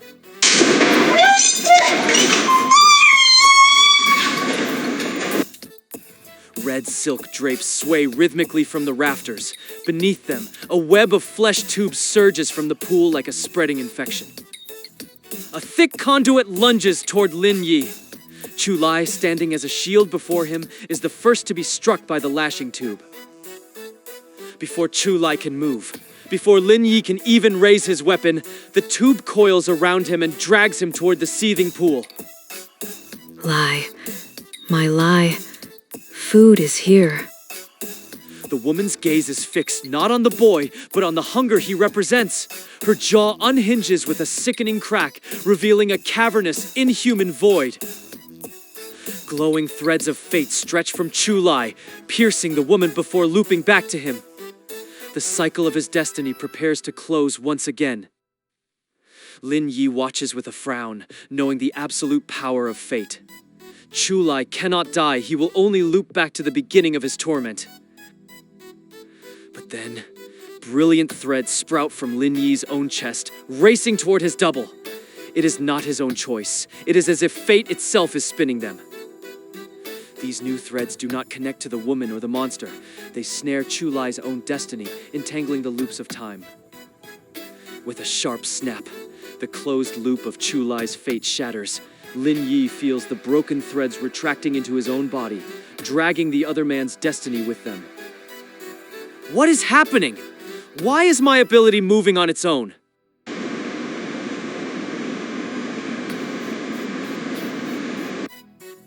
The golden threads on Chu Lai vanish instantly. The boy's eyes widen in shock as he turns to look at Lin Yi, sensing the sudden final shift in his existence. The woman's teeth sink into Chu Lai's shoulder. With a violent, visceral jerk, she tears away a massive chunk of flesh and swallows it whole. Arg! Chu Lai's scream is a jagged, broken sound. It is not just the physical pain of his flesh being torn, it is the crushing weight of a soul-deep betrayal. The mother he loved, the anchor of his existence, is devouring him with a maddened greed. Lin Yi raises his weapon, the barrel steady as he aims at the woman's head. His finger rests on the trigger, but he does not pull it. He hesitates. A sudden realization washes over him, stalling his resolve. Is this what he wanted? Not the village's end, but his own? Chu Lai's true desire was never survival or revenge. It was release. To die and be reborn in a never-ending cycle. To endure an eternity of crushing loneliness. Chu Lai had reached his breaking point long ago. And yet, he couldn't bring himself to sever the ties of his mother's hollow, parasitic love. Peace.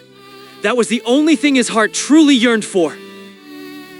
Fate had orchestrated every piece of this tragedy to lead to this exact moment of release. Thu's role was to ignite the spark of conflict, drawing Lin Yi into the center of the storm. The little girl existed to ensure the sacrifice was freed, clearing the path for Chu Lai's objective. The little boy was the distraction, forcing Huyan Huyan to burn through its strength while deprived of nourishment. And Lin Yi, his existence was the key to interfering with Chu Lai's absolute power. Their combined fates have created a knot that even Chu Lai cannot undo. This death will be his last. There will be no more loops. Chu Lai seems to realize the finality. The golden threads of his destiny lie severed on the ground, silenced by Lin Yi's presence. Was it their shared blood that allowed this interference? Or was it Chu Lai's own power, subconsciously welcoming the end? Fate knew what Chu Lai wanted. When Lin Yi's ability reached out, the power of the cycle offered no resistance. It simply let go. Farewell. Lin Yi turns away, his back to the grisly scene. His part in this loop is over. Brother, The word is a soft, final acknowledgement. Lin Yi does not look back. Others are waiting for him, and the truth of this world still lies hidden in the shadows. As Lin Yi emerges from the side hall, the heavy, oppressive silence of the stone passage greets him. Chu Kai and Zhang Cheng are waiting there, their figures half hidden in the deep shadows. They hadn't abandoned him. They had been watching the nightmare unfold from the periphery, though the swaying red silk drapes had obscured the most horrific details of the chamber. Is it over? Lin Yi simply nods, his expression a mask of cold finality. He doesn't look back at the door. Then let's go. The three survivors move with a frantic haste, their footsteps echoing through the narrow, oppressive confines of the underground passage. Behind them, the sprawling horror of the Imperial Palace fades into the darkness as they push toward the relative safety of the entrance tunnel. Emerging from the tunnel mouth, Lin Yi and the others freeze, their eyes wide with disbelief at the grotesque spectacle unfolding in the village square. From the churned earth, segmented creatures with countless twitching legs and massive digging claws struggle to crawl upward. These are the earth burrowers Chu Lai had warned them of. Their movements are agonizingly sluggish, their bodies heavy with a lethargy that makes their escape impossible. Thick, pulsing flesh tubes snake through the soil, lashing out and ensnaring the burrowers with the ruthless ease of a predator. The conduits swell as they drain the nutrients from the creatures' bodies. Huyen is feasting on its own emergency rations to sustain its ancient form. And the villagers, they are suffering an even more horrific fate. Deprived of the monster's stabilizing influence by the previous night's chaos, they are aging with a terrifying visible speed. The flesh tubes coil around the screaming villagers, turning their bodies into dry, withered husks in a matter of heartbeats. So that's the truth of it. No wonder the beast is called Huyen. Immortality was never more than a cruel mirage. The monster's gift was a trap. Without its constant parasitic presence, the life it granted simply evaporates, leaving only the rot of time behind. Stay by its side, and you shall live forever, because leaving its reach means instant death. Stop staring. We have to move now. As they scramble toward the exit, a withered, trembling figure lunges from the shadows, blocking the narrow path with a desperate, final resolve. it's you! You did this! You ruined everything we built! It is Chu Datrang. The once burly man is now a frail, skeletal husk, his skin sagging against his bones as he ages before their eyes. You outsiders brought this plague upon us! You deserve to die! You should! Lin Yi doesn't wait for the old man to finish his curse. He raises his heavy firearm and pulls the trigger in one fluid, cold motion.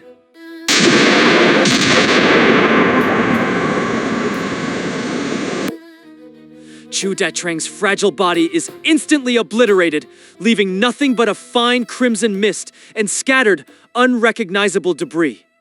What a waste! Did you really have to use a bullet for that withered old fossil? Ammo isn't cheap. I just didn't like the guy. Lin Yi's indifference is a mask. This wasn't just about the current chaos. It was a final, violent act of revenge for the years of isolation and cruelty his brother had endured at this man's hands. At least it was quick.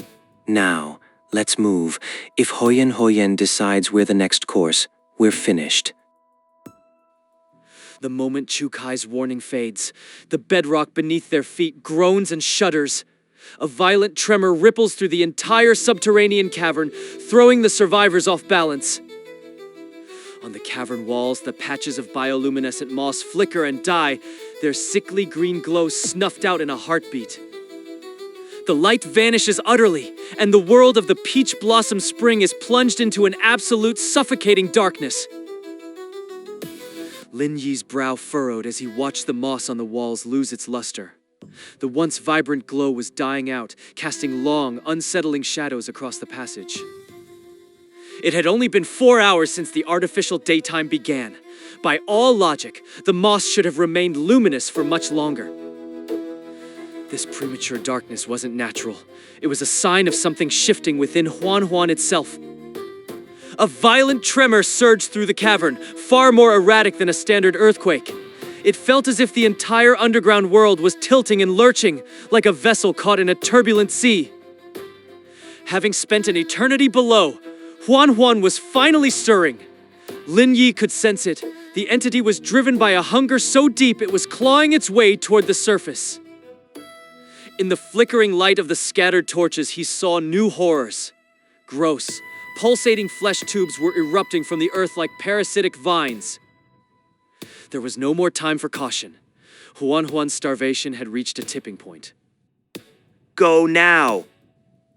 Lin Yi shouted, his voice tight with urgency. If we're still here when it fully awakens, we're never leaving. Channeling Chukai's heightened senses, Lin Yi sprinted through the village. He snatched up half-spent torches from the ground, his body twisting and weaving to avoid the reaching tendrils of the sprouting flesh. Even with his enhanced perception, the trek felt agonizingly long as they pushed toward the tunnel that promised an exit. Found it. Right here. Zhang Cheng announced, his finger steady as he pointed toward a wall thick with bioluminescent moss. This is exactly where we first broke through. Chukai, move! We haven't much time. This wasn't just some crude excavation by the villagers. This particular gateway was a deliberate opening created by Huan itself, designed to allow its livestock to forage above. Because the entrance was a part of the entity's living tissue, it functioned like a biological valve capable of sealing tight or being coaxed open. Zhang Cheng knew that with the right kind of irritant, they could force the flesh to recoil and reopen the path. The strategy was clear in his mind. They had the tools. They just needed to use them correctly. Chu Kai was still reeling from the phantom agony in his right hand. Even with Chu Lai gone, the psychic resonance of the pain refused to fade, leaving his arm trembling and useless. With Chu Kai unable to aim his crossbow, Lin Yi stepped forward, the heavy weight of the shotgun settled against his shoulder. He was a split second from pulling the trigger when Zhang Cheng's hand clamped down on the barrel. Hold on, that's not going to cut it. Zhang Cheng hissed. We don't need destruction, we need stimulation. Do you understand? We have to irritate the tissue. The shotgun's energy blasts were devastating, but against Huan's insane regenerative speed, they were mere pinpricks that would seal up before they could even step through. If they tried to blast their way in, the wound would likely knit shut while they were still inside, fusing their bodies into the entity's ever-growing mass. The crossbow. Use Chu Kai's crossbow. With a grimace, Chu Kai handed the weapon and a quiver of specialized bolts over to Lin Yi. These weren't ordinary projectiles. They were carved from the venomous thorns of monster trees' natural irritants that caused agonizing, unrelenting itchiness upon contact. The plan was simple yet brutal. Torment the entity's flesh until it recoiled, forcing the sealed passage to gape open once more. The persistent toxin would ensure the entrance remained dilated long enough for them to make their escape. Zhang Cheng reached into his pack, pulling out a small wooden bottle. He uncorked it, a faint, foul odor wafting from within. Here, coat the tips in this first. The container held the necrotic, putrid remains of a monstrous bird's breast, a substance as corrosive as it was revolting. Between the tree's toxin and the bird's rot, Zhang Cheng was certain the biological reaction would be enough to break the seal. Lin Yi didn't waste a second. He swirled a bolt into the putrid sludge, loaded it with practiced ease, and leveled the crossbow at the mossy barrier. The bowstring snapped, the bolt vanished into the wall, burying itself deep within the living mass of Huan. Chu Kai was already readying the next batch. They couldn't afford to be stingy. They needed to overwhelm the entity's massive system with as much irritant as possible. The more toxin they injected, the faster and more violent the reaction would be. After the fifth bolt struck home, a jagged fissure finally spider-webbed across the mossy surface. The opening writhed like a living thing, a serpentine gap that slowly began to yawn wide. It's working, look, it's opening. Relief washed over the trio as the path cleared. Without a moment's hesitation or a single thought about what part of the creature's anatomy they were entering, they dived into the dark, pulsing passage. The thorn's toxin was taking hold. The flesh surrounding them began to writhe, contracting and expanding in a rhythmic, agonizing spasm. Each pulse of the walls coupled with the subterranean tremors made every step a grueling battle. Lin Yi reached out to steady himself, but his hand sank into the wall's surface. It was horrifyingly soft, secreting a viscous, lukewarm fluid that clung to his skin.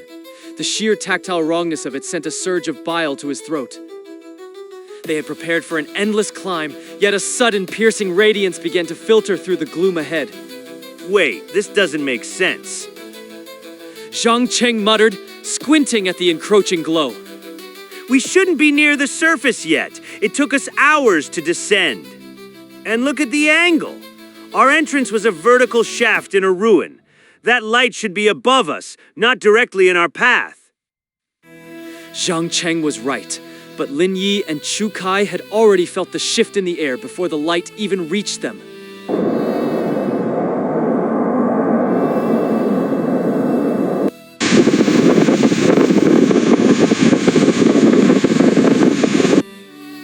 The anomalies were mounting, but the pulsing flesh behind them left no room for retreat. This was their only exit. As they stumbled toward the threshold of light, the reality of their situation finally tore through the darkness. They expected the familiar sight of urban decay, shattered concrete and skeletal buildings.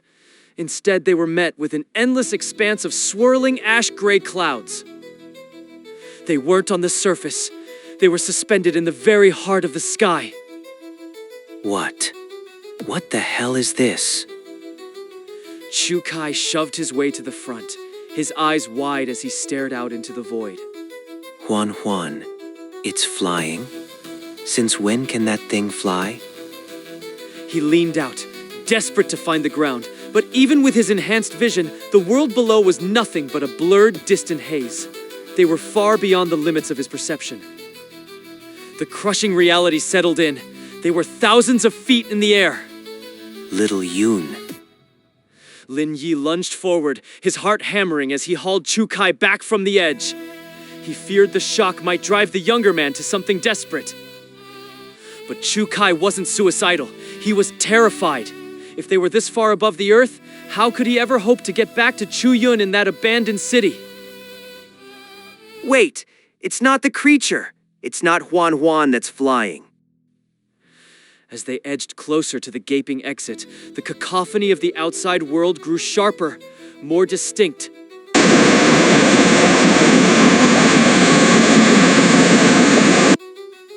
Lin Yi hauled Chu Kai back into the safety of the passage.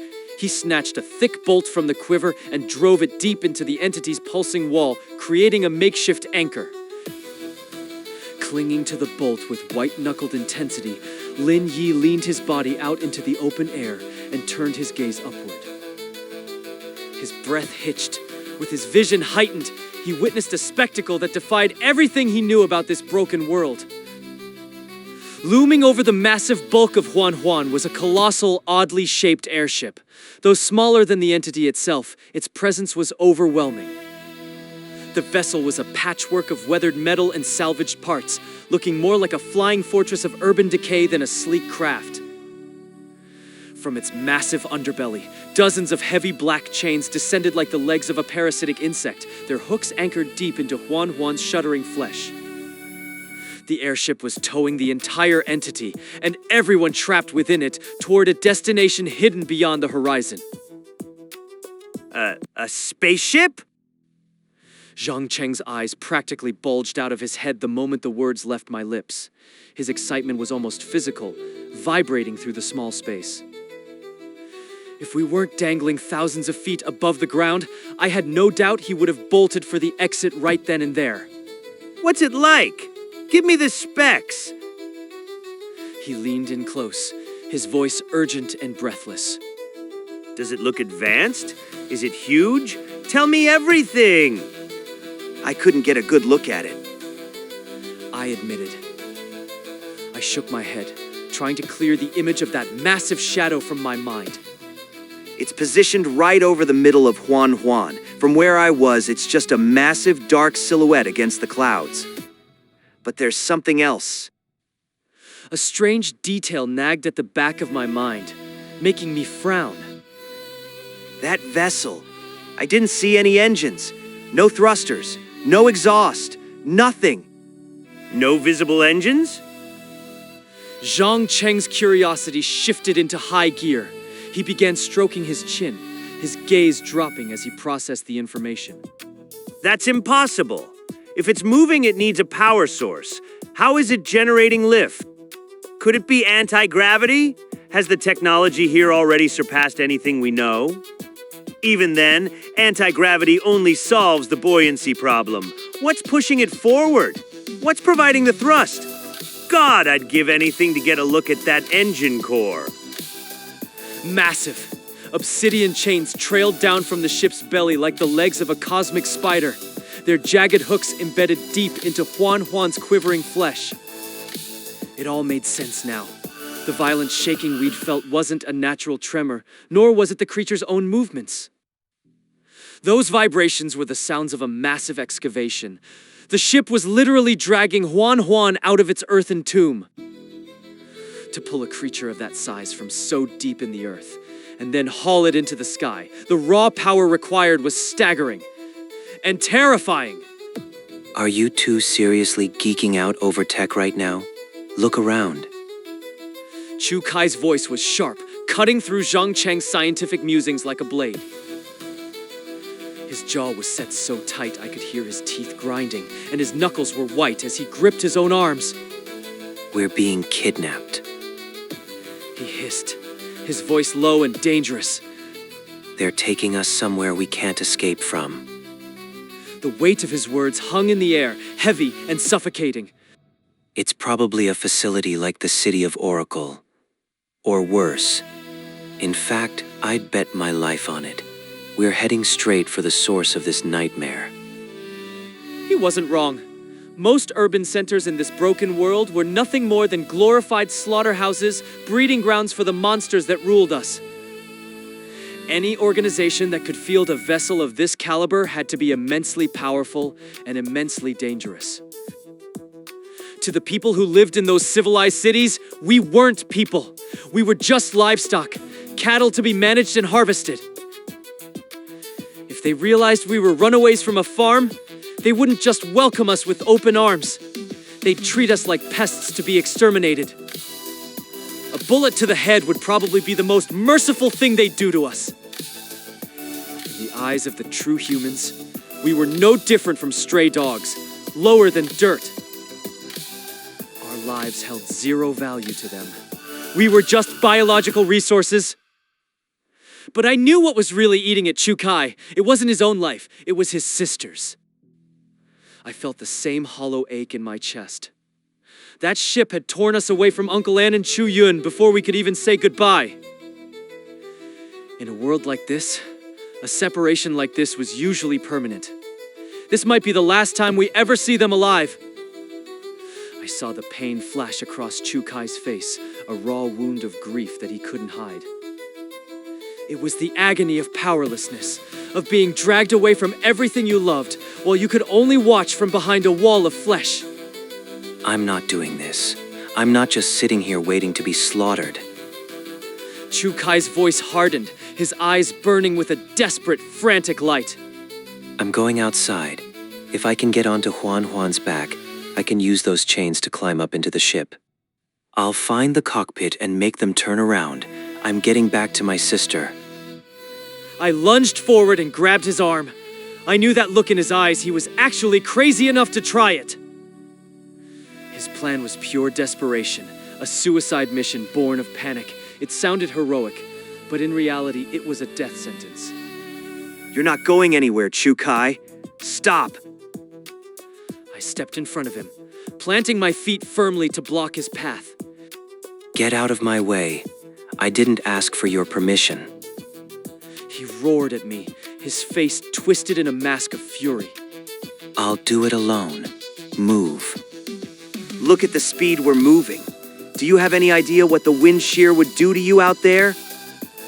I shouted back, trying to pierce through his hysteria with cold, hard logic. The city is already gone. We've traveled miles in minutes. That ship is moving at speeds you can't even imagine. You'd be trying to stand on a moving target in a hurricane. You wouldn't last 5 seconds.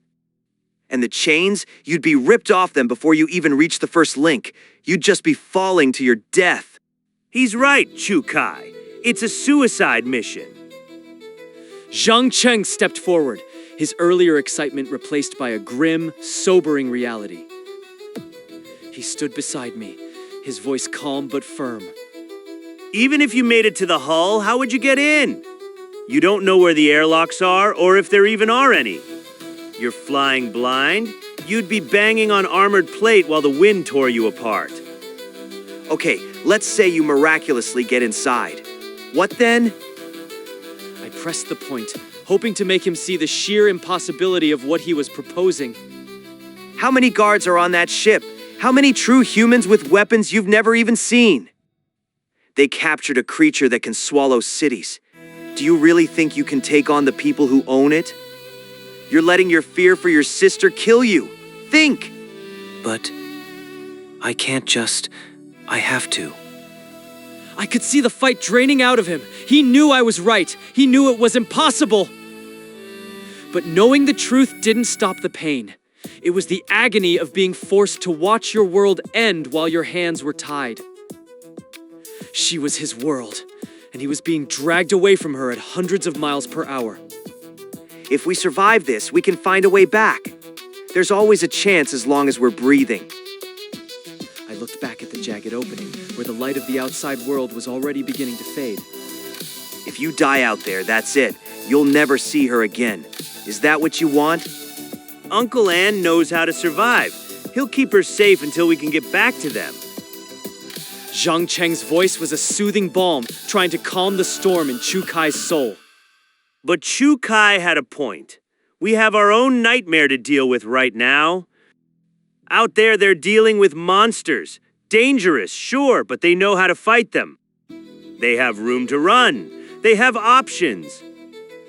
His expression darkened, his eyes reflecting a fear that was even deeper than Chu Kai's. But where we're going, there are no back doors, no escape routes. Once we're in, we're in. If we were really headed for the Oracle, our status as livestock would make us less than human. We'd be walking into a factory where we were the raw materials. We need to move back into the tunnel. This flight isn't over yet, and I don't want to be anywhere near that exit if we hit turbulence. He motioned for us to follow him back into the wet, pulsating darkness of Huan's interior. We were trapped. There was no way back to the tunnels, no way to return to the world we knew. Inside Huan, the silence was absolute, an eerie, suffocating stillness that made my skin crawl. Every other living thing, the villagers, those burrowing monsters, they were all gone. It was as if Huan had digested them, leaving us alone in this organic tomb. Survival wasn't just about escaping anymore. It was about what happened when we landed, and right now, the odds were looking impossible. Fighting was suicide. If they could capture a creature like this, they had weapons that would turn us into red mist before we could even draw a breath. You don't hunt whales with a fishing pole. Whoever was on that ship had the firepower to level cities. We were 3 kids in a meat tunnel, going up against an unknown force with advanced tech. That wasn't a battle, it was a slaughter. Playing the victim was just as dangerous. If we looked like helpless livestock, they'd treat us like it. And livestock is only useful until it's time for the butcher. We couldn't just hide in here forever either. This creature was a resource to them. They'd come looking for what was inside eventually. Whether they wanted its meat, its organs, or its secrets, they would crack this creature open. And when they did, they'd find us. They might not even bother coming inside. They might just toss the whole thing into a processor and let the machinery do the work. Zhang Cheng was staring at the shotgun I was still clutching. His eyes were darting back and forth, the wheels in his head spinning at a frantic pace. That's it! I've got it! He He slammed his palms together, the sound echoing through the organic corridor like a gunshot. If we get cornered, we tell them we're with the quail hunters, we're the cleanup crew. It was a desperate gamble, a lie so thin you could see through it, but it was the only card we had left to play. The quail hunters were the Oracle's enforcers, ruthless, professional, and feared. Even if these people weren't from the Oracle, the name alone carried enough weight to make them hesitate. They'd check our IDs eventually, but that would take time. Time we could use to scout, to plan, to find a way out. When I asked what we'd do when the lie inevitably fell apart, Zhang Cheng just looked at me with a grim smile and gave me the only answer he had. Improvise, adapt, overcome.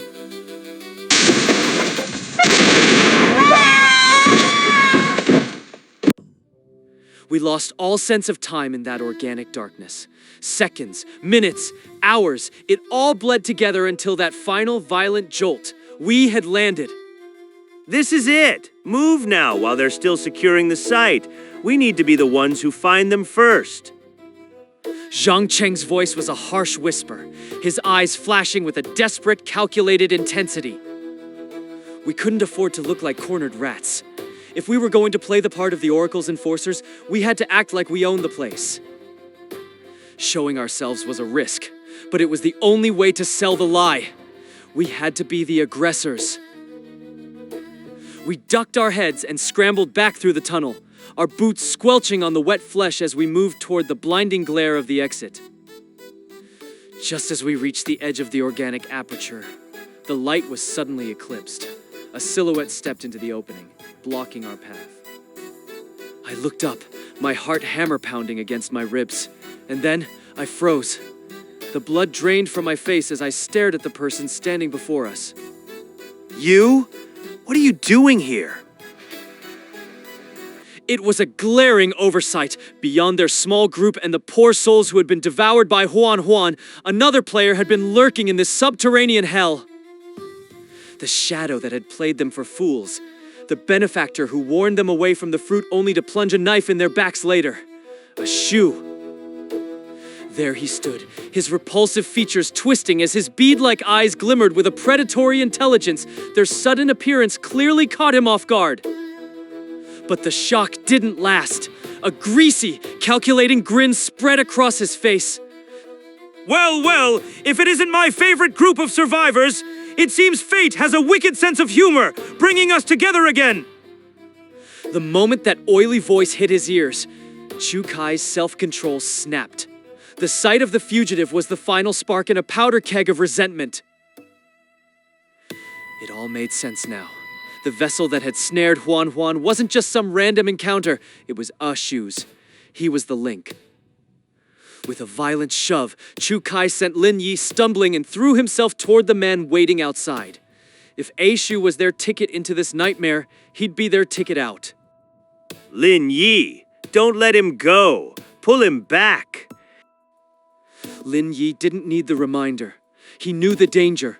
A man who commanded a starship wasn't likely to be unarmed.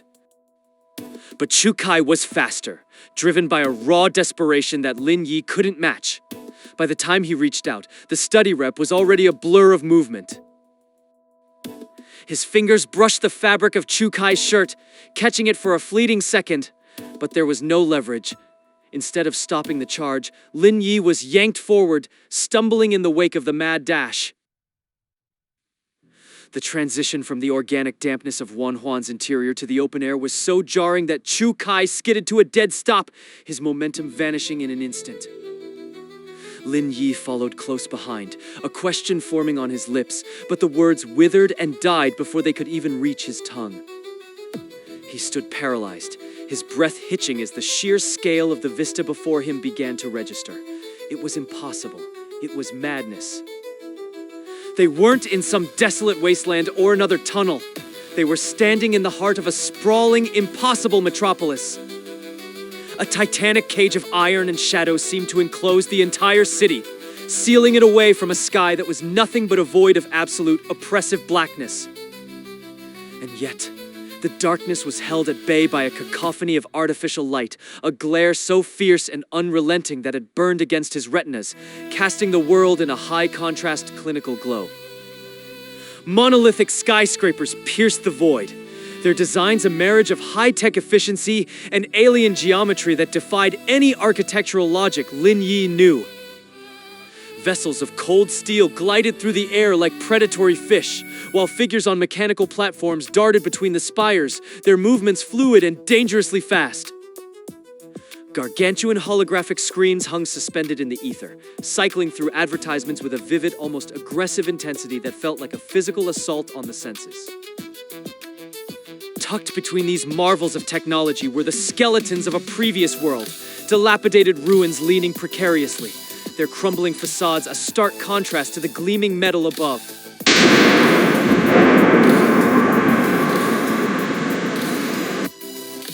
A searing lance of pure light erupted from the ground, tracking a lone flyer with lethal precision. It wasn't a warning, it was an execution. The beam punched through the person's torso with horrific ease. Their flight platform buckled and spun, slamming the broken body directly into one of the massive screens. They slid down the glass surface, leaving a long, sickening smear of crimson behind as the advertisements continued to flicker, unbothered by the sudden death. As his eyes adjusted, Lin Yi realized the city's palette was more than just neon and steel. Every surface, the screens, the towers, the ruins, was encrusted with the remnants of violence. Dried blood, ranging from fresh scarlet to a crusty, ancient black, stained the city like a perverse form of street art. It was a testament to the brutal honesty of this place. Welcome to the Sleepless City, my friends! This is the grand intersection of worlds, the paradise of desires, and the only place where honesty still has a price. This is Kuwait! Ashu's voice was a thin, oily rasp, delivered with a smirk that made Lin Yi's skin crawl with an instinctive need to flee. Kuwait? The name was foreign to him, a new piece on a board he didn't even understand yet. But the vibe was unmistakable. This was a nightmare on a global scale, a sprawling beast similar to the city of Oracle he had only heard whispers of. A jolt of pure adrenaline shot through his system. He tightened his grip on his shotgun, his knuckles turning white as he turned his focus back to the man who had led them here. Before Lin Yi could formulate a response to the city's scale, a heavy impact shuddered through the ground. Another figure had descended from the fleshy bulk of Huan. The newcomer landed on all fours, his presence as imposing and raw as a mountain grizzly. Even in his crouched stance, the power radiating from his massive frame was undeniable. A seamless metal cowl encased his entire head, a brutal piece of engineering that offered no hint of a human face beneath. It was dented and scarred, as if it had weathered 1,000 blows. The metal didn't look like a helmet. It looked like a biological growth, a silver-gray shell that had merged with his flesh over decades of confinement. Through two jagged, uneven eye slits, a pair of eyes burned with a primal, predatory intensity.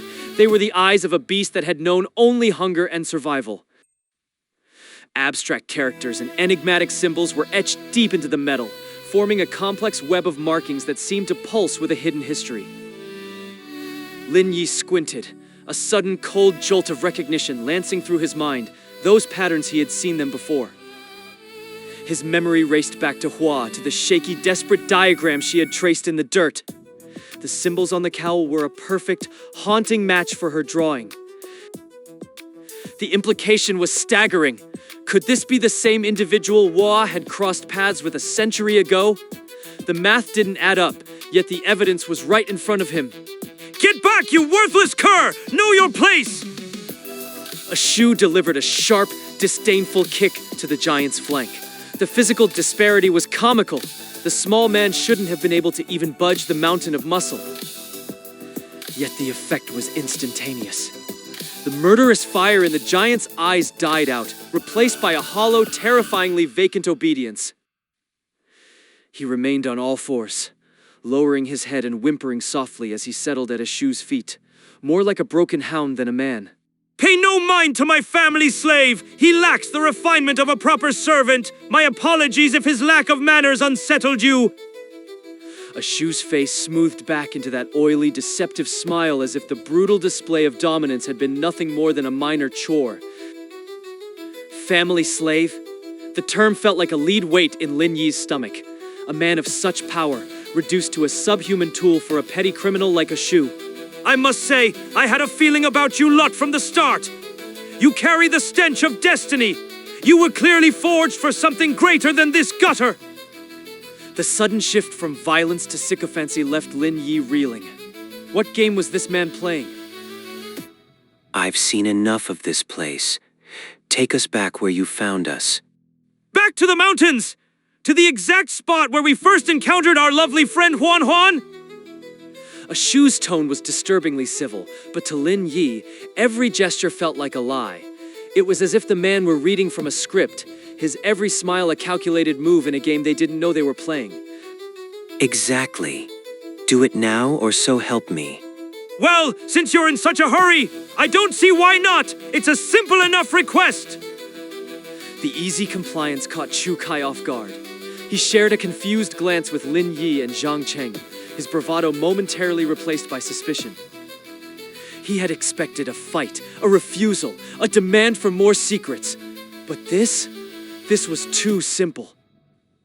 Yet Aishu didn't move. He remained rooted to the spot, his eyes narrowing into thin, avaricious slits as his grin widened into something sharper. Well, what are you waiting for? Get your ship ready. Patience, my friend! We still have a small matter of business to conclude. We haven't even touched upon the price of such a journey. The word price hit like a physical blow. Chu Kai's brow furrowed as he reached into his pack, pulling out a heavy iron box they had salvaged from the ruins of Cheng Dao's shop. It was their last significant asset, a collection of currency that had survived the horrors of Sifang Mountain. They had spent what they needed for supplies, but a substantial sum remained. Take it. Take everything we have. Just get us out of here. Ashu's eyes lit up with a feverish glow. He wiped his palms on his grimy tunic, his hands trembling slightly as he reached out to accept the box with a reverent, double-handed grip. But the moment the weight of the metal hit his palms, the mask shattered, his features hardened, the brilliant smile vanishing as if it had never existed.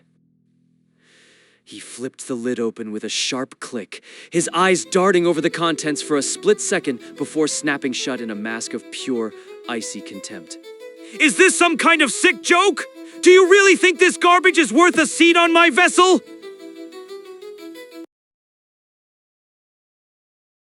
What? What is this? Chu Kai asked, his voice thick with a mix of shock and confusion as he stared at the merchant. His eyes were fixed on the heavy iron box. It was brimming with currency, real money, or so they had thought. Is it not enough? Tell me, what's wrong with it? Ha! The greasy, sycophantic smile that had been plastered across Aishu's face didn't just fade, it vanished, replaced by a cold, sharp edge. He plunged his hand into the box, grabbing a fistful of the crisp bills. With a flick of his wrist, he let them go. The banknotes drifted through the air like colorful, worthless autumn leaves, scattering across the grime-streaked pavement. Listen to me, you three! I want real currency! Not these useless, pathetic scraps of paper! Scrap paper? Are you serious? Chu Kai stood frozen, stunned by the merchant's sudden hostility. Lin Yi's brow furrowed. A sudden realization struck him, a cold, logical truth. In their studies, they were taught that different nations had different currencies. Why would a world like this be any different? The money they held was only valid within the confines of the farm. Outside, it was nothing more than play money for a cruel game of house. Here, in the cold reality of the city, it was utterly worthless. Not a soul would accept it as payment. Lin Yi hesitated for only a heartbeat before reaching out and giving Chu Kai's sleeve a sharp warning tug. As Chu Kai turned his head in surprise, Lin Yi stepped forward, his expression neutral. Forgive us. It was merely a jest. There's no reason to let things get so heated, is there? Lin Yi's words had an immediate effect. A smile, as fake and oily as before, bloomed once again on Ashu's hideous face. But before the merchant could utter a single word, Lin Yi cut him off, his voice dropping an octave. Don't forget, you were the one who framed us earlier. That's a debt we haven't settled. A misunderstanding! I swear it was a total, unfortunate misunderstanding! Ashu blurted out, his hands waving frantically in the air. You're referring to that poor village chief, aren't you? The one who met his end inside Huan? The truth is, the real killer was that man, Chu Lai. He's the one you should be blaming, not me. Chu Lai? Lin Yi went silent, his mind racing through the possibilities. It wasn't a reach. Chu Lai had every motive to eliminate the chief and pin the crime on Ashu, forcing Lin Yi and his companions to follow his lead. But the dead tell no tales. Chu Lai was gone and the villagers with him. There was no evidence, no witnesses left in that cursed place. If Ashu chose to lie, Lin Yi had no way to tear the truth from him. If your hands are clean, then why did you flee like a thief in the night? Lin Yi pressed, his gaze piercing. Ashu let out a dark, grating chuckle. He turned and pointed a gaunt finger at the massive, pulsating form of Huan behind them. Starvation had reduced the once mighty creature to a pitiful state. Its body was little more than a heap of bloated, fatty meat piled up like garbage in the center of the square. You must understand, I am a businessman above all else! Ashu explained, his tone shifting to one of feigned reason. The St. Pharaoh Research Institute reached out to me. They wanted a Huan, and I spent a considerable amount of resources to track this one down. Sphairal. The name hung in the air, a chilling echo of a past encounter. This was the second time Lin Yi had heard it. The first had been in the depths of the forest, whispered by that strange teenager trapped within the meatball. My plan was simple, take the prize and vanish. But then Chu Lai happened. That's when I discovered your little community living inside Huan's belly. Ashu rubbed his gaunt hands together, a greasy sheen glinting in his beady eyes. I'm a man of compassion, truly. I couldn't just haul it away with people inside, so I decided to investigate for myself. But as it turns out, the villagers, they weren't exactly right. I quickly realized they weren't good people at all. And since they were beyond saving and my clients were breathing down my neck, I decided to cut my losses and bring Huan back here. Ashu paused, his face twisting into a mask of feigned regret as he added one final point. I did warn you, remember? You're the ones who stayed behind. This mess, it's not on my conscience. Lin Yi ground his teeth. He remembered the warning now, cryptic, vague, and utterly insufficient. Yet, what right did he have to demand more? They were strangers, bound by nothing but a chance meeting in a dying world. Ashu had even dropped hints about the parasites in the fruit. Whether the man was telling the truth or spinning another web of lies didn't matter anymore. Dwelling on the past was a luxury they couldn't afford. Fine, let's get to the point. Name your price. How much will it cost for you to take us back? Lin Yi kept his voice steady, masking his ignorance of the local currency. He had to take control of the negotiation. Lin Yi hadn't missed the way Ashu's expression shifted when he saw the worthless banknotes. It was a stark reminder that this merchant was far more than he seemed. A man who commanded an airship, maintained a stable of slaves, and claimed the title of God-chosen. He was a formidable opponent, especially here, in the heart of his own territory. Heh. Seeing Lin Yi's unwavering confidence, Ashu's smile widened once more. He resumed the rhythmic rubbing of his hands.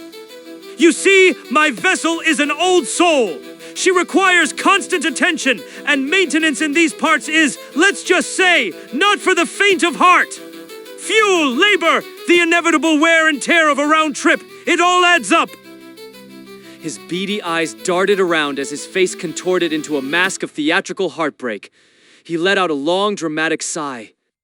But let's forget all that. Fate has brought the three of us together today, and I've always been a man who respects the threads of destiny.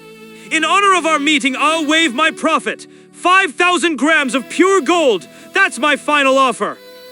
5,000? Lin Yi was momentarily stunned. It was the same in every era. In every world, gold was the ultimate standard of value. It all made sense now. A shoe's reaction to the iron box hadn't just been about the currency, but the weight. It had been all wrong for gold. 5,000 grams! A shoe repeated, his voice firm. I swear on my mother's soul, I'm not making a single cent from this. I'm practically giving you a discount on the labor out of the goodness of my heart. His gaze drifted down to the shotgun gripped in Lin Yi's hand, and a new light entered his eyes. Of course, if you happen to possess any God-gifted stars, I would be more than willing to accept those instead. Pay me in stars, and I'll even give you another discount. 4 liters should be more than enough to cover our costs. God-gifted stars. God-gifted stars! The term sparked a memory in Lin Yi's mind, the energy storage crystals they had encountered before. But those crystals were always housed in specialized mechanical shells. Why would someone use lighters to measure them?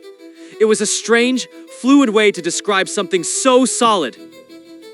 He caught Zhang Cheng's eye, and the subtle nod he received confirmed that his companion was following the same line of thought. Taking a calculated risk, Lin Yi reached into his pack. His fingers brushed against the cool metallic surfaces of the energy containers designed for their ammunition. Gold was out of the question. It was a heavy, impractical burden for fugitives like them, even if they had possessed any, which they didn't. He remembered the jewelry stores in the city they had fled, but in a world ruled by monsters, would that gold have even been real? Or just another layer of the farm's elaborate deception? He pushed the thought aside. If these containers were indeed the stars A Shu craved, then they had a chance. He didn't reveal his hand immediately. Caution was his only shield. He made a show of rummaging through his bag, his movements deliberate and slow, before finally withdrawing 5 of the shells. The moment the items caught the light, A Shu's beady eyes ignited with a predatory hunger. The transformation was instantaneous. Lin Yi watched the merchant's reaction closely. He had his answer. These energy containers were the very God-gifted stars the man had spoken of. He approached A Shu, but he was careful. He didn't hand over the entire cash at once. Instead, he presented them one by one, like a gambler revealing a winning hand. As the first 3 shells changed hands, A Shu's face was a mask of pure, unadulterated joy. He clutched them as if they were the most precious things in the world. When Lin Yi extended the 4th shell, he saw it, a flicker of raw, unbridled excitement dancing in A Shu's beady eyes. The realization hit Lin Yi like a physical blow. Liters wasn't a measure of the shells themselves, but the potent energy contained within. 3 of these shells alone likely held more than the 4 liters A Shu had demanded. The merchant wasn't just getting paid, he was getting a windfall. A Shu's excitement was a clear signal of his greed. He knew he was coming out ahead, and the 4th shell was pure, unexpected profit. The initial quote had been an obvious extortion, a test of their desperation. But now, with Lin Yi's generosity, A Shu was practically vibrating with joy. Lin Yi watched him for a moment before casually tucking the final shell back into his pack. Take the extra as a gesture of goodwill. It's a long journey, after all, and I appreciate the effort it takes to maintain a vessel like yours. Thank you, boss! You are a man of unparalleled vision and generosity. Truly, a king among survivors.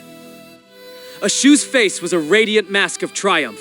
He had made a killing on this deal, and he wasn't about to hide it. But the euphoria lasted only a heartbeat. A sudden shadow crossed his face, and his posture shifted, becoming smaller, more secretive. He leaned in, his voice dropping to a conspiratorial whisper that felt like a cold breeze. But we must be cautious! The 12 Zodiac Corps! They have strict regulations! Military-grade stars are forbidden in private trade!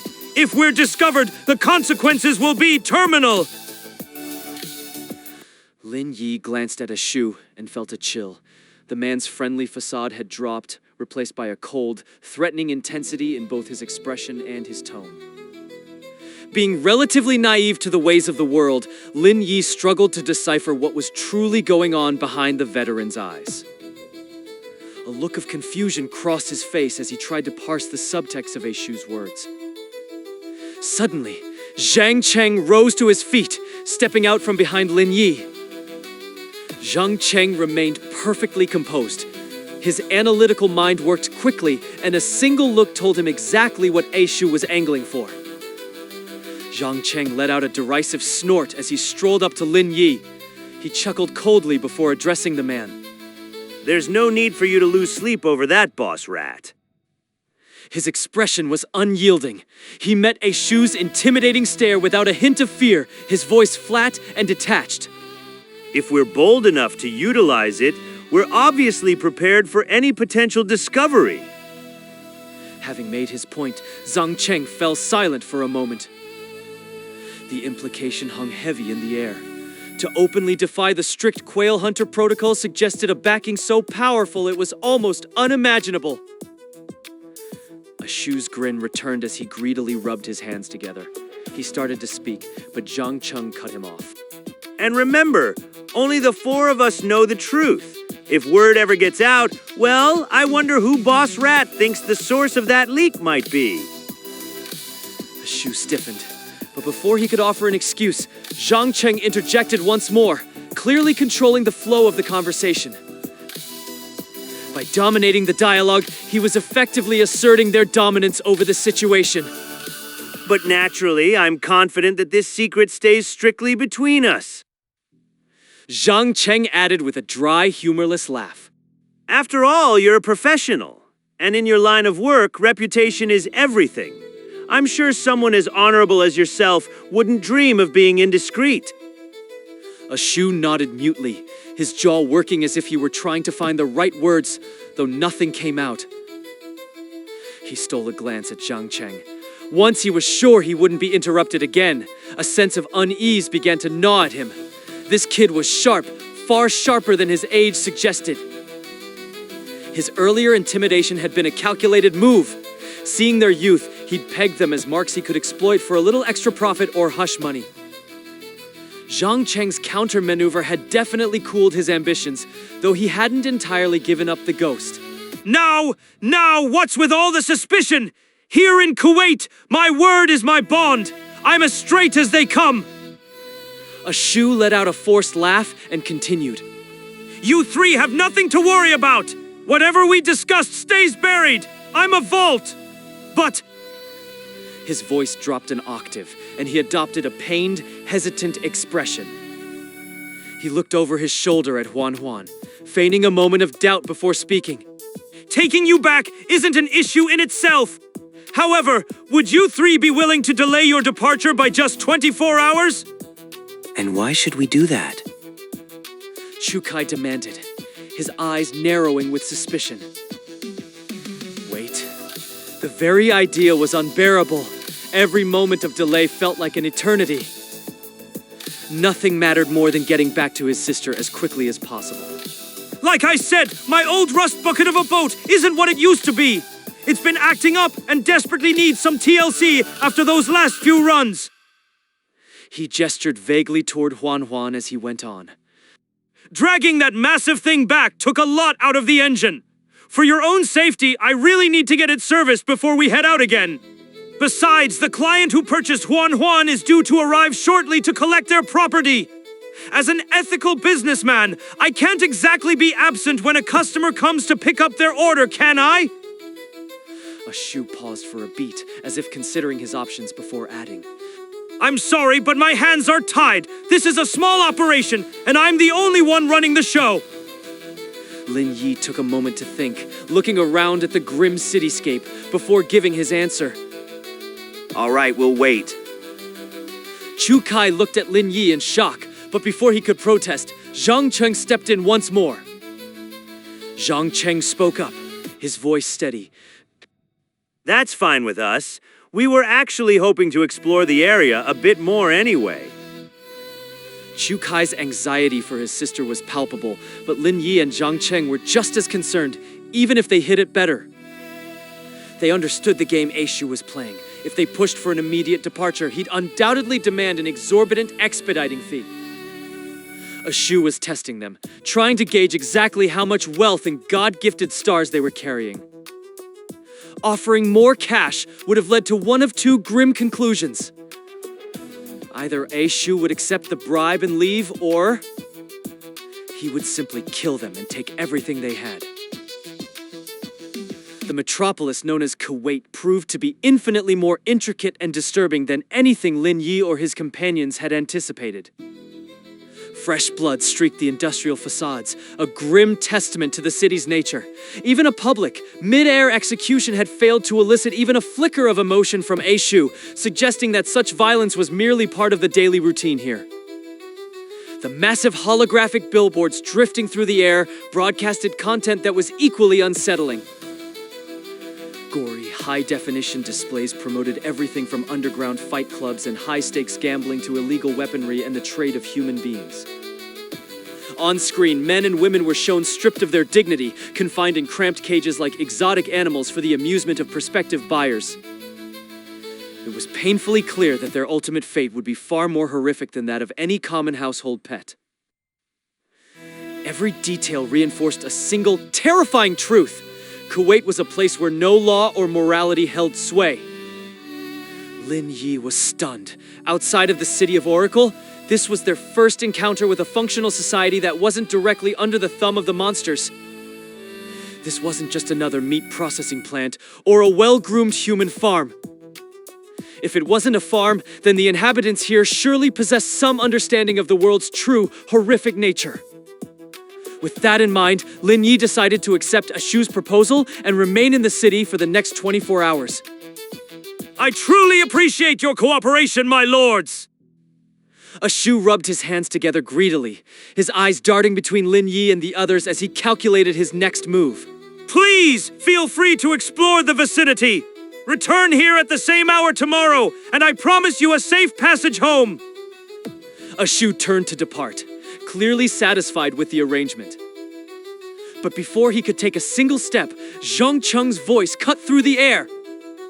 He fixed A Shu with a stern frown and spoke in a low, dangerous tone. Aren't you overlooking something, Boss Rat? Lin Yi was caught off guard, glancing at Zhang Cheng with a look of genuine bewilderment. Despite his confusion, he decided to trust his friend's judgment and remain silent, letting Zhang Cheng lead. A Shu paused mid-turn. He'd clearly heard the question, but he hesitated before responding. He looked back to find Zhang Cheng staring him down, his gaze unwavering. Their eyes met in a silent battle of wills. Zhang Cheng didn't blink, projecting a level of certainty that was almost palpable. It was a confidence born of genuine conviction, something that couldn't be easily manufactured.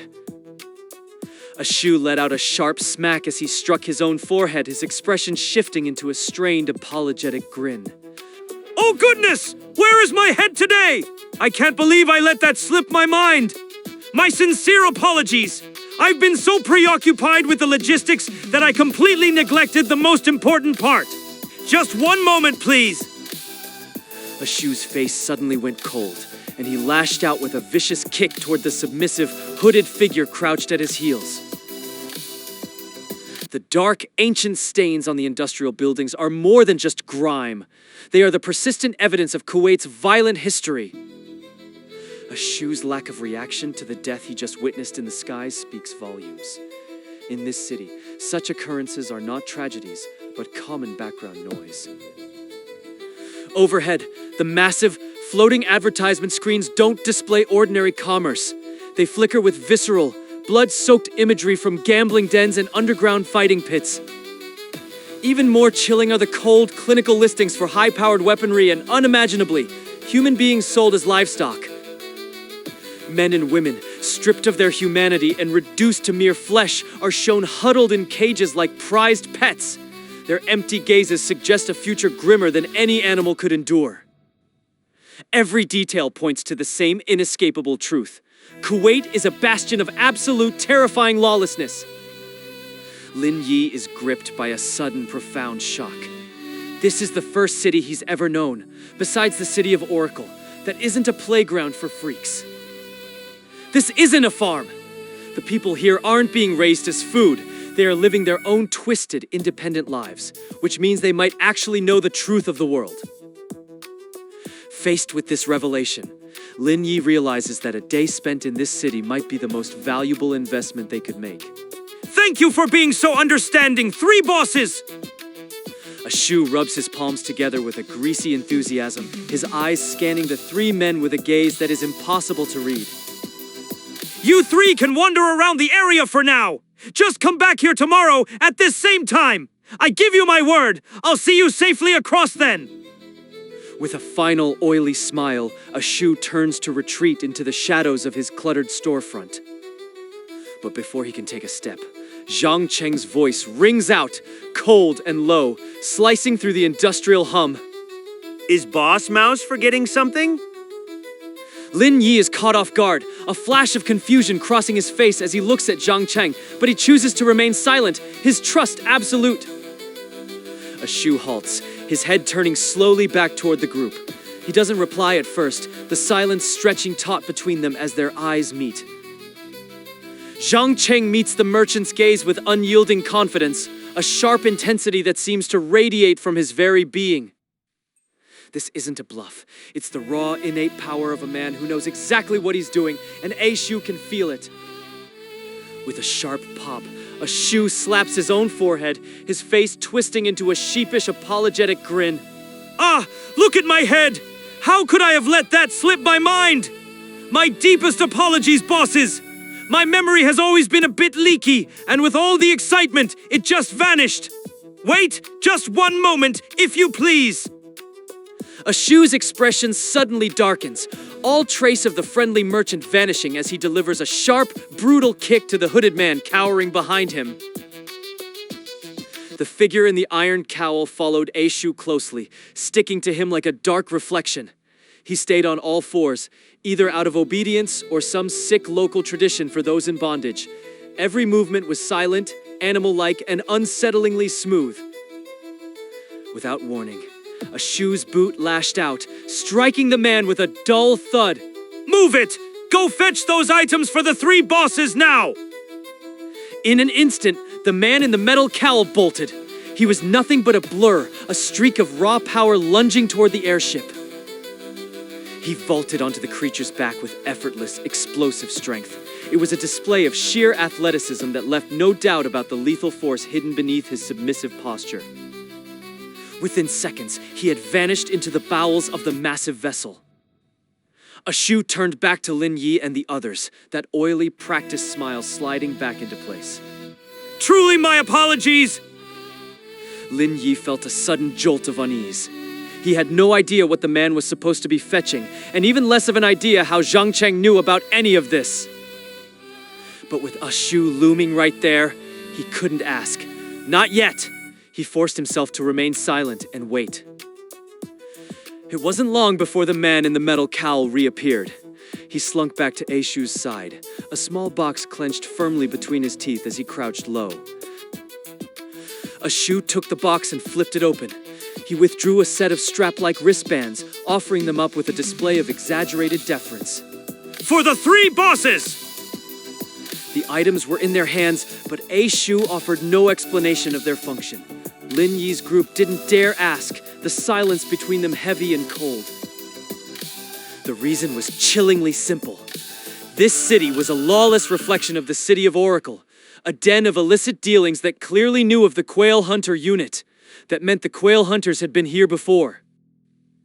If the Quail Hunters had been here, they would know exactly what these devices were. To ask now would be to admit they were pretenders, a death sentence. Zhang Cheng, ever the actor, took the wristbands in silence. A cold, predatory sneer played across his lips as he fixed A Shu with an unblinking, unnerving stare. Even Lin Yi, standing right beside him, felt a shiver of genuine dread crawl down his spine at the look on Zhang Cheng's face. These are tokens of our shop! Tomorrow, the three of you need only bring these with you! Take us to your shop. Let's have a look. Perhaps we'll find something else we need. A Shu didn't refuse. He was a merchant, after all. turning away business was against his nature. However, Ashu's establishment was far from the grand structure Lin Yi had imagined. Compared to the needle-thin skyscrapers around them, his shop looked small, dilapidated, and pathetic. The vast landing pad where the airship had docked wasn't Ashu's property. It was a public space for freak trading, available to anyone willing to pay the fee. The size of these pads varied, with some large enough to accommodate the most gargantuan of freaks. Ashu's shop was hidden in a secluded corner, away from the main thoroughfare. A weathered sign hung precariously above the entrance, bearing the name, Ashu's Brokerage. The reception area was cramped and dimly lit, leading to a small courtyard out back where the airship sat. The space was so narrow the vessel barely fit, its hull scraping against the walls. Despite the meager appearance and the fact that its only staff were Ashu and the man in the metal cowl, the business was surprisingly extensive. It was a hub for the district's most illicit dealings. From the trade of rare freaks to high-stakes information brokering, Ashu took on any job that promised a decent profit. He had no morals, only a ledger. He even dealt in restricted narcotics and various black market weaponry, his reach extending far beyond what the shop's size suggested. Murder was also on the menu, though Ashu never pulled the trigger himself. He was a middleman, a weaver of dark connections. Instead, he would connect clients with specialized assassin guilds, taking a hefty commission for the introduction and ensuring his own safety. This only confirmed Lin Yi's suspicion. Ashu's insistence on waiting a day was a calculated move to drive up his price, a classic merchant's ploy. Since Ashu's shop dealt in services and introductions rather than physical stock, he had no need for a massive showroom. His business thrived in the shadows. Lin Yi and the others didn't linger. They offered a quick excuse and made their exit, eager to put some distance between themselves and the brokerage. Looking up, the most opulent district of Kuwait seemed to lie at the city's very core. Massive towers there pulsed with a blinding radiance, casting a harsh artificial glow over the entire urban landscape. The concept of day or night was lost here. Whatever the source, the dazzling lights were powerful enough to illuminate even the darkest corners of this sprawling urban nightmare. Yet, as they moved further toward the city limits, the environment decayed rapidly. Poverty crept in, thick and suffocating, like a physical weight in the air.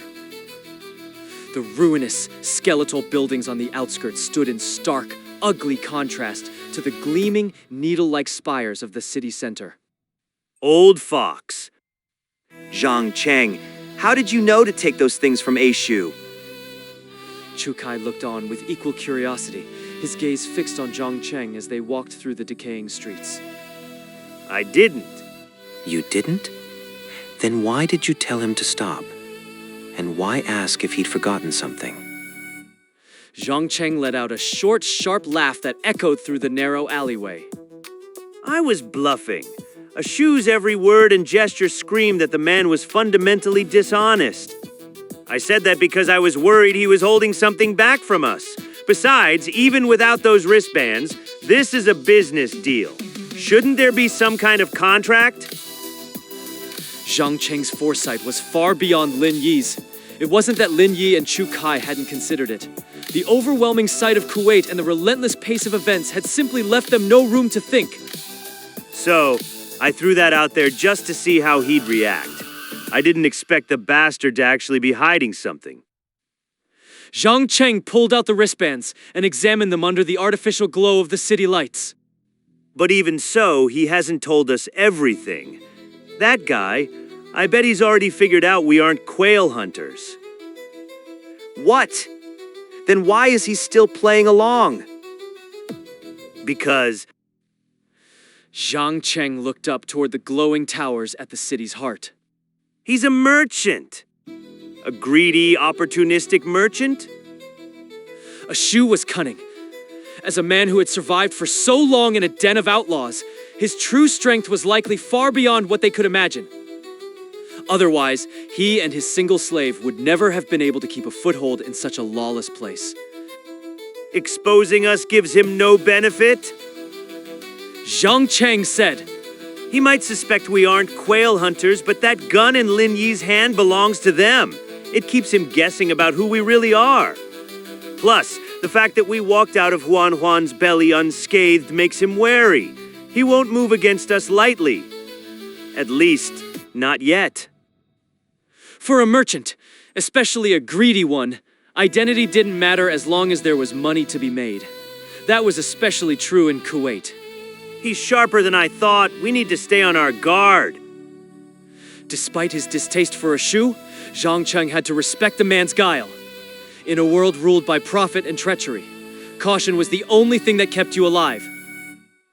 As for the wristbands Aishu had given them, Zhang Cheng toyed with them for a while but couldn't figure out how to operate them. Walking deeper into the outskirts, the streets were lined with provocatively dressed women standing outside shops, their eyes scanning for potential customers. Just as they were passing through a particularly dark alley, a figure suddenly lunged out from the shadows, colliding hard with Zhang Cheng. Zhang Cheng stumbled but held his ground, his posture immediately shifting to high alert.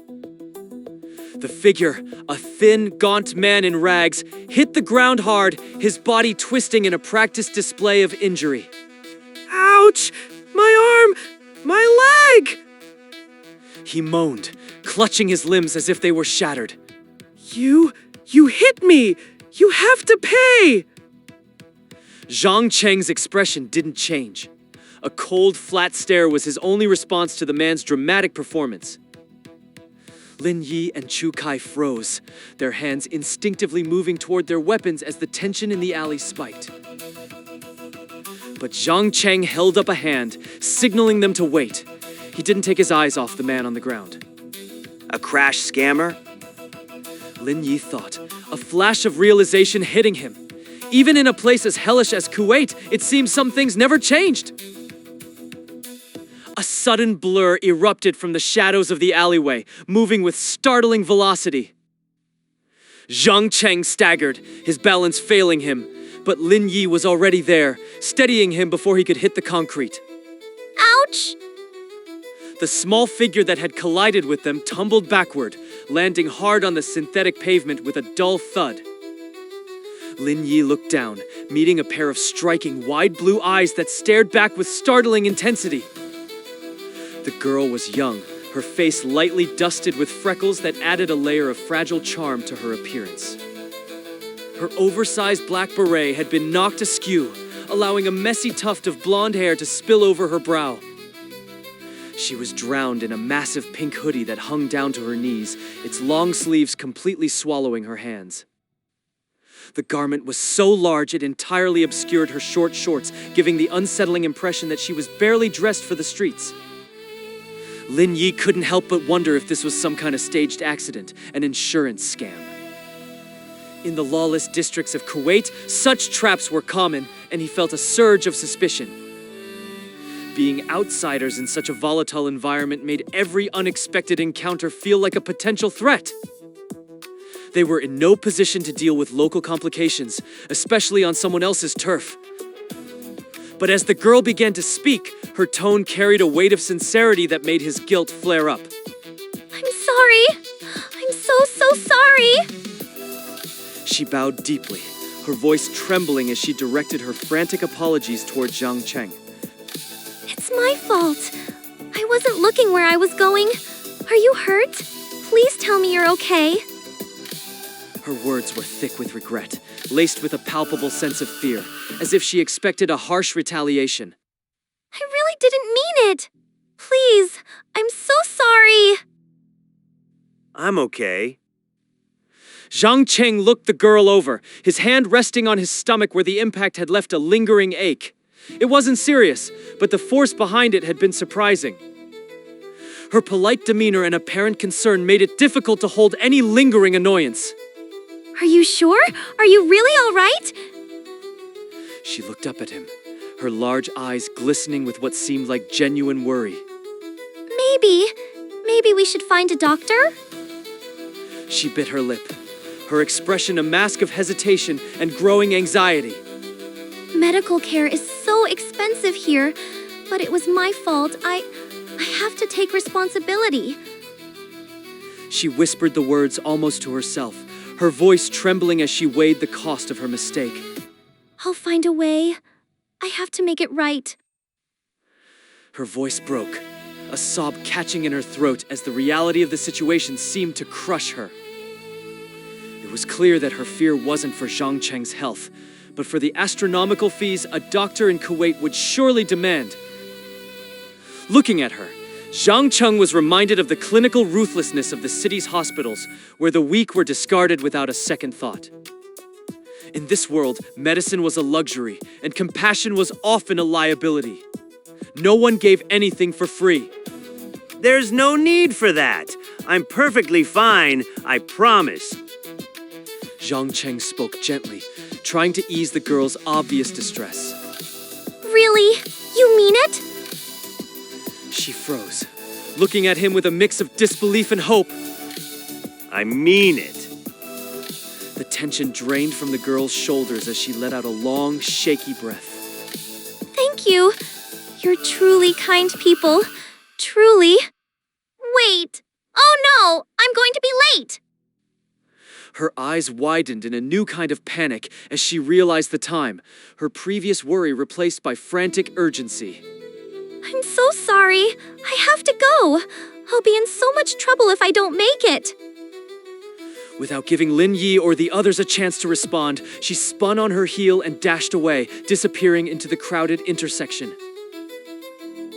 Zhang Cheng watched the girl's receding figure with a deepening frown, his analytical mind already picking apart the encounter. He glanced back at the alleyway, then at the path she had taken. A sudden, sharp realization hit him like a physical blow. Oh, no. What's wrong? Zhang Cheng, talk to me. That girl? There was something seriously wrong about her. He spoke with a sudden, frantic urgency, his eyes darting between his friends and the direction the girl had fled. They had been approaching the alley from the left, while the girl had burst out and run off to the right. The logic of the collision didn't hold up. For her to hit Zhang Cheng so precisely at the entrance, her trajectory should have carried her naturally to the left. But she had veered right immediately after the impact. Her path through the alley hadn't been a straight line of a person in a hurry, it had been a calculated intercept. She hadn't been trying to get somewhere else. Her target from the very beginning had been them. She hit me on purpose. Zhang Cheng's hand slapped against his pocket. The hollow feeling that met him confirmed his worst fears. The wristband, the one Aishu gave us, it's gone. She took it. What? Are you sure?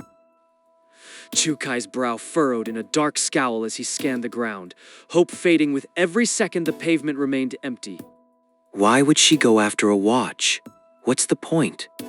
It isn't just a watch. In Kuwait, that wristband is our contract. Without it, we're nothing to the brokers. Zhang Cheng's voice was low and grim. He couldn't help but feel a grudging respect for the girl's flawless performance. Every word, every gesture, even the way her voice had broken, it had been perfect. She had played them all for fools. We can't let her get away. Chu Kai, find her. Lin Yi turned to Chu Kai, his voice hard. They couldn't afford to lose their only leverage in this city. If Aishu decided to back out of their deal, that wristband was the only thing that could hold him to his word. Chu Kai didn't need to be told twice. He closed his eyes, focusing his mind as he activated his sensory enhancement. The scent of citrus, faint but distinct, began to rise from the synthetic fumes of the street. To his heightened senses, it was as clear as a beacon. The chase was on. The three of them burst into a run, their footsteps echoing against the synth pavement as they plunged after the girl. They were moving through the jagged transition zone of Kuwait, a place where the crushing poverty of the slums bled into the clinical wealth of the city center. The streets were a tangled labyrinth of narrow passageways and sudden wide thoroughfares, a maze designed to disorient the unwary. A heavy, nauseating stench hung in the air, the rot of neglected sewers clashing violently with the synthetic perfumes drifting from high-end boutiques. It was a sensory nightmare, a wall of conflicting odors that would have blinded any normal tracker. But Chukai remained focused, his months of specialized training allowing him to cut through the atmospheric noise and lock onto the girl's fading citrus trail. The grueling chase finally yielded results as a flash of familiar pink appeared in the distance. The girl was moving with an easy, rhythmic skip, her previous mask of terror completely replaced by a carefree, almost joyful stride. She raised her right arm, the oversized sleeve sliding back to reveal her loot. In her hand, she swung the metallic wristband with a taunting rhythm, the device glinting under the harsh neon lights. Lin Yi and his companions closed the distance, their footsteps heavy and relentless on the pavement. Hearing the approach, the girl glanced over her shoulder, her eyes widening in a brief, genuine flash of surprise. She hadn't anticipated their persistence, or perhaps their ability to track her through the urban maze. But the shock vanished as quickly as it had appeared, replaced by a sharp, calculating glint in her blue eyes. A playful, almost predatory smile stretched across her face as she sized up her pursuers. Her left arm whipped out with a sudden fluid motion, a thin metallic cable erupting from her sleeve like a strike from a viper. The cable was tipped with a diamond-shaped metal spike, its point embedded with a small, glowing crystal. The spike bit deep into the concrete wall of a nearby building, and the cable snapped taut with a sharp metallic ring. She looked back at them, her smile broadening as she prepared for her next move. Oops! Looks like you found me! The young thief moves with the suddenness of a lightning strike. Before Lin Yi or his companions can process her movement, she's already engaged her climbing gear, the retracting rope snapping taut. Her body surges upward, a fleeting shadow against the decaying walls. With a fluid, athletic grace, she flips over the high barrier in a heart-stopping blur of motion. Bye-bye! Her high-pitched, mocking farewell echoes from the far side of the wall, dripping with playful arrogance. Gritting their teeth in silent fury, the three men scramble after her. They scale the jagged wall with desperate speed, but by the time they reach the other side, the alley is empty. She's vanished into the labyrinth of Kuwait. The scent of the thief still hangs heavy in the stagnant, oily air. Guided by Chukai's supernatural senses, the trio navigates the industrial maze until they corner their quarry once more. This is getting annoying. How do you keep catching up to me? A flicker of genuine bewilderment crosses her face. She hasn't encountered anyone who could track her through the smog of Kuwait so effectively. Her eyes narrow as she studies them, her sharp mind likely calculating the source of their tracking ability. Then, just as quickly, the mask of nonchalant arrogance returns. Surround her! Don't let her slip away this time! Zhang Cheng's voice is sharp, commanding the group with a tactical urgency. The threads of fate erupt from Lin Yi's chest, glowing with an ethereal white light as they lash onto Chukai, sharing his sharpened perception. In a heartbeat, Lin Yi's vision clarifies. He levels his shotgun, the cold steel of the barrel fixed steadily on the girl. Beside him, Chukai grips his crossbow with lethal intent, a bolt already notched and aimed at her center mass. Whoa! Take it easy! 3 big, scary guys ganging up on one helpless little girl. You wouldn't actually pull the trigger, would you? She pouts, her eyes welling with crocodile tears as she adopts a fragile, pitiful stance, desperate to manipulate their sympathy. A girl, you?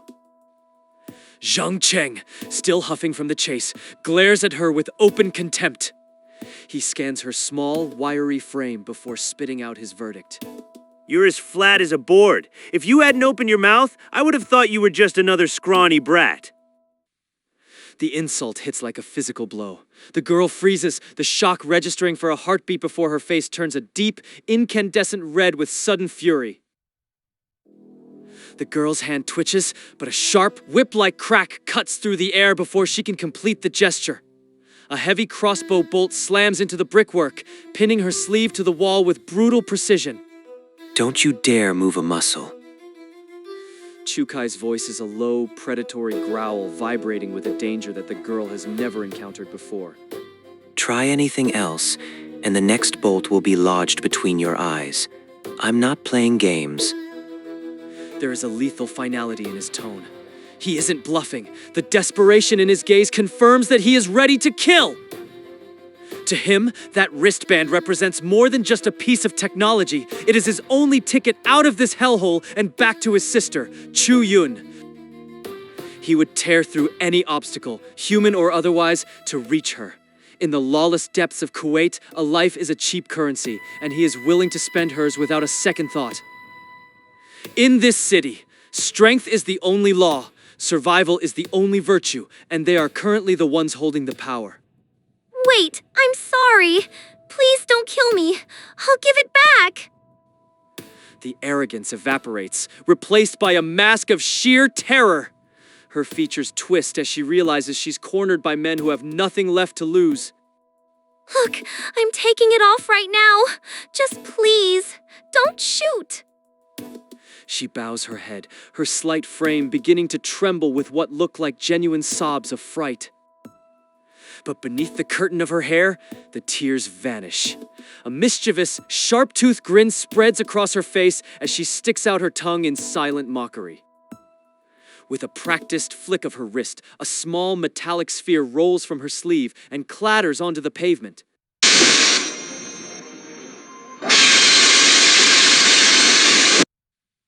A thick, chemically pungent cloud of smoke explodes outward, instantly swallowing the alley and blinding the trio.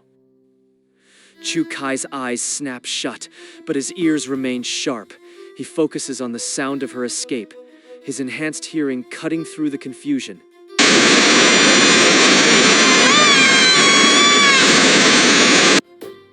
The sonic assault is overwhelming, a wall of white noise that completely drowns out the sound of her footsteps. She was prepared for someone like him. The acrid smoke slowly dissipates, revealing an empty alleyway. The girl has vanished once again, leaving only Chukai's bolt still quivering in the brickwork and a small vibrating metal cube that continues to hum on the pavement. Where does a brat like that even find this much high-tech garbage? Zhang Cheng mutters under his breath as he stoops to retrieve the device. It's no larger than a fingernail, but its surface is embedded with a microscopic, pulsating crystal. Wait, aren't those energy crystals worth a fortune on the black market? Lin Yi's brow furrows as he studies the tiny artifact. He knows that in Kuwait, energy is the most precious resource, far more valuable than the stone that houses it. But this crystal is almost spent, its glow a faint, dying ember. The energy it once held has already been sacrificed to facilitate her escape. It's no use. The trail is cold. Her scent has been completely neutralized. Chukai's expression is grim, his shoulders slumped with the weight of another failure. He sniffs the air one last time, but the acrid chemical residue of the smoke has scrubbed away every trace of her passage. Did she actually figure out your ability that quickly? Lin Yi is stunned by the realization. The girl's cunning far exceeds her youthful, almost fragile appearance. She is a professional, through and through. Maybe, maybe not. She might just be the type who carries these countermeasures at all times, just in case she needs to make a quick exit. Zhang Cheng shakes his head, his analytical mind already dissecting her tactics. He recognizes the hallmarks of a seasoned urban predator. This kid is a specialist, a professional thief who knows exactly how to exploit the chaos of a chase. The smoke wasn't just a screen, it was a chemical wash for her scent. He explains how the high-frequency noise was designed to overwhelm anyone relying on their hearing, forcing them to react to a phantom sound while she slipped away in the silence. She is far more dangerous than she looks, and she likely has a dozen more tricks waiting for them if they ever manage to find her again. What's the move? We can't just let her disappear with that wristband. Chukai's voice is tight, a thin layer of panic beginning to crack his usual composure. In a city as vast and hostile as Kuwait, finding a single girl is like searching for a needle in a field of glass. There is one option. but I don't like it. Zhang Cheng's brow is deeply furrowed, his expression one of heavy reluctance. He knows the cost of the path he's about to suggest. Anything. Just say it. Chu Kai presses him, his desperation outstripping his caution. He needs a solution, no matter how dangerous. We find an intelligence broker, a specialized organization that deals in secrets and tracking. In the underbelly of Kuwait, everything has a price. Finding a thief and a stolen artifact is exactly the kind of service these shadowy groups provide for the right amount of credits. But as newcomers, they are vulnerable. In this city, the weak aren't customers, they are prey. A transaction with a powerful organization could easily turn into a slaughter. Lin Yi weighs the risk. Even a minor player like A Shu was a labyrinth of schemes. Dealing with an entire organization would be like walking into a nest of vipers with a target on their backs. The thought of returning to A Shu for a replacement crosses his mind. It would be expensive, a heavy drain on their remaining resources. But those energy vessels are more than just currency.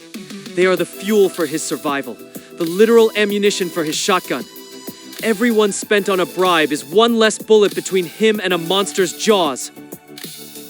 The conclusion is inevitable. They cannot afford to lose that girl. They have to find her themselves or risk everything on a desperate gamble. Just as the weight of their situation begins to settle, Lin Yi feels a familiar yet transformed sensation. The threads of fate surge from his chest, vibrant and pulsing with a new kind of energy. The glowing, ethereal filaments stretch outward, vaulting over the alley walls with a mind of their own.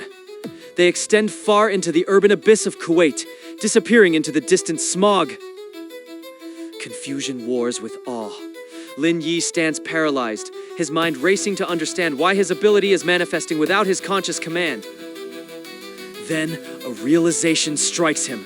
The threads erupted the exact moment he fixated on the desire to find the thief. Shock flashes in his eyes as he understands the significance. Fate isn't just a tool he uses, it is an entity that responds to his deepest needs. This isn't just a new application of his power. This is the guidance of destiny, the very same ability that Chulai once wielded with such terrifying precision. While Lin Yi's trio navigates the industrial sprawl of Kuwait, and Cheng Dao and his companions find themselves in an equally precarious situation. From the high vantage point of Sifang Mountain, they watch the sky with growing dread. The massive, oppressive silhouette of Eshu's airship had dominated the horizon earlier, carrying away the underground entity known as Huan Huan. The sight has left the group shaken and filled with an inescapable sense of unease.